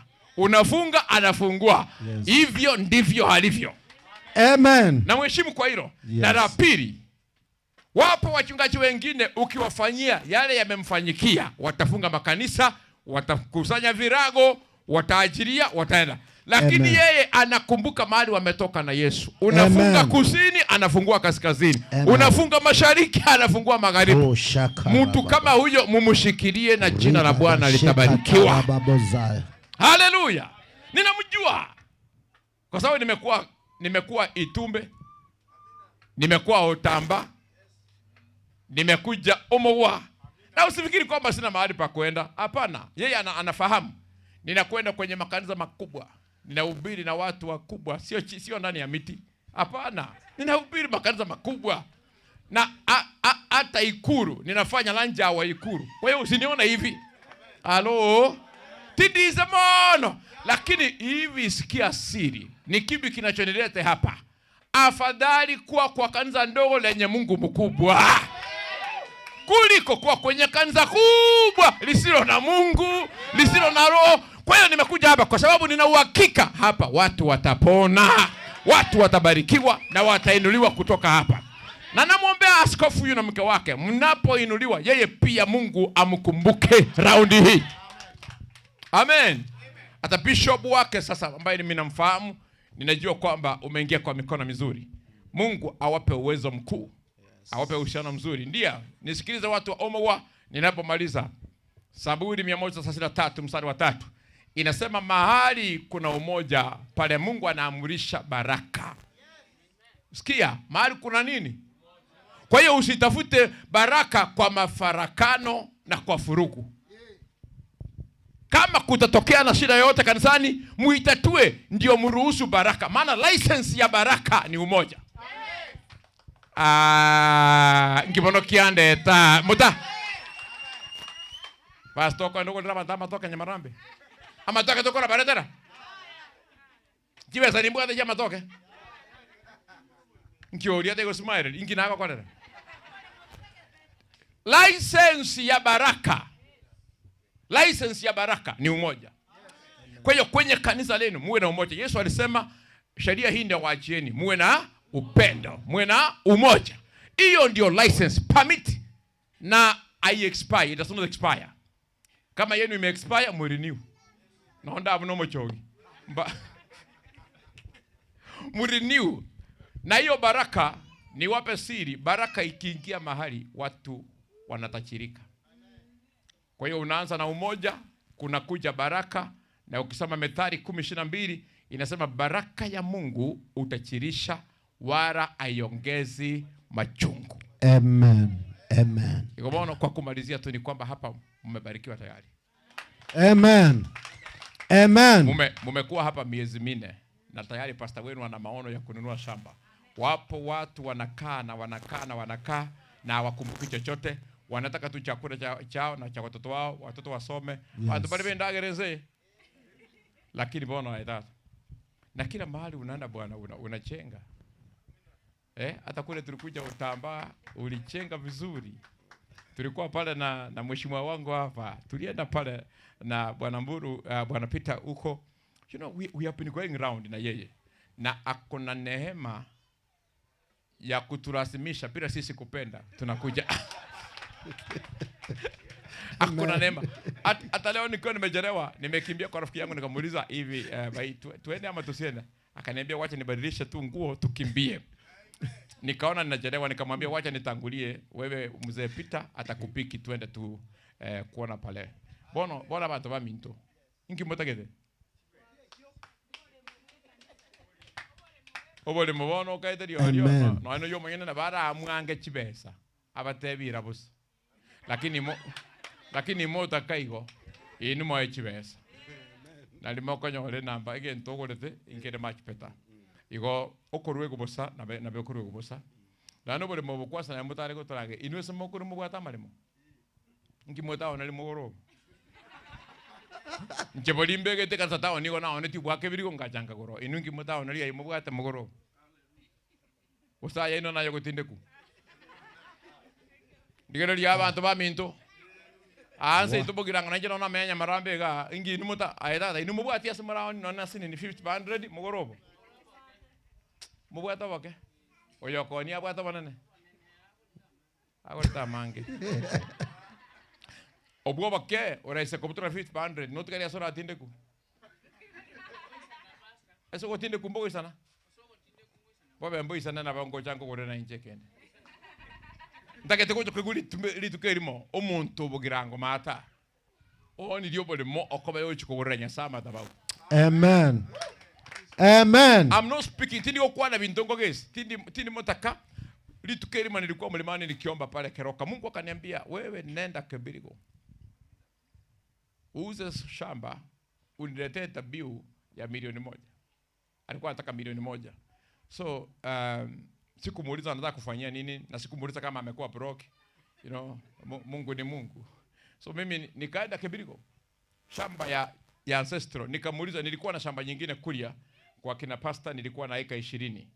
Nikamwambia ndio maana nafanya kilimo. Siniuze hiyo eka 20. Akaniambia bana nataka uende hiyo ya nyumbani. Ancestral. Nikaona sitaki kumpinga Mungu. Nikakwenda Kibirigo, nikakata 50 over 100 ya shamba yangu. Nikapewa 1 million na mtu tulikuwa tunafunza naye pale Kisii University. Nikaleta nikaweka kwenye madhabahu.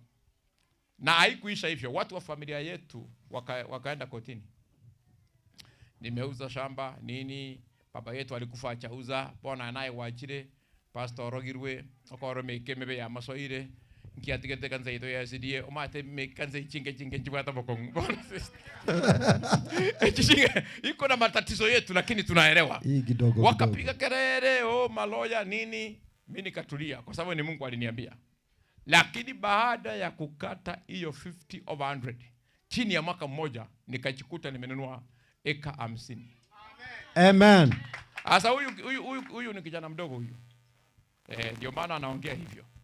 Kwa sababu ukijua Mungu hakuna kile kitakacho kuzuia.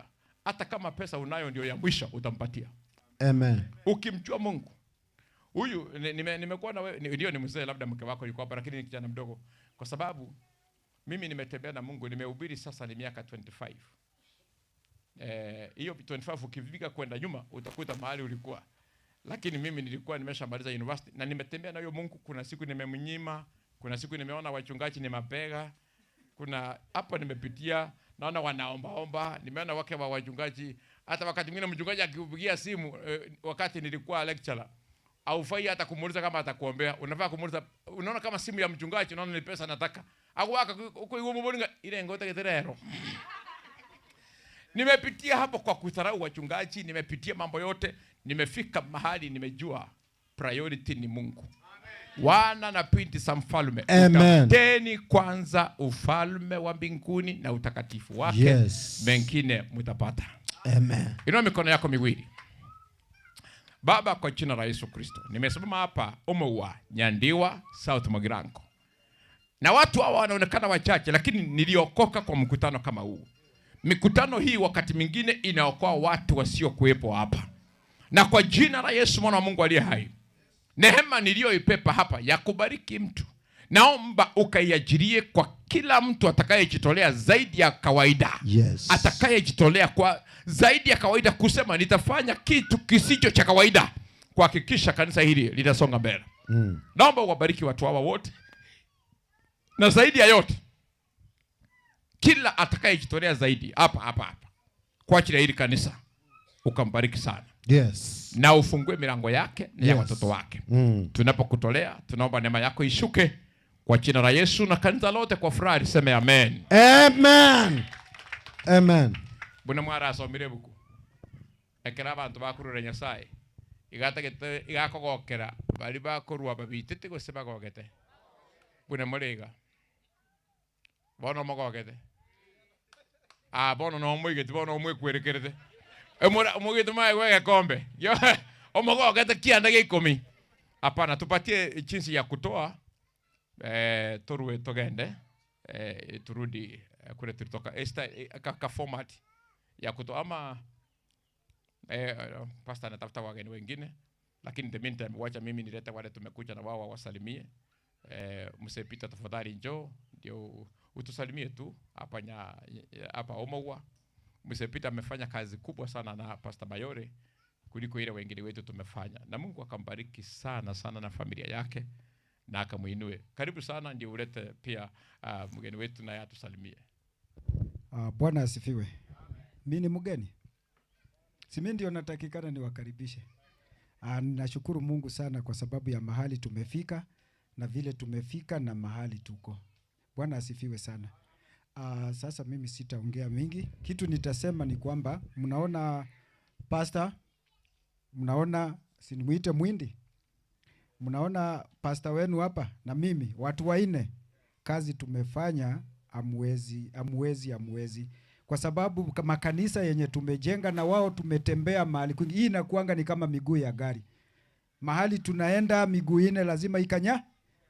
Sasa sisi na mzee Hash tulijaribu tukaweka mabati tukaweka zile vitu zingine, lakini hatungeweza mpaka miguu ine ifanye nini.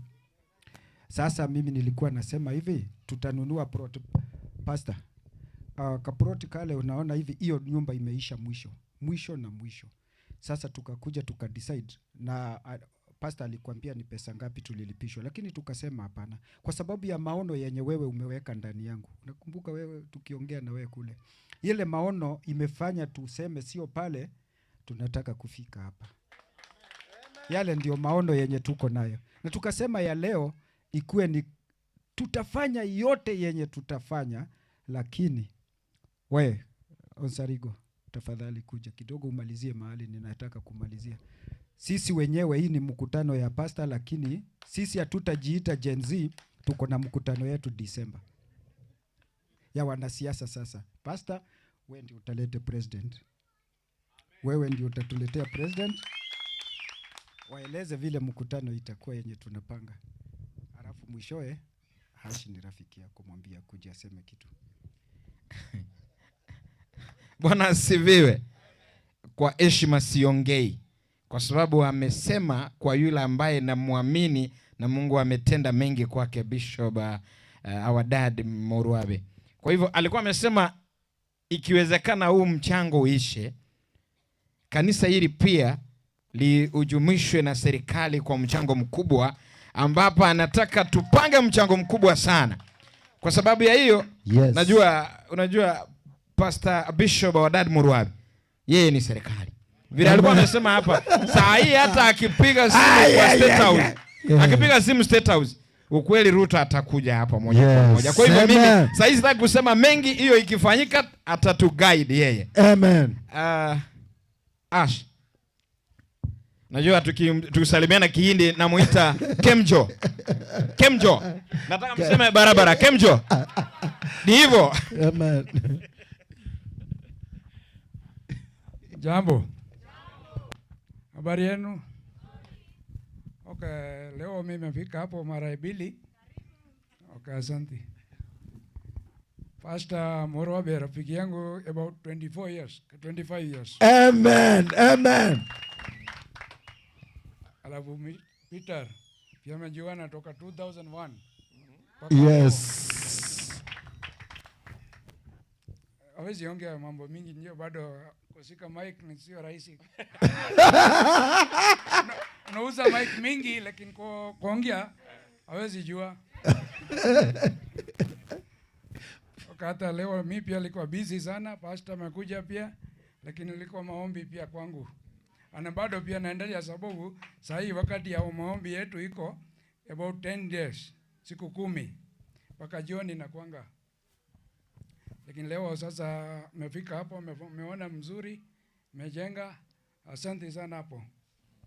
Najaribu kuendelea tu hivyo. Sawa. Apige makofi mazuri jamani. Amen. Karibu sana, unaweza keti sasa tufanye ile mchango kidogo. Mtanisamee, pastor nilikuwa nimesema Mheshimiwa Osoro, tulikuwa tumeongea na yeye akaniambia atanituma hapa. Lakini so far nilikaa kanisani sana, sikuweza kumkumbusha. Naamini nikimkumbusha atarespond, lakini kwa sasa mtusamee sana. Sasa program ni fupi sana. Inche ngokolia. Ndago tochake.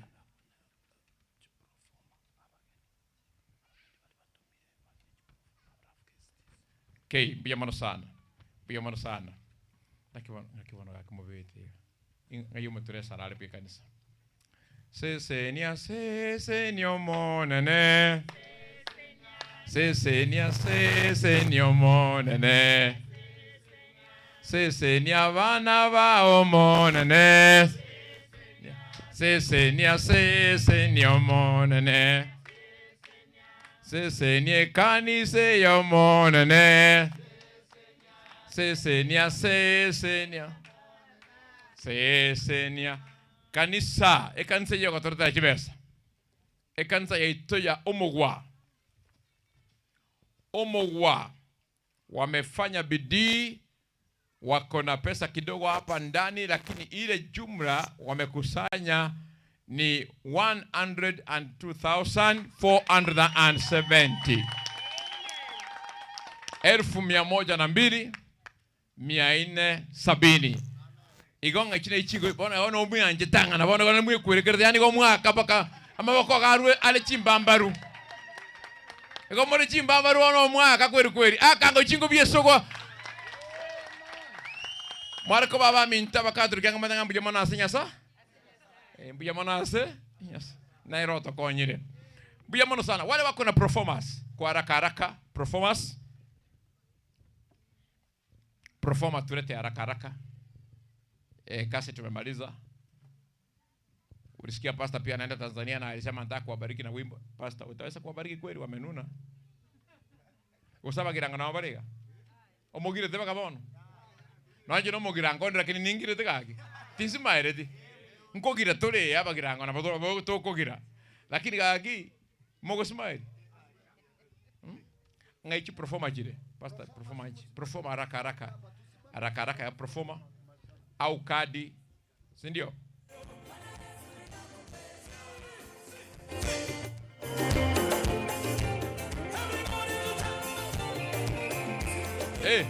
Performa Njio.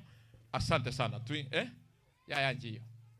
Norangiria abantu binatora bakerangiria kabwire na jirobo. Ma kadi yeruti.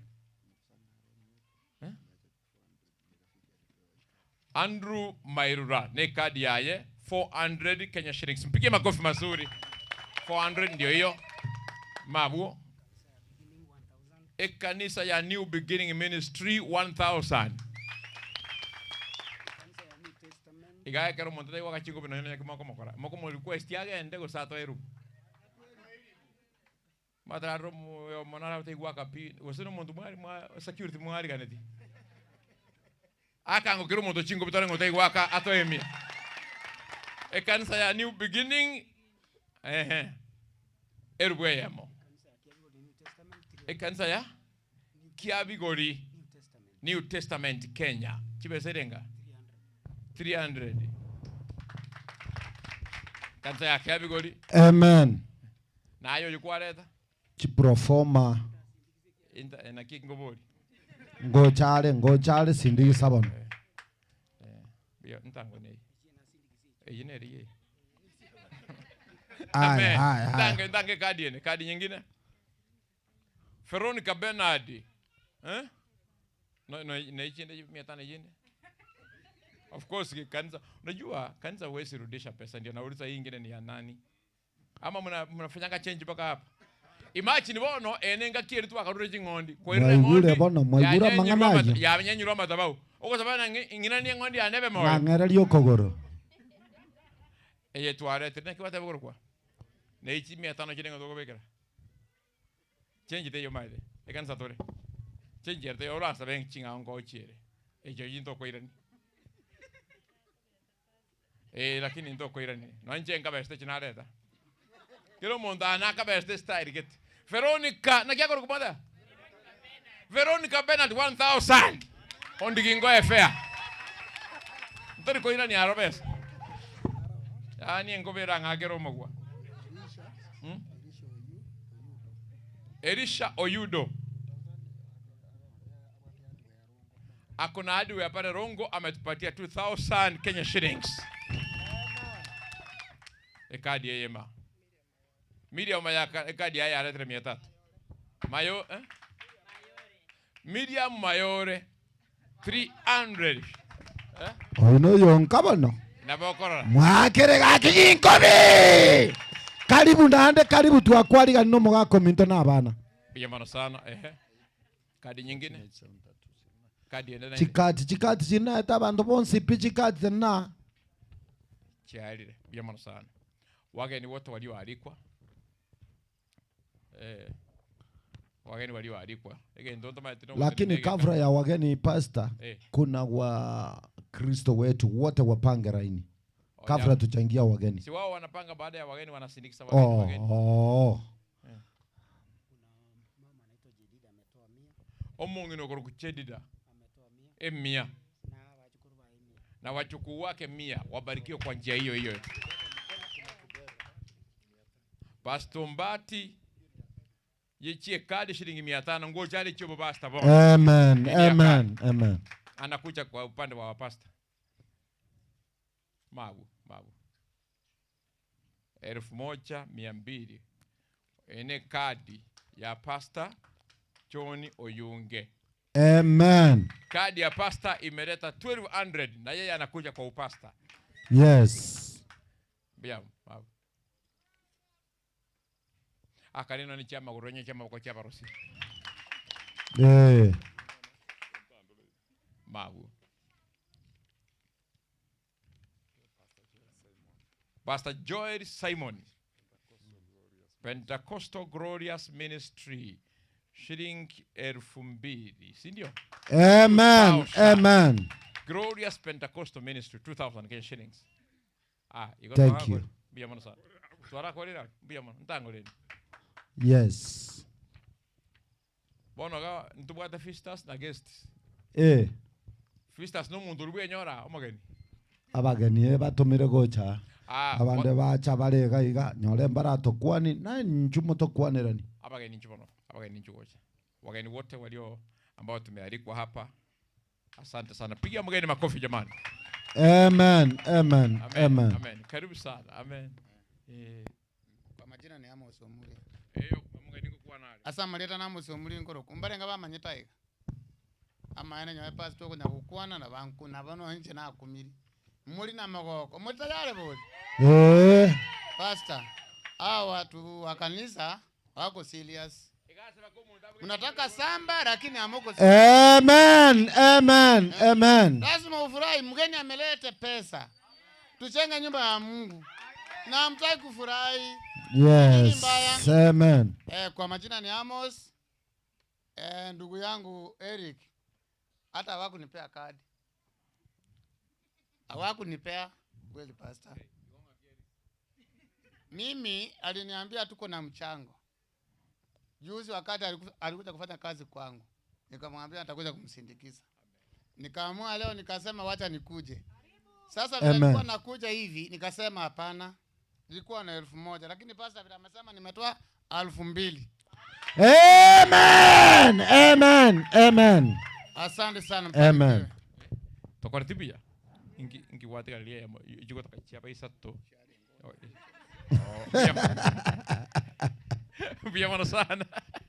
Bwana akubariki sana kwa kufanya kazi ya Mungu. Yes. Na when you work for God, God works for you. Amen. And that's the secret of life. Ukimtumikia Mungu, anakutumikia. I mean, he works for you. Amen. Kuna mgeni mwingine tafadhali? Mgeni onde? Mgeni onde? Asante sana. Can we move on to the guests? Yes. Lakini No, kwanza to the tulisema all church members. All church members. Washiriki wote. Yes. Washiriki wote tusimame hapa. Buga. Kati yeyo mbuya mono. Mabu. Mbuya mono sana. Thank you so much. Washiriki sasa. Nchubona basiriki ya ambacha akeliem. Nataka mwenipea mtihani kidogo. Wale washiriki wako hapa. Wajaribu tu kidogo. Wafikishe 10,000 peke yake saa hii, na mimi nitawaongeza 10,000, lakini kama waleti hiyo ile wataleta nitaongeza hiyo. Asichiwe ikira. Nchubona goja mbabugata ngoja nana bara etabu oba egwetani abo.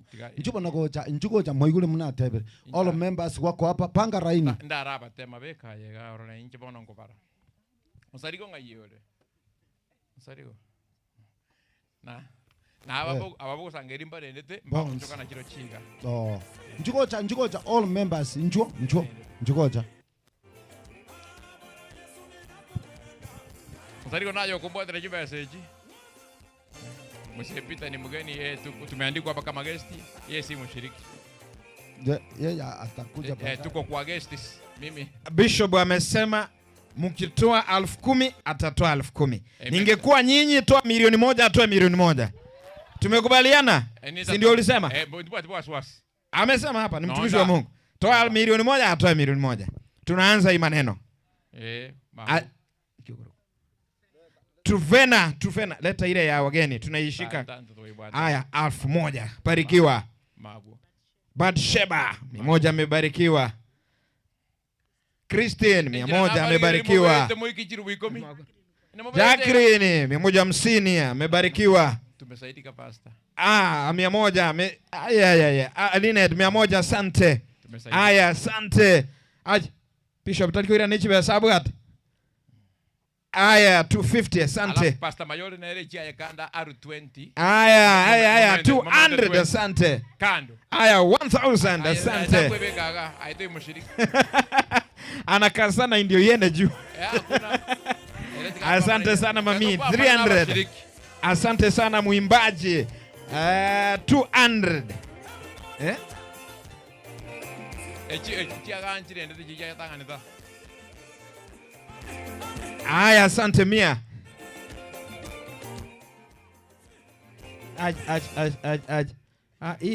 Mlango shikile milioni kwa. Sasa hii sitaambia pastor. Hii pastor wewe siingiza mkono.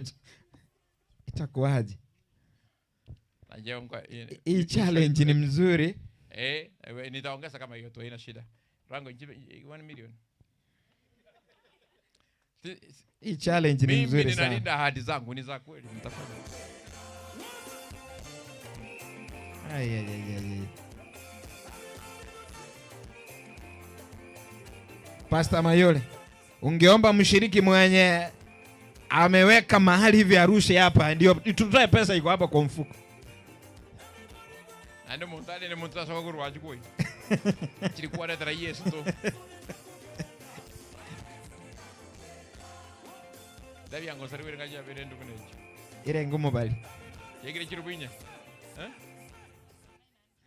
3,900. Hapana pastor. Pastor. Ayo ta shiriki. Pastor hata mimi ngoja nikae mshiriki. Amenifukuza nikae mshiriki pastor. Mwabangete ko. Amekataa kwetu ni mbali. Irenga. Inachibegete kando lakini mwangu. So 4,000. Amelipa deni. Pastor amelipa deni. Pastor. Tumesaidika. Utafika nyumbani. Hii mtego ni mzuri. Najua nilikuwa nafikiria ati mtamaliza hii pesa yangu. Nilikuwa nimeweka kando. Nipime akili hapa. Akichipige makofi kwa kunisaidia. Makofi mazuri kwa kunisaidia. Yes. Mmechoma. Kadu ya guests msepita nafikiri hapa ndio sasa hapa ndio sehemu yetu. Guests wale wa Pastor Mayore na vile msepita alisema kwamba tumeshirikiana tukiwa 4 of us. Kwa hiyo the 4 of us will give something ndio tuondoke hapa. Paka wewe pastor hapa ndio sasa unaingia miguu ina ya gari. Sasa hapa ndio unaingilia. Urusi yangu just speak about jiwa ko rusoma. Kwa rego mpimera andang. Jiwa ko rusili kwa kwa nyama shiriki. Ndikuwa beto mshiriki bikanse. Mo pastor ndia atakoba mshiriki ta. Ndango pastor Joseph. Pastor Mayole makofi kwa pastor wenu jamani.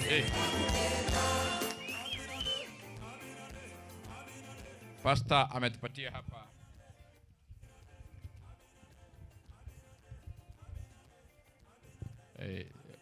intango baberu bwichi biringe maberu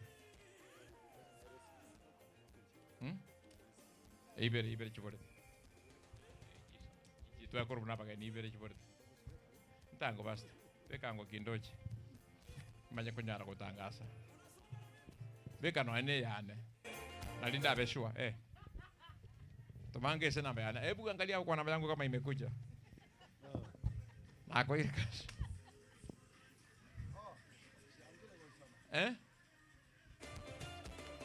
Chisani ya buat na nesta digetiga. Ubune domestic. Sio saben 26.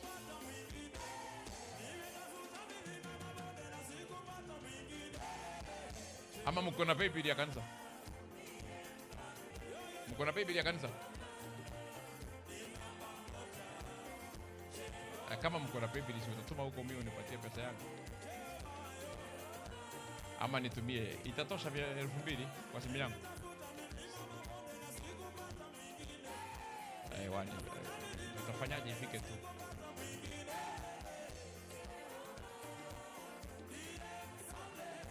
Kwa leo. Tangiru kwa yama yana kwa baba. Kana kwa tumeriwe yama. Sasa 726 pasta. Na mbu yale na korangeru kwa lidana. Kutana naye. Mwana konyo muntu ndega. Dati jike ten turu ndange repeat. Wara tumiri.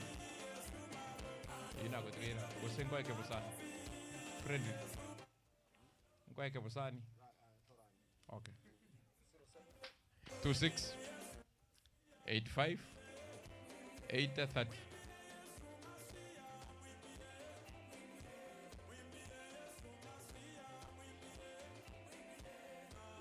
Kama imekuletea China na haina China mheshimiwa nyuma, hiyo sio yangu. Na kialeta.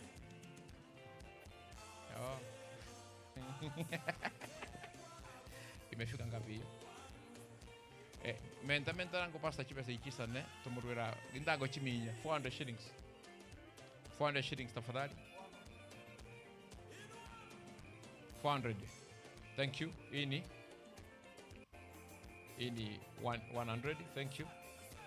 100 nyingine.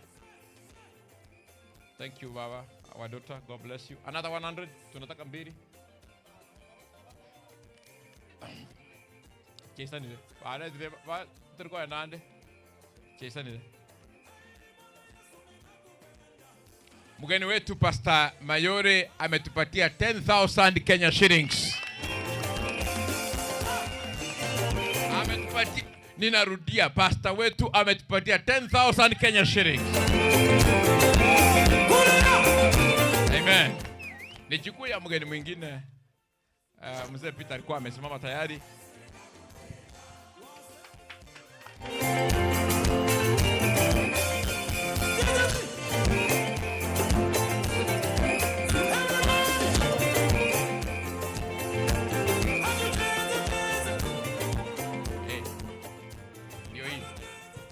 Na vile mlisema ati sisi wageni tunatoa 10 tutafanyaje?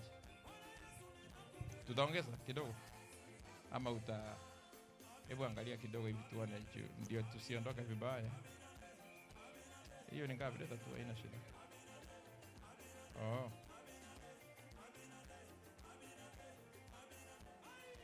Asante sana kwa hiyo moyo ya.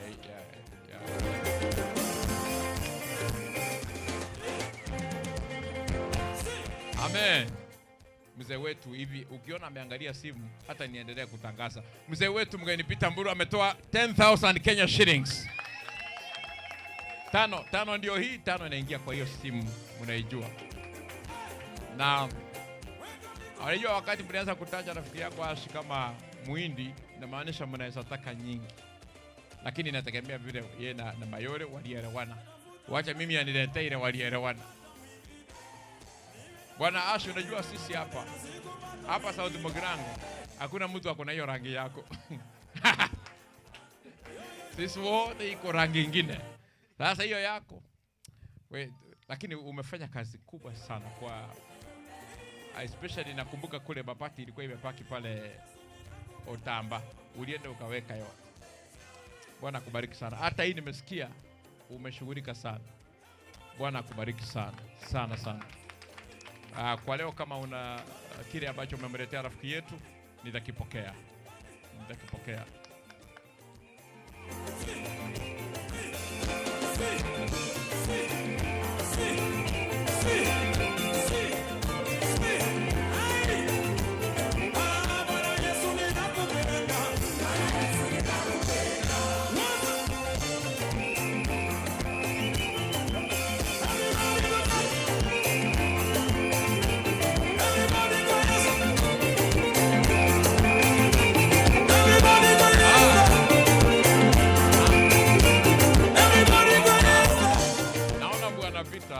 Hiyo pesa badala ya kutuma kwa Biblia ya kanisa ametuma kwa namba yangu, lakini nitamtolea 5,000. Lakini kwanza nitangaze pesa ya rafiki yangu hapa. Unajua wao wako kwenye mwezi wa maombi. Hata leo nimeenda kwa nyumba yake kuomba. Mama akanibia sadaka kidogo, nimeangalia iko 100. Nikauliza rafiki mwingine akaniambia mwezi wao unaendanga namna hiyo. Ametupatia 11,100.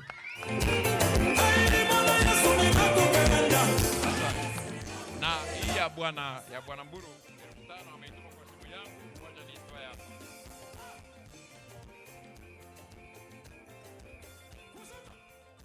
Nilipepa pesa nyingi tukombe hapa haishi. Nimeongeza hiyo 5 ya bwana Mburu.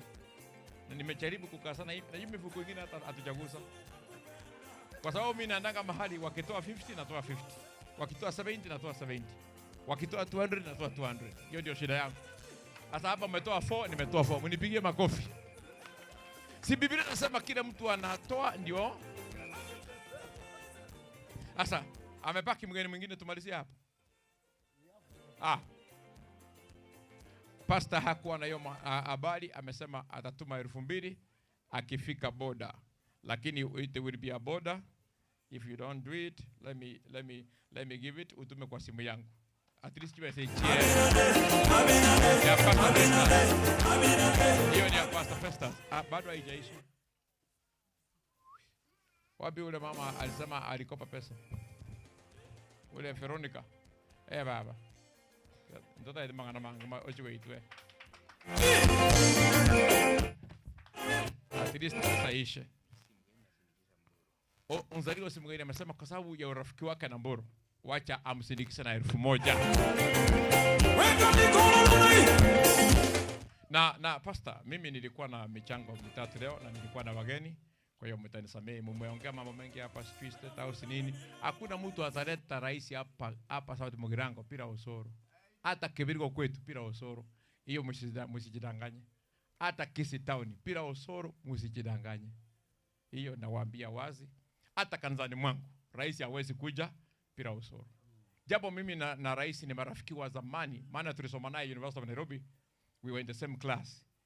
Na pamoja na hiyo, urafiki wao wa kisiasa umekita mizizi. Ukimwona rais amekanyaga Kisii, ujue ni usoro amekubali. Hizo stories zingine zote kwa rais mimi nimeenda mara 15. Usoro acha nipeleka. Lakini hili rais acha Kisii. Usoro. Uone ukweli. Iwe ni Kibirigo, iwe ni Igonga, iwe ni Kenyanya, iwe ni Nyamarambe, hizo stories zingine zote ati nani hizo stories za uongo. Ukiona rais amekuja mwenye amesaini usoro. Kwa hiyo mkitaka rais upande huu, mheshimiwa wenu atamleta. Mheshimiwa wenu ni rafiki yangu. Kako na koira taikura ile president nangochi kusenya ngweta usengochi aliye kona soba abantu bande nagana bakomoreta. Lakini rende nyume president taraja usoro takoraja usema nagaki. Kwa hiyo hata mimi pastor watu wa Citizen walitoa pesa nyingine nilikuwa nayo cash kwa mfuko na mashabiki vile wanafanya. Nimepaki na pesa kidogo, mtanipea namba, nitatuma pale 30,000 ya kusukuma kidogo mwanzie. Tutatuma wapi?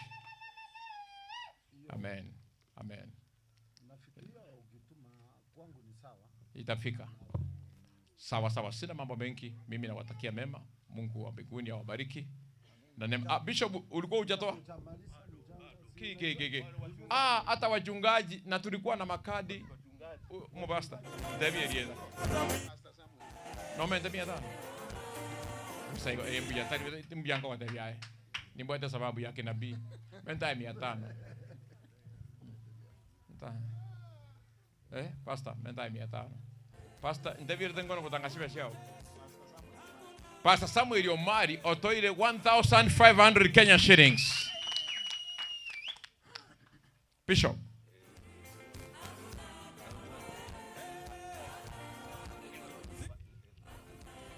Echichire 5.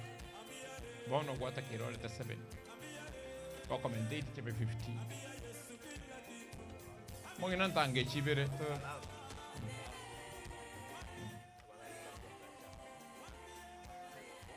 Peka mabokange mono tuwajakire mangana ya barandia muruera na inu.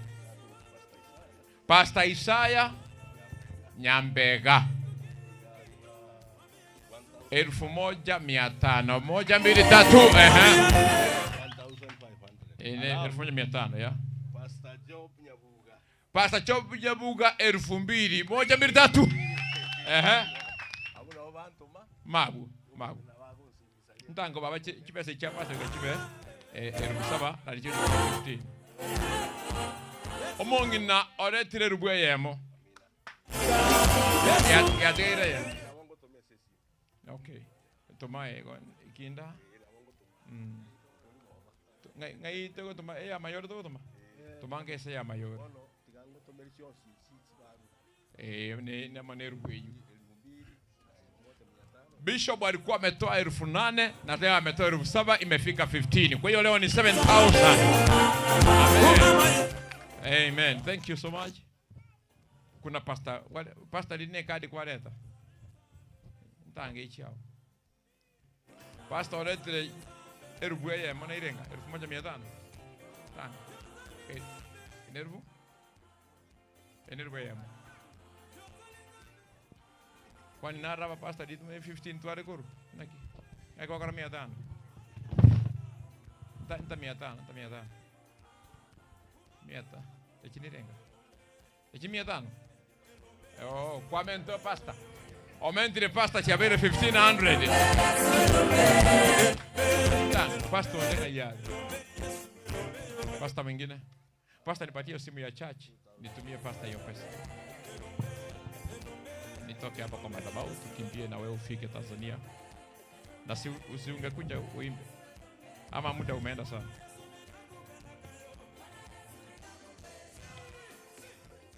Pasta namba ya 07 14 87 32 09 0714 87 32 09 tinduaeve ngane ira ande ngotume 300 ongena ndiye chinde ora kale vya kwanza ngora ni mangana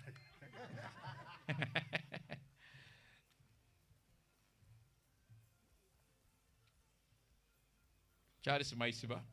Yes. Confirm lenda nyachiko chagabu. Confirm muti twale deni ya bashiriki ba Nyasaye. Amen.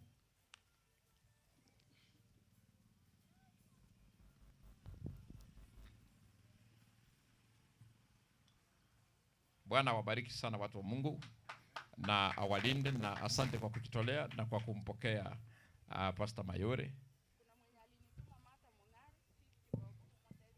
Mata mongale mamotevi 50 pabunjeika atikali tu 150 chibe 200. Kama motei na bwate deni yeito ya 150. Pastor gonga nyite onte ko sinche ikirendwa. Kau mongina korole.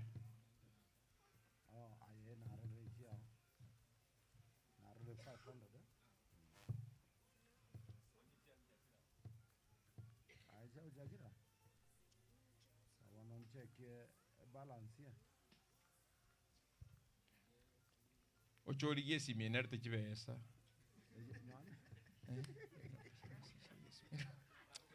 Mara simi enarte chibesa toko tomai. Pasta joimbe pasta taangalia hiyo. Amen. Sasa hapa Dadi atakuja tutume crusade turudi hapa, si ndio? Tutakuja turudi crusade.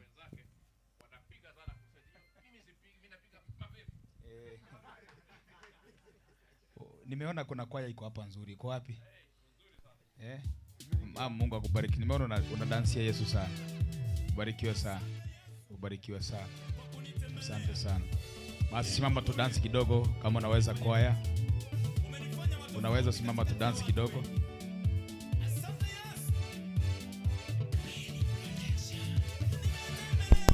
Aje niliona hapa, ndio huyu hapa. Guys, sawa. Na yule rafiki yangu yule ako wapi ako pala ameketi. Akuje tuimbe pamoja, si ndio? Waje tuimbe wimbo unasema nimetembelewa na Yesu, ikuchangamsha kidogo ukienda nyumbani, si ndio? Thank you. Unaweza cheza song. Haya, piga Yesu makofi mazuri.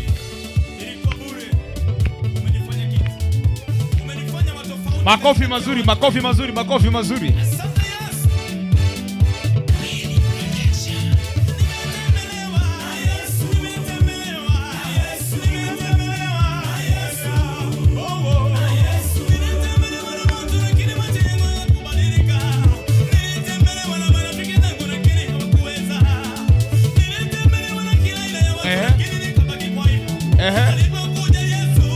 Kanitoa kwa aibu.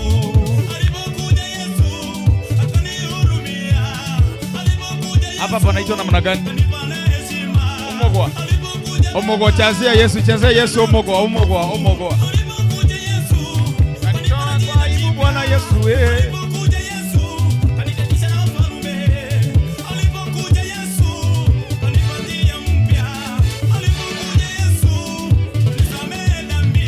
Makofi ya juu.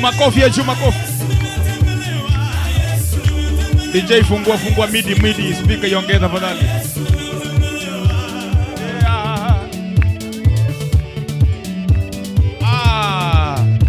Omogoa.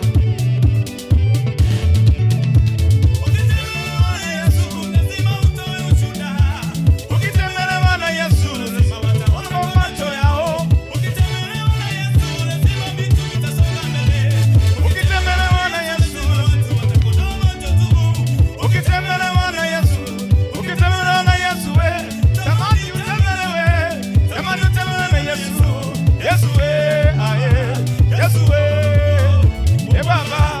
nimetembele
makofi mazuri kwa yetu. Aha.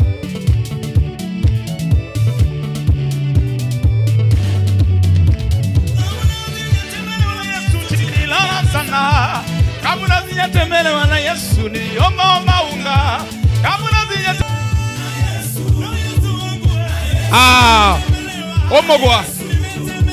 omogwa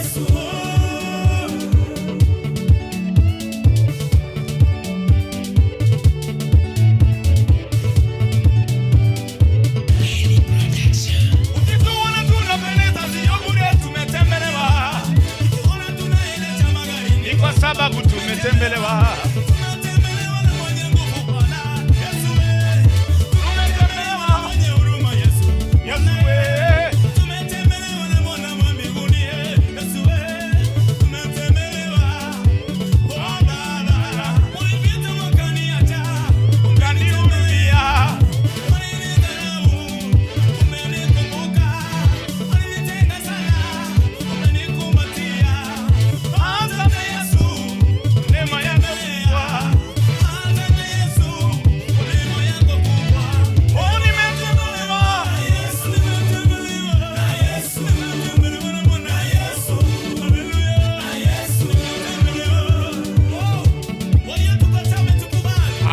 Dansi sasa, tuna dansi.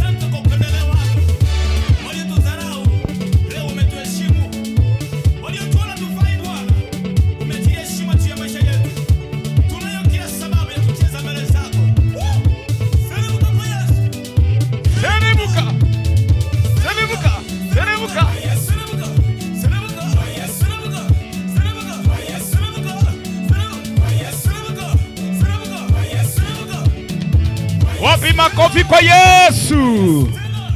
Aha. Thank you, Dad.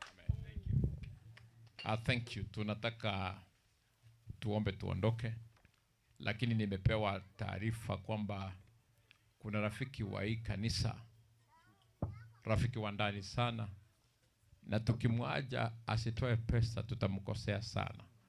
Omosomba ne kampani yao na ere sirwa mangana ime sana paka na manyirenga ntapwa tijibe siao onde sekorwa kingo tengeju ono ase report ina irwe musomba ki injo ne company ya enkima nande bena enjera bago kwanire one bitonge bimbigo jo bisanege ntobo koreti ba ngada sire sana na geje kero ba monyerera bandange batango musombo ikire wakwani inchente na gitaika ure mbati kibesiao manyego saba abana banyasaye abancho mwana wakwani mbia morega. Bwana Yesu asifiwe. Tuwakire mbia mona asenga nchemere memi yana igure Reverend akolire mu bishop akolire na wacha Mungu ambariki sana. Mbia mona asenga ncheliki kwange wante betigo lakini ende kwanga waseleta tonge timuda asenga njone ntu kolikito no manyete musani onere nara tiabatebi lieta lyoka angechibesa tokole bya more mwezi jenene linyabuto mo manyete mumaete munande somura yona mbia mono enelia singe nchiga singia abana banyasaye ega simu akolire talirero mwerio igeliki kerenkorwa igotalero mwena ndoche chongeri bagalinde mo bishop itu na tebere bya mono chibesa chiane squeeze omete to tara chiera Uratige chiane ngochibeka iga mwate buna chia soire. Igong ngotomera mu tresara. Pastor. Okay, kobekera ande pastor angeandikire namba yae. Sesa karabu ngoisara sali ngochibekere immediately. Chiso sesa ngorere iga. Mwa nkonganchira mbaye chibesa chinkeigo. Chinkeigo. Mumanyete. Emo ibere igone chiri bubere. Gotingore tigwa. Chiri buisato tingore ti. Chiri bunye tingore ti. Ake na ere gaki. Chiri buisana tingore ti. Chiri buisana ya no musubati na moment leru. Na bana na moment leru. Na siringeru bunana. Mama sarmanya boke na moment leru. Ingote wa kuikerabu nyasare techinde. Eri kingwa nkonga 500. Musani ono ngere chinda leta mentorole chichinde passage kanya ko chibwata na chire. Mbia mono wakorire gasingiya mbia mono nyasago seni chinde chipasa. Ngano emia ende. Mbia mono. Mbia mono nyasago seni nonde Santos yo minto togo nsira korunkali. Nago sana. Santos no yo minto korunka naja na iwo kolire. Ono akitite timocha gigagara na soka. Omuntu omu yakabisa mbia mono chareti amana omuntu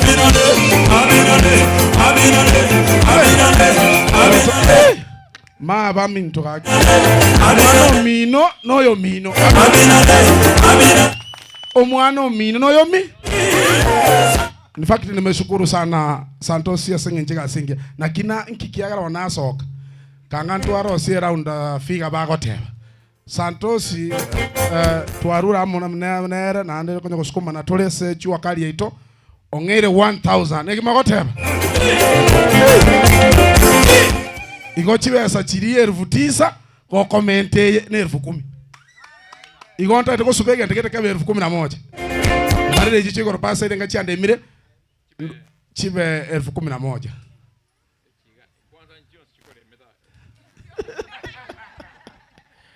Chibesa chiambole shilingi 200. Chiambole 150 niki 11,000. Igaba na ba menteli kinano montomu ya kanisa ninu na bantaba ya ngoko nkonya 400. Oyoro konga 400 na momenta kenigo. Ndenaro asenge njo mwera inu na bantaba ya mbia mono chiabolire 200 mbia mono chiabolire mbono chiabolire 200 na bantaba ya yani igo na tete komenta gento sube biyaiga mbia mono Veronica chiaisanire mapasa anje nimanye tabantu katima mbia mono kero Veronica ai mbia mono ai chiambolire 150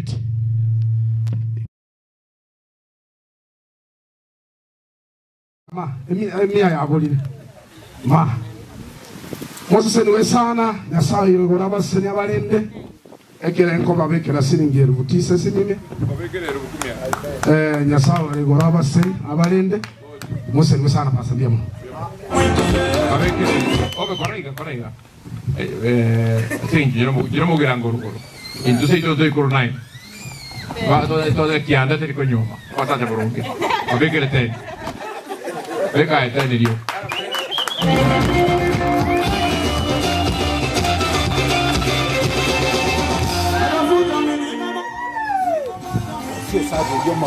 Como son vamos llamando sana.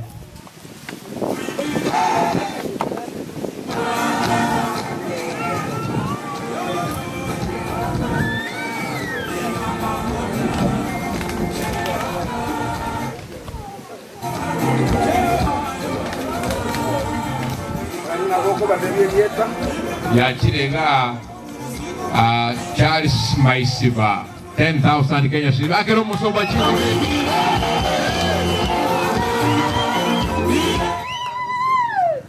sijui Pastor Mayore kama mnaweza kuturuhusu tuondoke. Tunashukuru sana kwa sababu sijui program yenu ilikuwa inaendaje baada ya hapa ama kuna kusoma hesabu. Hebu sikiliza hesabu imebaki kidogo ifike ngapi?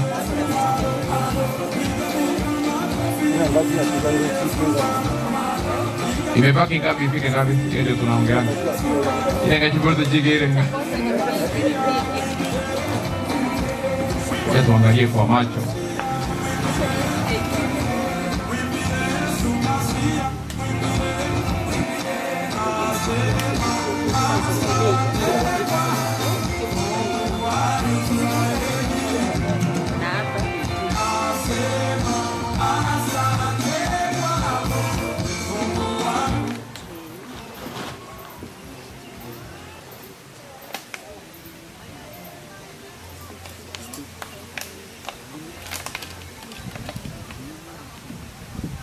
Ati nini?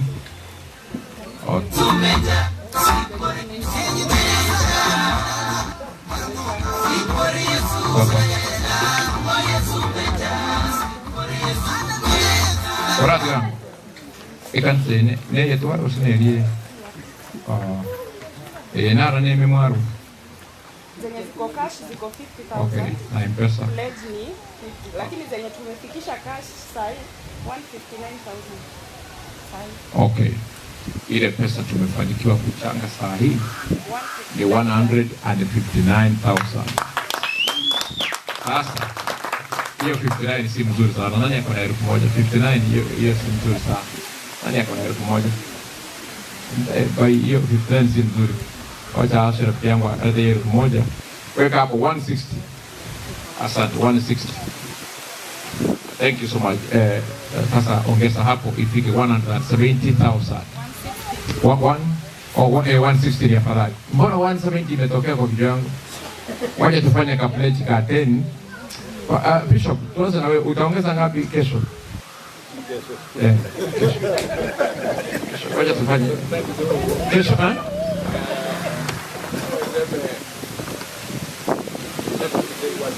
utatuma 1,000. Si utatufungia? Awe Bishop wewe. Utatoka kwa 50. Venda